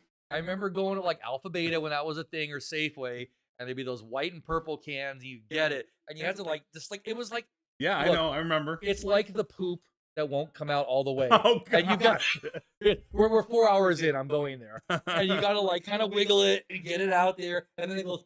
Oh, I know. It's like this log. It's like this cranberry gelatinous log. And yet somehow, even when you took it out of the can, it still maintained the can. Oh, it metal had can lines. Yeah, it had the whole can lines, and then you, Like it was and you indented just take in there. take a knife and just slice into the little pieces. But to be fair, when I was a kid, that's all I knew for cranberry. That's all I knew, sauce. too. I didn't know it was actual cranberry sauce. Oh, give me a break! I never had the the cranberry sauce. If you ever go to a salad bar, yeah, there'd be like some sort of cranberry sauce on it's it. a mush. Like, so there's a game going on still. I forgot. It's actually probably not a bad one going on. We're going to the second quarter. The Giants are winning 7-3, so they're not covering once again. I'm gonna take my lumps today. That's okay. But Moral story: in doubt, blame Mike if we lose both these games because I don't know why, but it's Giants. I should have left the room when the Bears were trying to score. Every time I left the room, they scored a touchdown. Yeah, that's I true. screwed you guys. Oh, the double reverse. Oh boy, razzle dazzle. 3 yards. 2 yards. Good job. Canned cranberry. My goodness, Peter. That's a Peter thing, but that's okay. He's probably bringing canned cranberry Yeah, to the Peter, bring a couple Thanksgiving. cans of cranberry today, please. We I'm sure you can find them one at like a 7-Eleven or something. Man, I went to the store yesterday for some last minute stuff. I could not believe how many people were going Thanksgiving shopping. And I know some people were there for odds ends, but there were people pulling out like whole turkeys in their cart. You know what I mean? Yeah. Like, Oh, speaking of turkeys, did you hear about the Butterball controversy? no.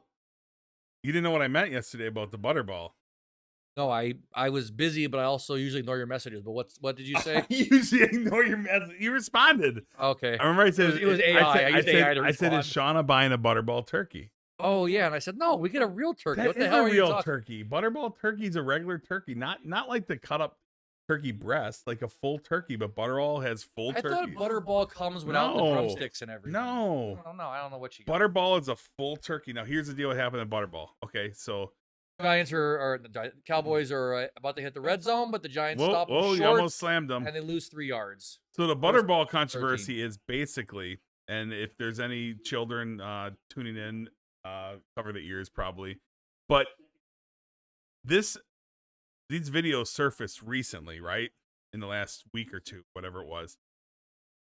The Butterball plants where the turkeys are, there was videos of employees essaying the turkeys and doing cruel things, but like basically assaulting the turkeys. You mean the living turkeys? Yes, Okay. at the plant. Like they were doing things in the turkey orifices. So Well, that's what I thought you meant. I So wasn't sure if you basically now here's the thing. What happened was a PETA person came in as like a undercover, right? Right. And filmed all this. But the video, now here's the deal. I guess it was 16 or 18 years ago. But now it literally butterball turkeys were like sitting untouched because kind of, it's a hard vision to get out of your mind, right? Right.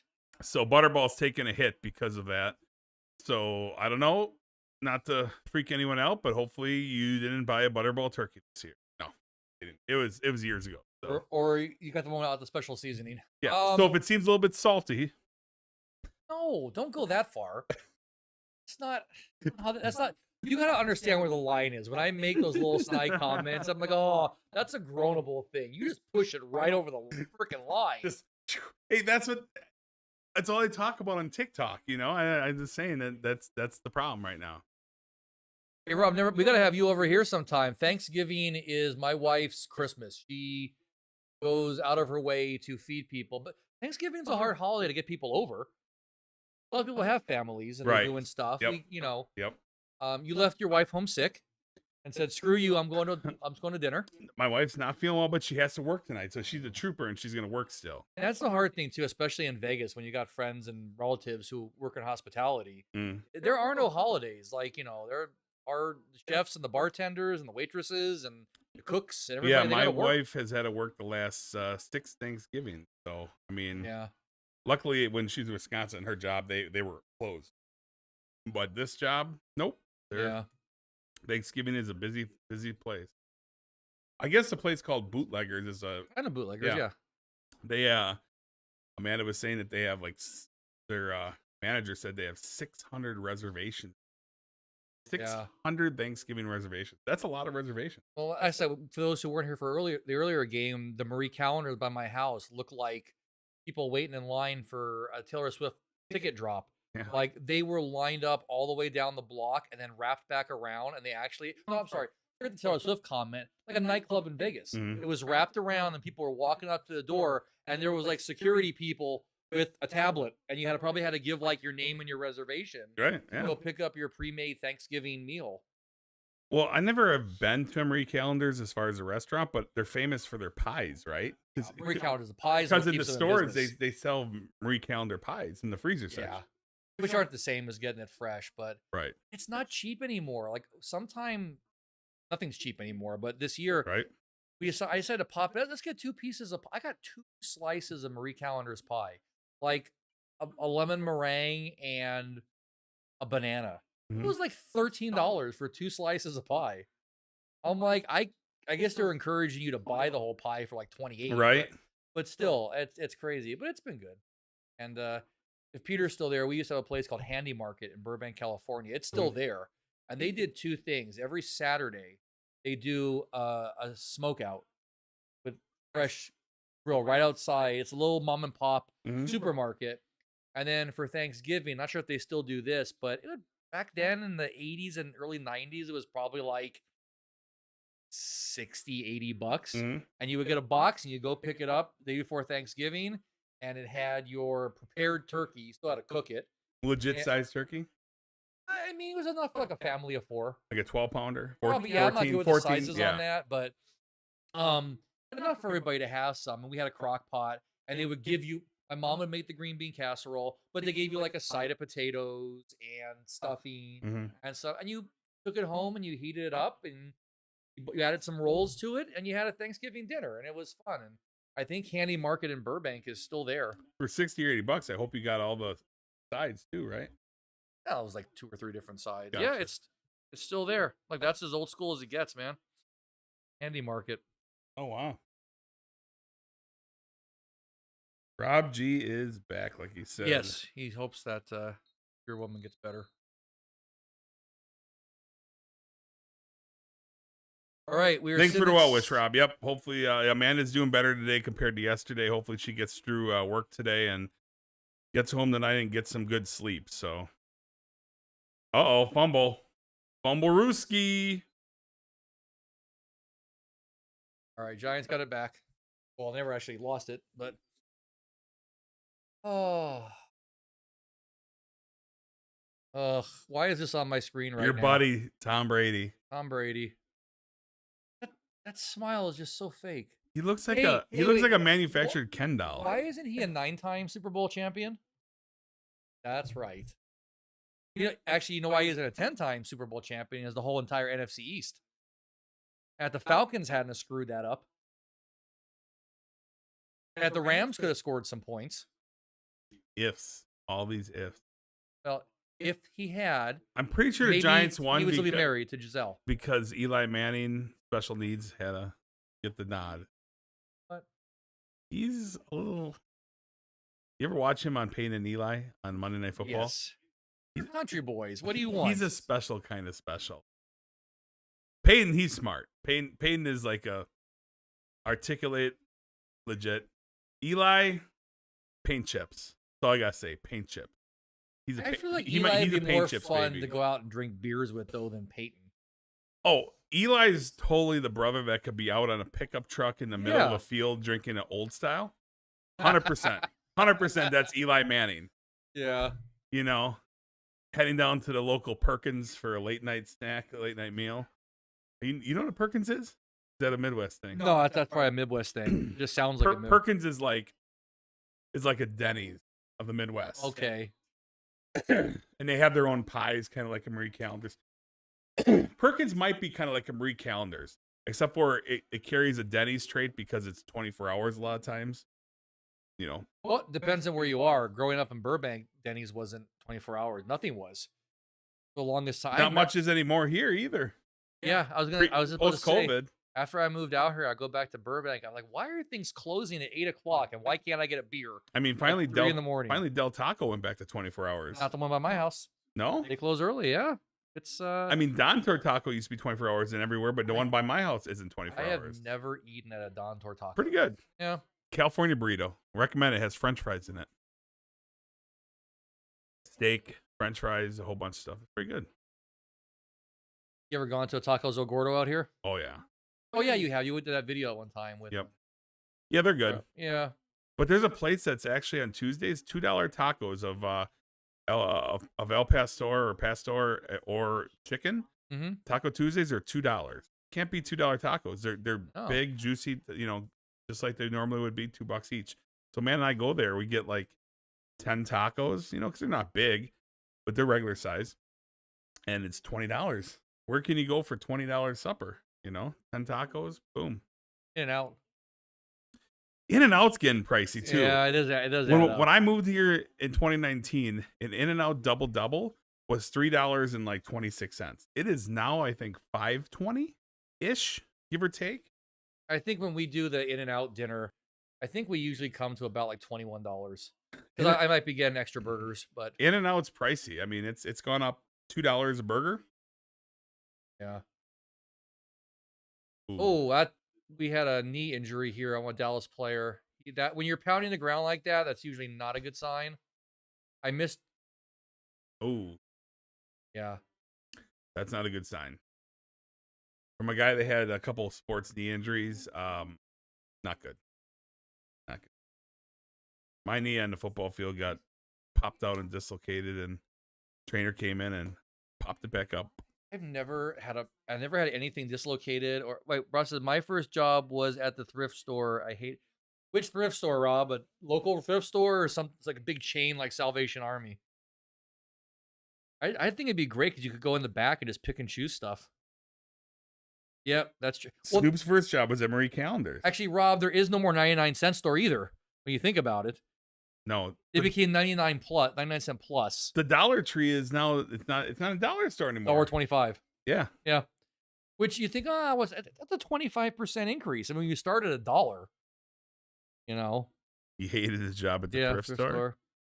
Rob, I'm a thrift store junkie, though. I like to go and find the crap because I'm telling you, man, the thrift stores in Las Vegas, yeah, the Goodwills out here, it's funny. There's so many. And, like, I find a crazy amount of stuff that they have no idea what it is when it comes to, like, electronics and stuff. And they sell it for, like, $5 and it's like a $200 item. I love it.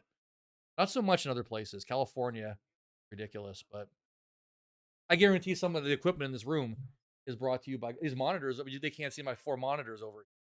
Turn the camera. 3 of those are from Goodwill. You were definitely a good thrift shopper, Mike. I learned it from my mom. My mom I've been to was one Goodwill in town here when I was looking for stuff for the podcast and they had nothing. There was nothing in that Goodwill at all. It's weird. So speaking of that kind of stuff, here's something for our Las Vegas viewers. This is what I would throw into our podcast when we go just to Vegas. So do you know the Nellis auction website? We talked about that. You told me right? about it. I've never checked So it out. Nellis auction is a thing. You can go online and you can bid on items, Mhm. and they have a pickup location near South Point and one up in North Las Vegas. Well, they're actually opening up a Nellis auction store at the Meadows Mall on Decatur. Really?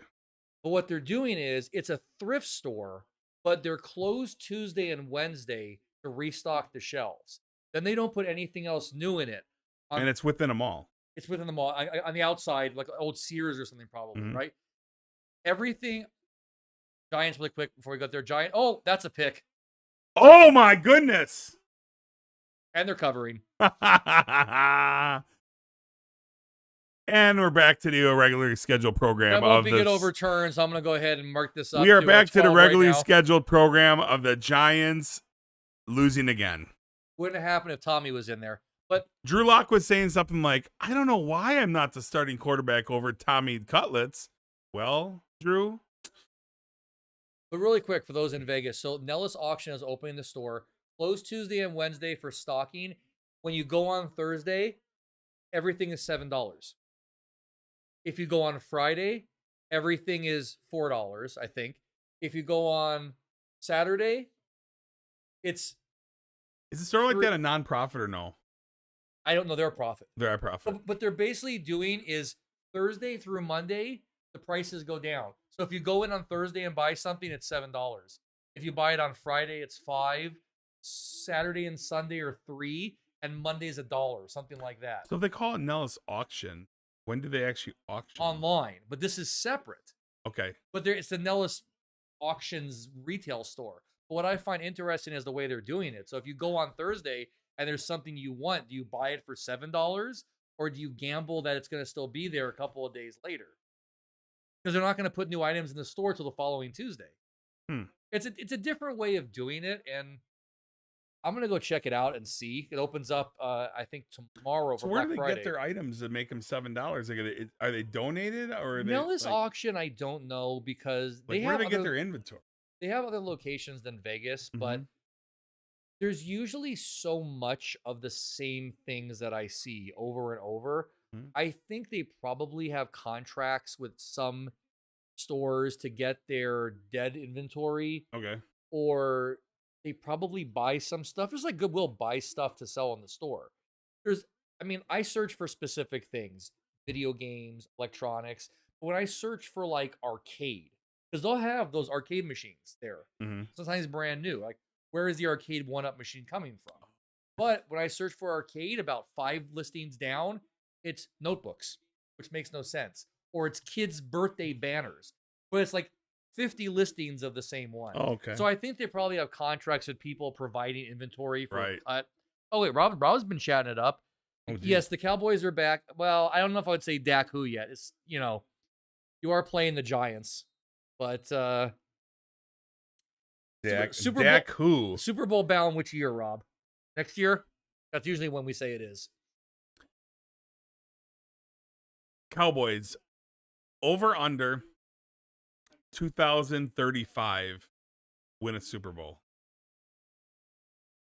Will the Cowboys, in the chat, and anyone listening, and Mike, will the Cowboys between now and 2035 win a Super Bowl? That's a hard one. There's a few teams you could probably say are much higher up that list. Your favorite, the Chiefs? I'm personally going to go on record right now as a hard no. The Dallas Cowboys, the extra kick in there. and a hard no come 2035 will not have won a Super Bowl. Hard no. That'll be how long since the last one? 95? 96? 93 or 92? I'm sure Rob knows. 92 or Rob 93? probably still has the pennant on his wall. No, I was in high school, so it was between 91 and 94. It was before 94, I think. Was it 94 exactly? If only there was some way You we could look it up. So Rob, sorry about that, but no Super Bowl for you guys till at least till after 2035.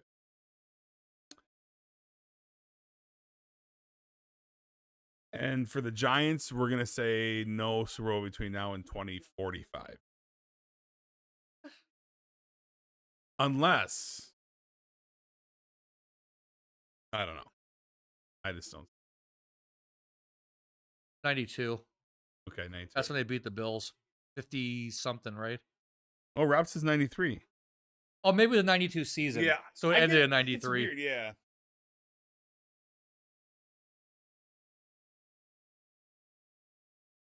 Rob was only 31 years ago, so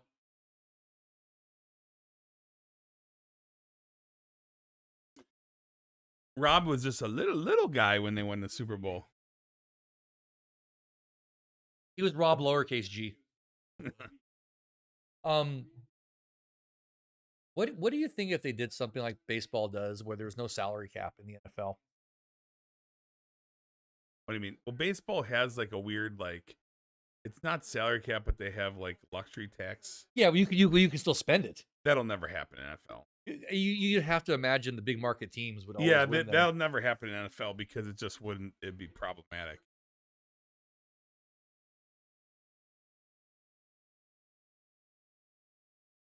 All right, Drew Lock, 3rd and 8. Does Does Tommy Cullets come in if this game gets No. out of control? To find out of control, like 36-7, maybe. I don't know. No, they probably ride Drew Lock the whole way, especially if Tommy got a little bit hurt. Oh, bit offsides. I thought he was off, but He's got to scramble. He he's is down. sacked. There's that Cowboy defense. How about them Cowboys? Oh, Rob's calling out 1993. Yeah. Wait, 95 was the last one against The last Super Bowl, they Steelers? lost that one, right? Didn't they lose that one? 95.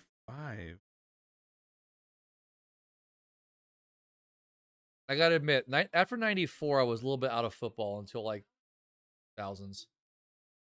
I don't remember 95 being Dallas, but Rob is the man. Rob would know. Rob is our resident Yeah. Dallas Cowboys expert. All my friends in the sadness they face with their teams. Rob Oh, for that the was a Cowboys, hit you for on the the catch. Giants, and then we have Josh for the the Cowboys also. but who do you really? The only person, Angie for the Bears. but the only people you have to be friends Snoop with. for the Bears.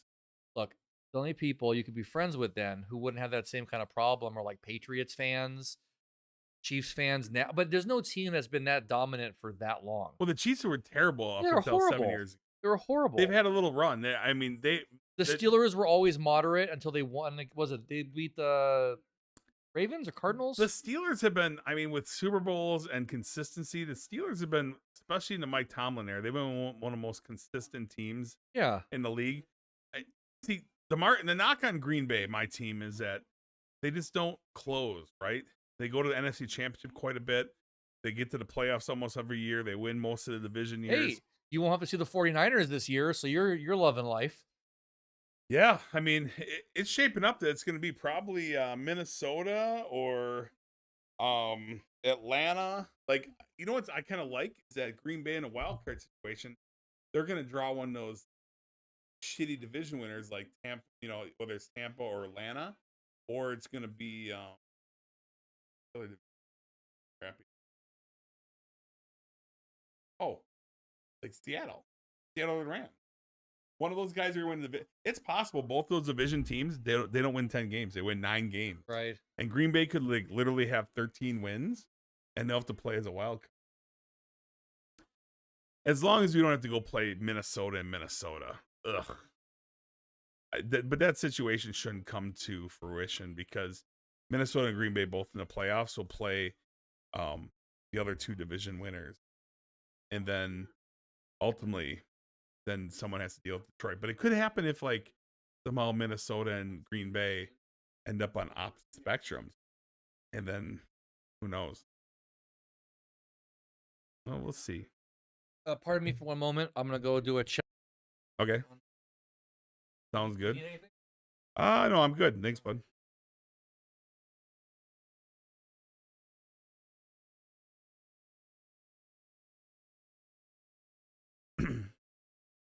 Yeah, B Gold. Yeah, still playing. Finding time to play poker. During football season, I play 3 times a week ish. Usually, more times not like a Thursday, Friday, Saturday concept for playing, but it varies. In a non-football season, somewhat more. So it just kind of depends. But yeah, still try to find time to play football, play poker during football season. I just never play poker on Sundays or Mondays. So, all right.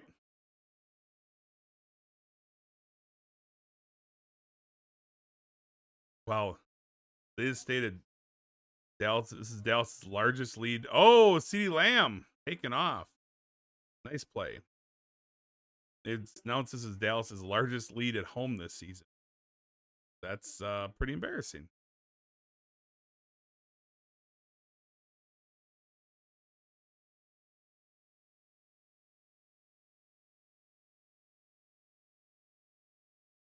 Snoop, I'm sorry about your Bears. What did you think about the clock management, Snoop? I mean, I don't understand what happened there. I mean, 20 that play ended at 32 seconds. They had a good 27 seconds. And I don't know if it's the coach. I mean, they one timeout, so they don't need to take it right there, because if they take it and then they don't get the first down, they can't spike it, and then there's not a time to rush out for a field goal.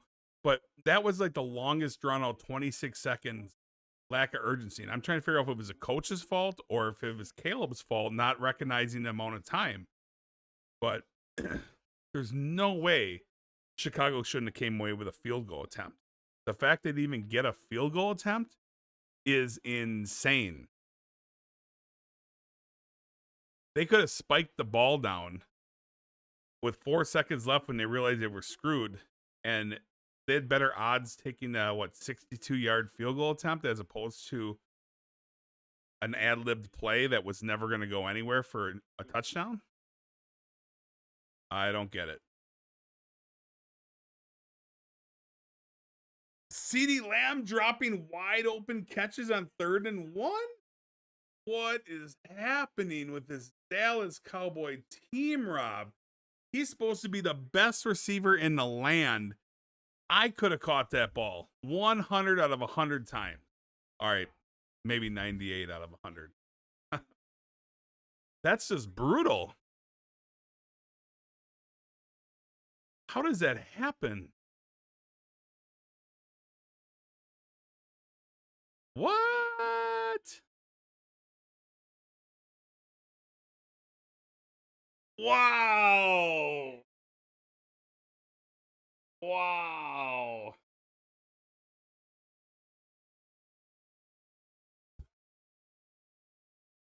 This Cowboy team. That one's on CeeDee Lamb. Holy cow. CeeDee Lamb dropped the easiest catch of all time. They went for it on 4th and 1, didn't get it. The Giants have the ball in Cowboy territory. Oh boy. But once again, the spread not looking good. Mike McCarthy.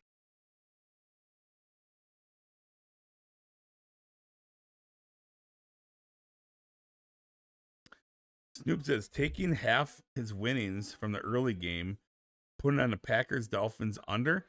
Snoop, I would advise against that. I mean, I'm not an over-under guy, so you can do that. But if you want to put the smart money down, Green Bay -3. Take it to the bank. Boom. Green Bay all day long. Tua is not going to be able to hold up in this cold weather. Yeah, that's the one thing with going on right now. That weather is detrimental to him. Yeah. This team in general does not win in the cold. I know that they're due mathematically. It won't be today. Lambeau's on. Now, granted, Jair Alexander's out. They're missing Romeo Dobbs, but Josh Jacobs is going to be a terror. He's going to run all over them. And Jordan Love is going to keep a clean game. He's going to make some good decisions, avoid turnovers. Green Bay gets a win, double digits. Boom. Boom. Oh boy, Snoop goes, you advised against my Bears bet too, if I recall. Uh-oh. Well, he's got a point. Okay. So let's be real. I'm 6-1 on my take the bank picks the last 2 weeks. We pick every single game. All three, the first two of these games are not even on my radar for taking a bank situation. Obviously, we have to pick them. It's very tough pill to swallow to the Lions game. I mean, how can you take the Bears? Snoop. I mean, 9.5 points. I get the points, a lot of points thing, but this game was set up on a platter for Detroit to get off the schneid. And it looked for a while they were going to cover, but they fell short. The Packer game, though, fun stat. The Packers have won their last 5 holiday games. They won Christmas Eve, I think Christmas Day, last year Thanksgiving. So like over the last X amount of years, they won like the last 5 nationally televised or holiday games. Not nationally televised, but holiday games. So Miami could win. I mean, I'm not saying Miami is out of the question. They have a talented offense. Their defense is playing better. But at Lambeau Field at night, nationally televised game, 20-some degrees, Miami's going to feel the freeze, okay? And I think that's going to be the difference tonight. So, but you do what you're going to do, Snoop. But I'm saying the smart money, Green Bay, -3.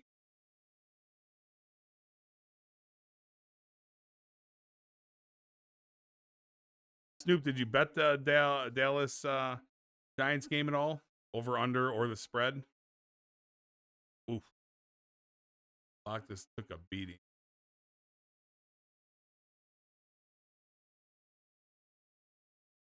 Tommy Cutlet. Do you have an earpiece in? Like, is he helping send signals? I don't know. He does something.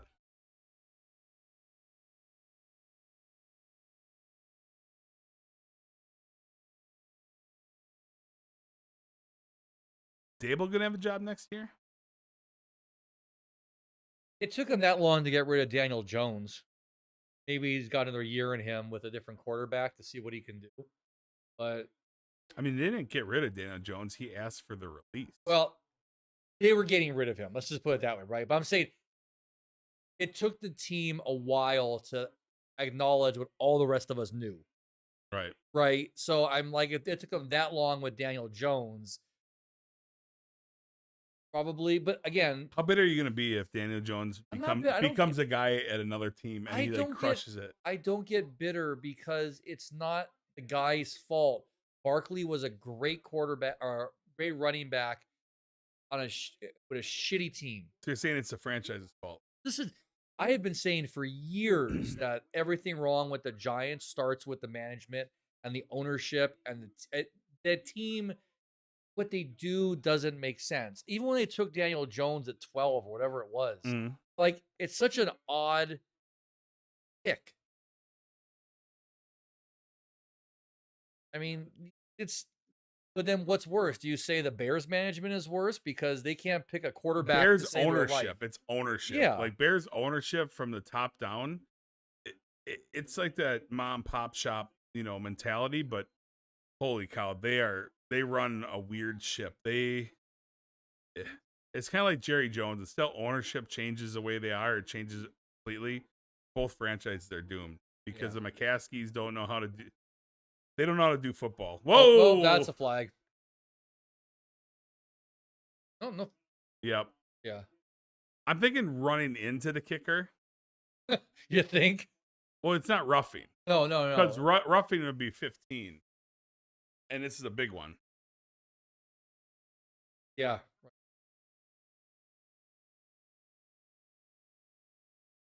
Roughing to be first. Yeah.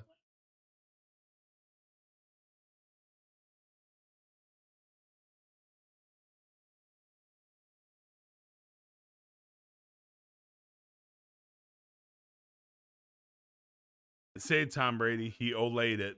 Olayed. Lazy. Tom Brady calling on Micah Parsons for being lazy and missing an easy block.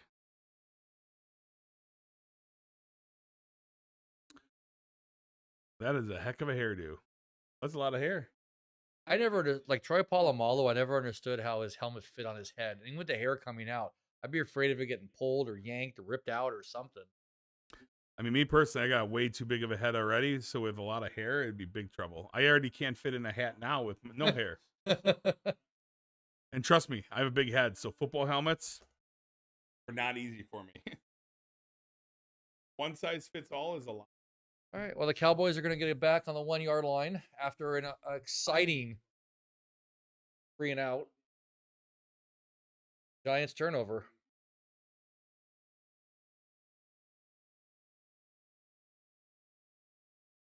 Snoop doesn't care if the Packers, but he's concerned total. with the total. Yeah. Because Snoop wants to make money.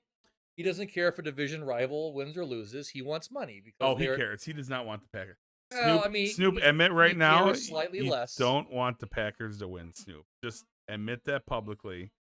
You are against the Packers winning, and that's just the way it is. And it's Yeah, not, but if the Bears had a chance for anything, they sure he should be against all the teams in that division winning. But now he knows he can make money off them, so it's good. Oh, a flag. yep.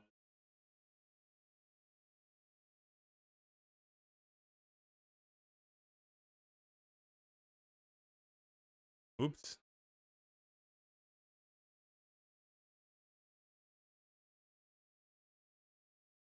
Whoa, needs a lot of bottles of water in front of him.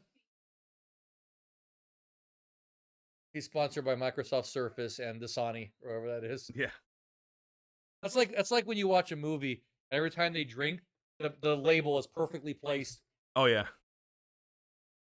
which isn't really possible. You got to find the perfect cans that are printed and sealed that way, right? Right. Like, you know. Well, this game is a barn burner. We're still sitting at 13-7, and somehow we're only midway-ish, a little past midway in the second quarter. Like, this game doesn't matter for much. This game. Who's that? Yeah, this game is a sleeper right now. It really means nothing. I mean, I guess the Cowboys aren't. It means something for the Cowboys still. Oh, And for the Giants, it just means, hey, lose so they get a number 1 seed. Snoop actually wants them to win. He has a futures ticket on Lions Packers to finish first and second in the division. Ooh. What are the pay odds on that sort of thing? So it has to be first and second, meaning either one can finish first or second, or does it have to be Lions first, Packers second specifically? I'm sure if it's a specific. If it's 1 and 2, it pays a lot more. Yeah, I'm sure. I mean, if it's either or, it could be, but I'm guessing if it's 1 Lions, 2 Packers, that's a pretty good payout. I mean, it's probably not super great because really, Chicago and Minnesota was picked to be garbage, and Detroit was the favorite to start year. So even yeah, it's just fluky that Minnesota Yeah. started off so hot. right, like if you would have bet like Detroit, Minnesota number 2, that would have paid out probably a lot because not a lot of people gave Minnesota much hope.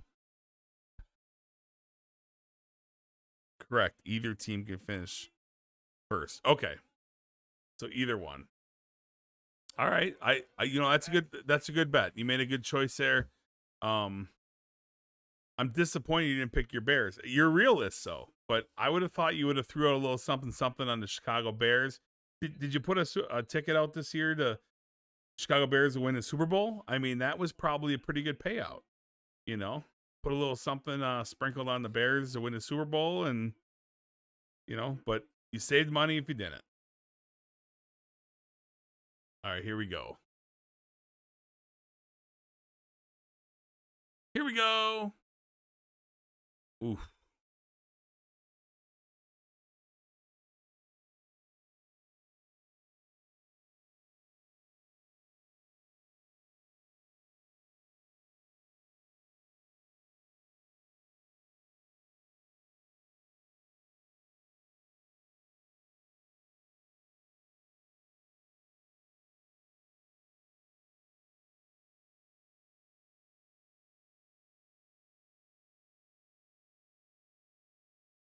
Wow. They're pinned back.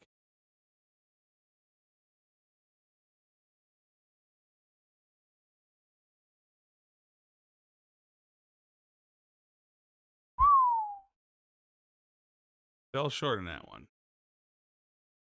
Good coverage. 4th down. Wow.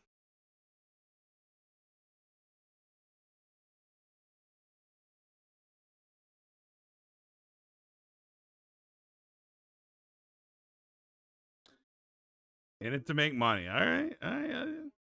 That's good. That's good. What I want to know, Stoop, is are we gonna have a little wager for our matchup in fantasy? It's already started. I don't even know. I think have I had anybody play yet? Chalk that. Oh, look at this. Giants. Oh! Wow.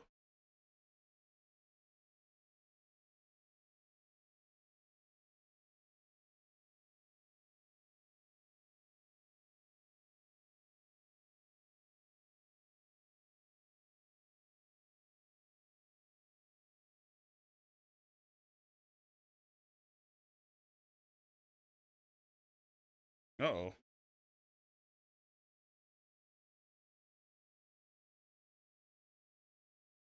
Hey, Mike.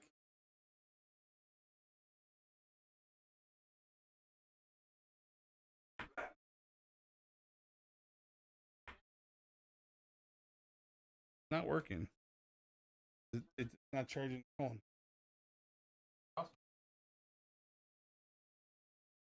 Oh. There we go. What I missed? You got excited and said, "Oh, Giants!" Yeah, the Giants. He did the Right on, Snoop. punt return. He had a heck of a run back, and he did this hurdle again. The hurdle theme is continuing. Kenneth has a very valid question. How come we haven't gotten any weight loss updates? I'm gonna be honest. Just be honest. Okay, Kenneth. It's been a struggle for both of us. We don't have an excuse. We need no excuse. We need to get back on track. My plan is right after Thanksgiving to be more consistent at the gym and eating a little bit healthy. So it's not going like planned, but it's not, it's the ebbs and flows, and right now it's going the wrong direction. So definitely need to get back on track. Both of us do, I believe, right? Yeah, I think that's something we'll end up doing as maybe a little segment in the podcast, because part of the thing too is my schedule. So when we started making videos at the gym and such, it was a little easier for me to get out and about and do those things and find time to edit. And I need to get some of my own process in order. And but we'll get back to it. We'll probably have to give it a little bit of a extension date to give it a fair time. Yeah, for both of us. Yeah, like I said, pretty much it's been kind of a slow going and definitely neglected process since football season began, which I have a habit to do that. During WSOP time, did really well with weight loss. You did. The crowd chamber and all that. Kept on it. But football season's been a different animal. I did hurt my wrist and was off the shelf without lift weights for like 6 or 8 weeks. It was over 8 weeks actually. No excuse. So there's other things I could do. I just got to get back at it. No excuses here. It's my bad, my problem, and got to get back at it. And we'll keep you guys updated as progress goes. But yeah, we're overdue for a weigh-in video. I plan to restart. I mean, you can't just it's like the old joke. You can't just suddenly eat one salad and think things are going to change. But I need to get back into a process. So hopefully for me, even as soon as next week, that'll start. Yeah, trust me, I noticed a difference too. Like I have an Apple Watch, so my resting heart rate when I sleep and all that stuff, it's different because I'm neglecting sauna and working out, and all that stuff is so good, and I don't have the stamina that I did, especially if I'm active.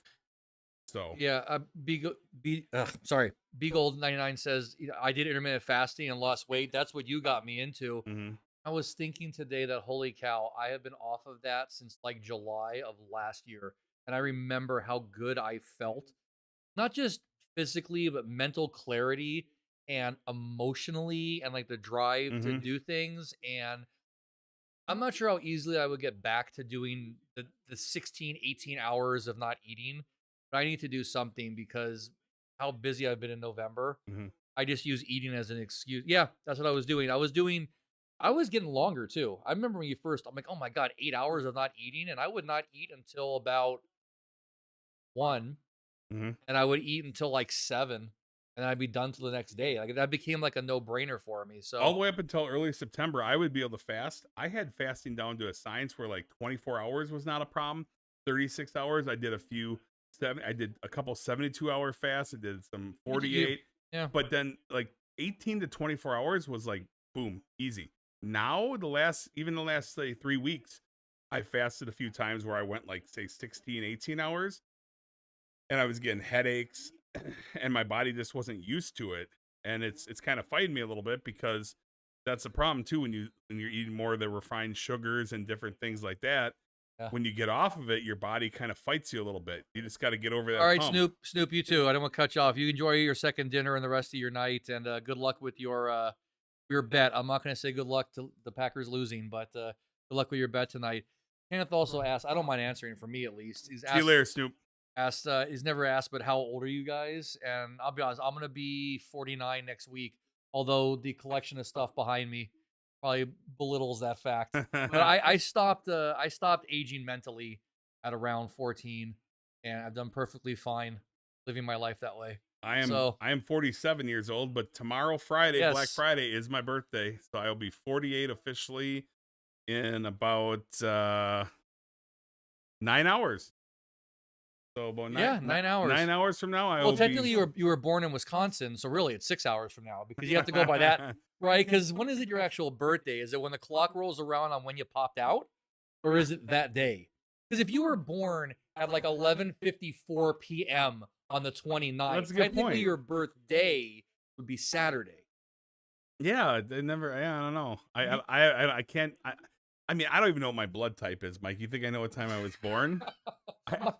My blood type right now is probably sugar and hops between this and the pie. And I polished off a whole 12 pack of Mountain Dew Code Red, and I haven't drank it in forever and like 3 days, and it's not good.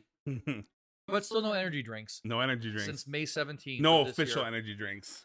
Yeah, A little more caffeine than necessary in Code Red, being a former Pepsi employee, but yeah, and you're doing good. I'm proud of you for that. Thank you. I appreciate it. Well, Kenneth, I'm going to pimp it at least once on the channel. But if you like the collection behind me, search on YouTube for a channel called Cake in a Cave, which is actually a video game reference. And that's my nostalgia pop culture channel that I'm trying to get going again. So I do everything from like video games and movies to chatting with my friends who I grew up with about why toys suck nowadays and why Terrifier movie series is the greatest thing since Freddy Krueger in the 80s. So, Kenneth, thank you for the birthday wish. Appreciate that. Yeah, Mike's got all kinds of Mike's house is kind of like Tom Hanks big. He's got video It is. arcade games. He's got every game system imaginable. A million different video games from every game system. And yeah, me on the other hand, I have I'm a video game guy a little bit here and there, but I have a lot of Funko Pops. I felt you have a closet full of Funko I fell Pops. down Oh, the- Giants almost pick it off. Sorry.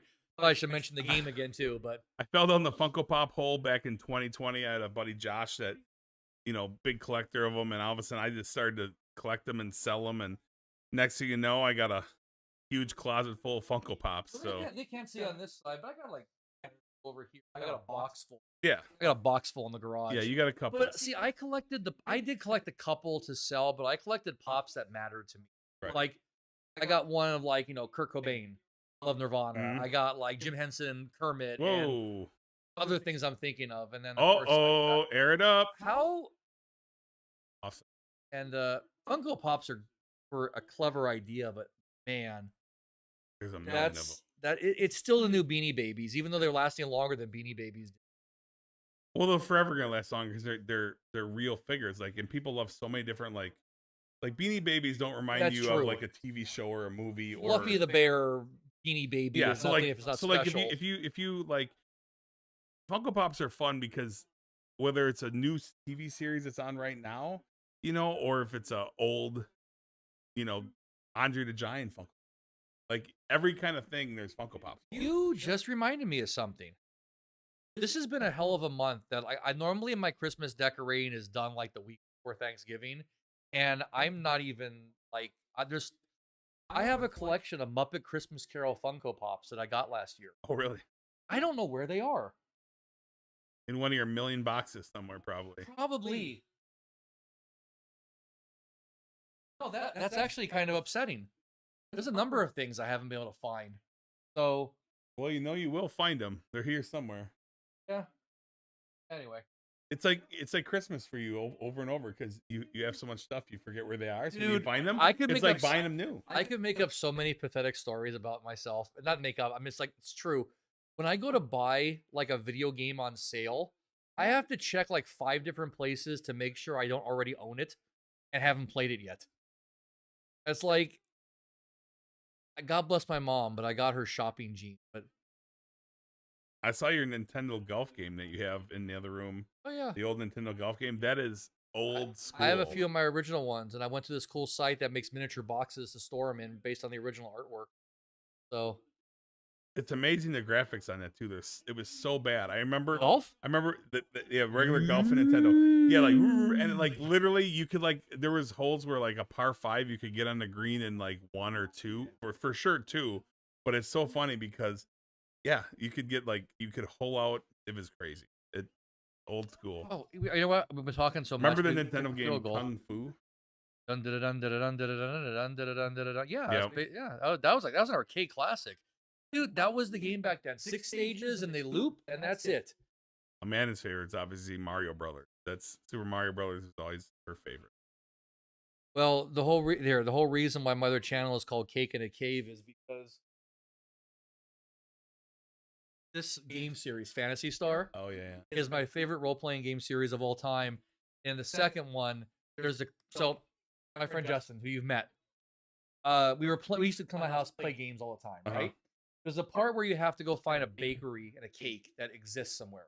And we looked around the entire map of the game for like a day and a half. And he kept saying, maybe it's in that cave we went to in the beginning. And I was like, no, when you play, you don't go back to the old stuff. It's something new we have to go to. Right. Anyway, back then all those hotlines were free. And we called the Sega help hotline so often, they recognized my voice. Oh, jeez. So like the day after we're hunting for this thing, I talked to the girl on the phone. I said, we're trying to find this cake, and where is it? And she looks up, oh yeah, you have to go to the cave that's in the very first town. Wow. And I said, okay, thank you. I hung up. I went to Justin. I go, who the fuck puts a cake in a cave? And the whole thing is, that's like one of my greatest memories with him playing games growing up. Right. I don't even recall if it happened that way, but that's what my mind remembers. And that's what I like to look at on my other channel, is the way I remember things and looking back at it Right. and seeing, man, was that a memory better held in the past or compared to what it is today?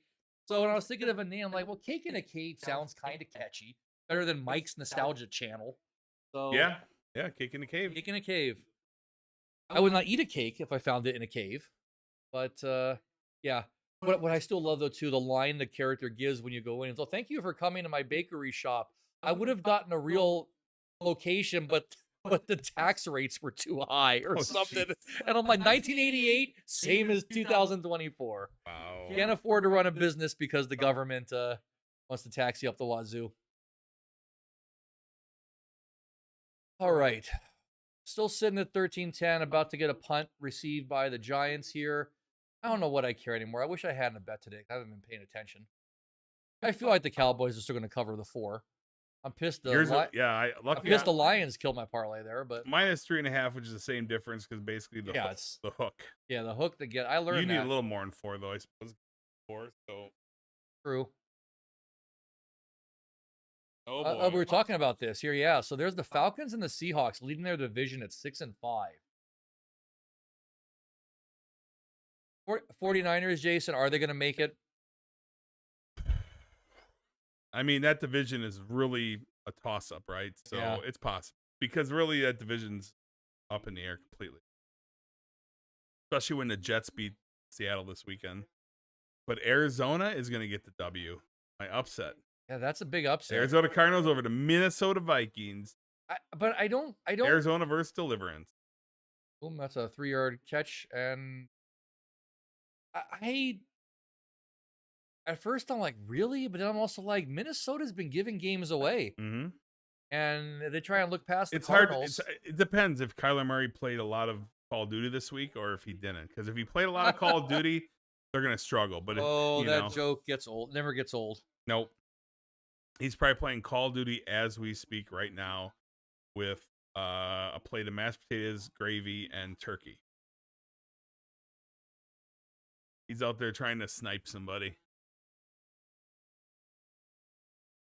I do feel bad. I've neglected my other channel. It's been 26 days since I posted a video. But I have not. This is the longest I've sat down being awake this entire month. Where did November go? I was literally just like, before we know it, December's going to having be Halloween dinner treats. He crushed Oh, him. hit as he throws. Drew Lock is getting beat up. Hey, is there more points than Tommy DeVito did, right? Yeah.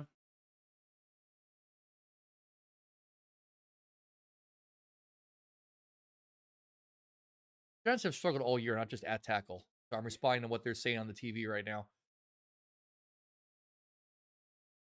Damn, there is no protection for Drew Lock. Do they convert the 3rd and 7, Jason? No.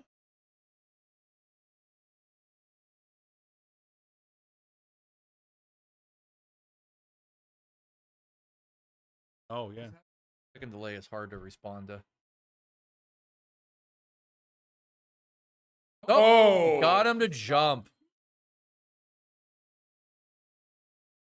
False start? Oh, yeah, that solidifies. I thought they got him to bite on it, but All right, here we go.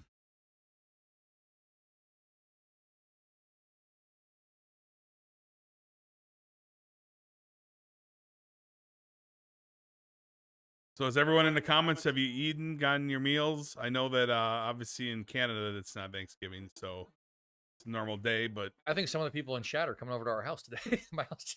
beautiful. Let's go. Oh, here, give me that. Unplug that for me really quick. I'm gonna plug. I'm just gonna plug it over here. Laptop keeps going into power save. Here, let me. Oh, we have man open. 4th down.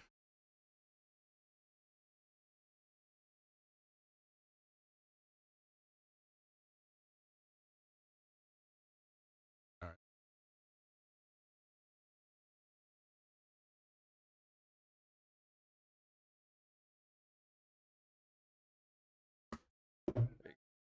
Now you're charging.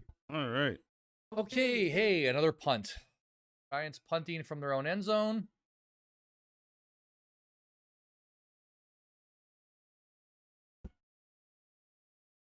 And a 65-yard punt.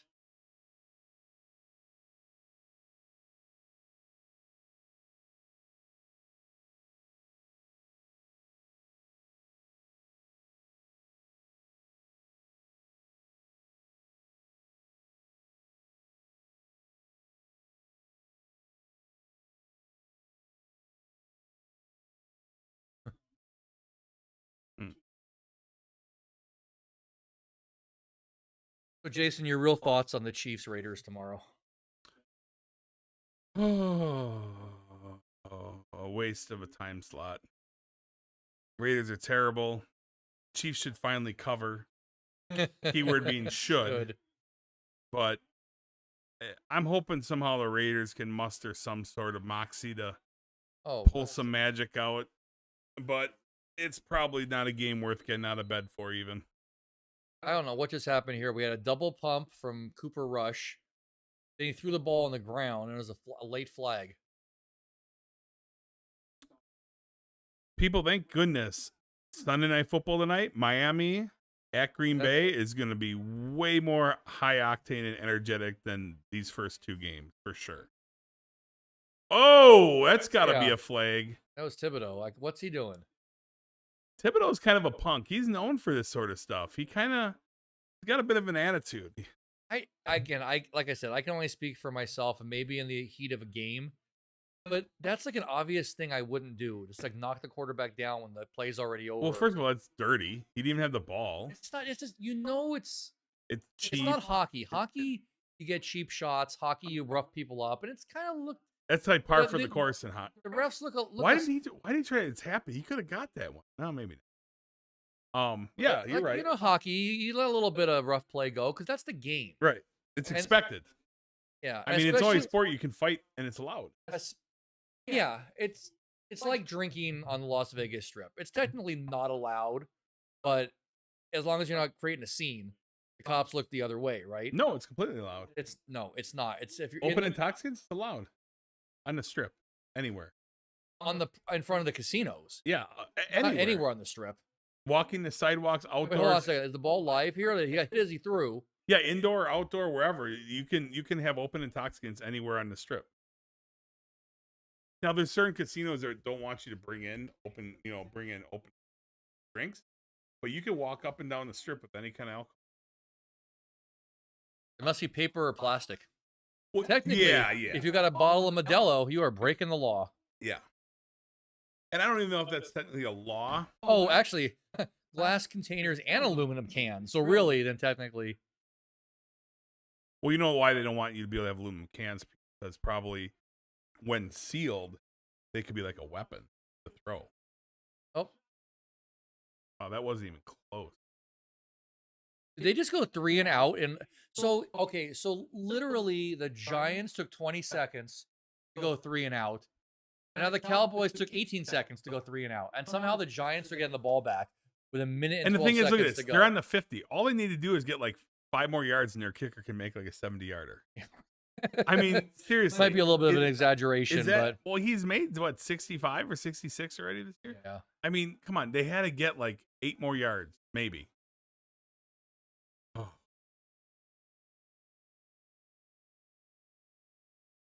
Definitely aggravating when you're a fan. It's like,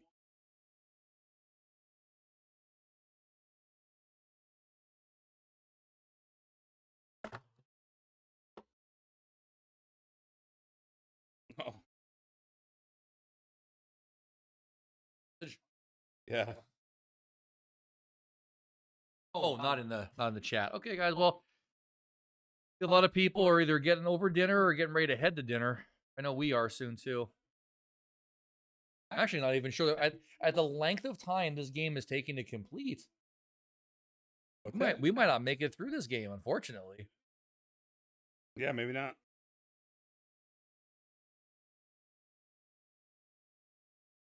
Oh, Tracy Jr., your keeper gold. But, Keeper gold, Tracy. This game's been going for almost my clock, right? Is it really 3:19 already? Yeah, 3:19.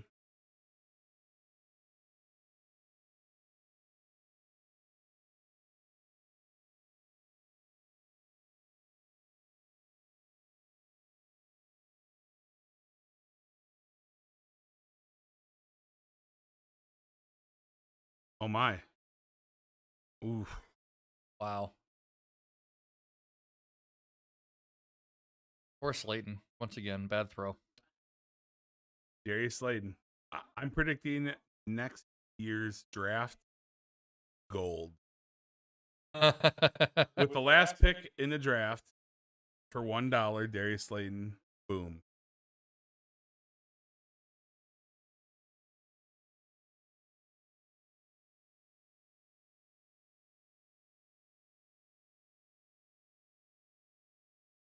Let's see if they can manage a clock better than the Bears.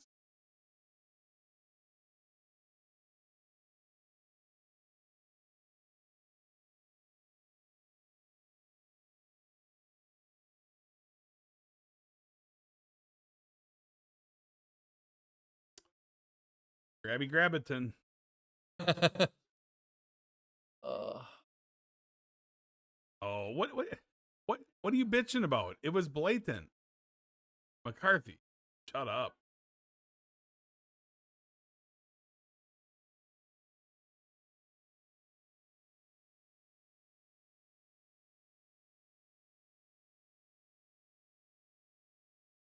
Drew Lock having a first half like Caleb Williams. Will Drew Lock have a second half like Caleb? I mean, to be fair, the score is as close as it was for the Lions and the Bears earlier. 13-10, 45 seconds left to go. The Lions were up 10 at half, though, weren't they? Was it 10? That was I thought it was 13, 10. or But 13-3. I can't remember, yeah.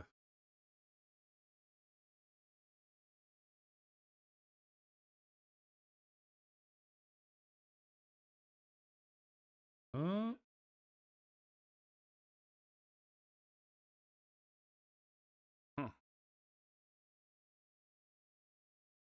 Whoa. That's a catch.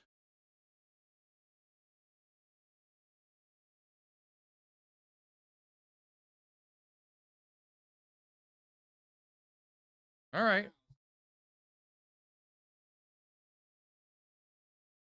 45 seconds, 3 timeouts. What will the Giants do?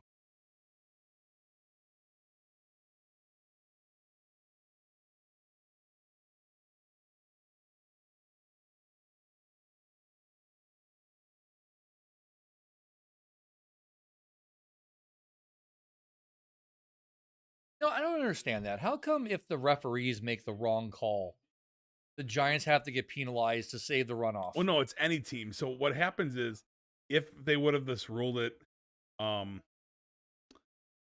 they stopped the play, right? Right. So the clock would have kept running is what they're saying. So they make that rule because they don't want it to be an advantage, right? Because the ref stopped it. So it's kind of unfair to the Cowboys, right? Because it was like a stop clock. So it goes both ways. Because in the end, if the refs don't stop it to review it, the clock would have continued to run. So to stimulate that, they do the 10-second runoff, or you can take a timeout. But the clock stops. I got you. Yeah. Okay. Because otherwise, Okay. if they wouldn't have stopped the clock to review it, the clock would have ran anyway. No, that's fair enough. I just wasn't thinking when I even said that. That makes perfect sense.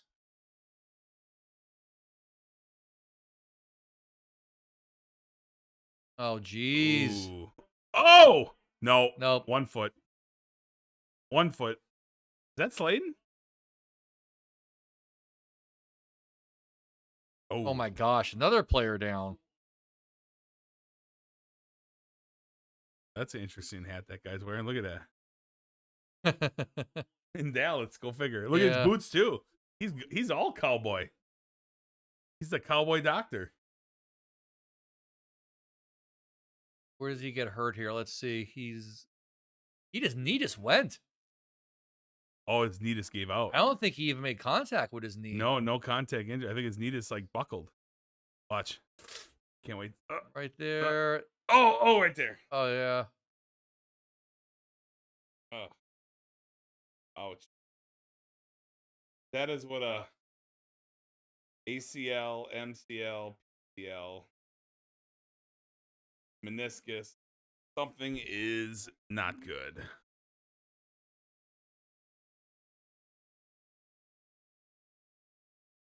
Oh, this commercial reminds me so much of you. This commercial where the kid knows it all about sports, tells people such.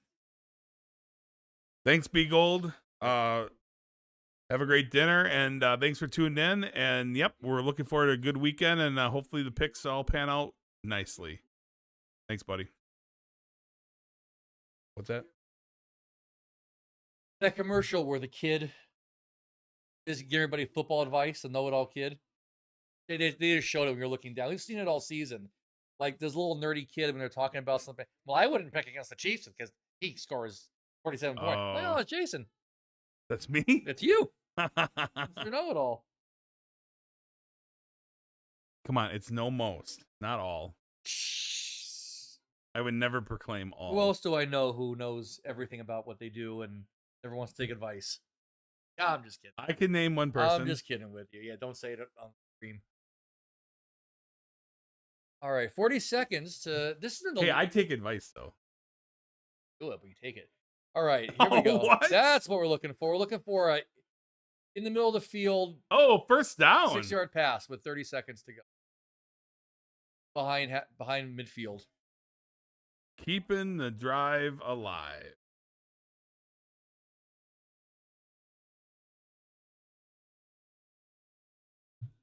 Checking my stuff here too.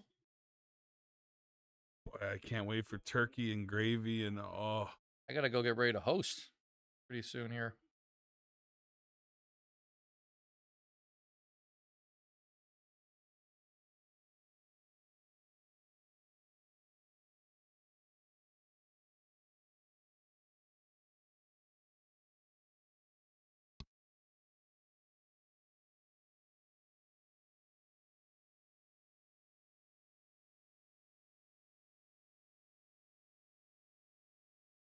Yeah, I mean that's not a bad idea.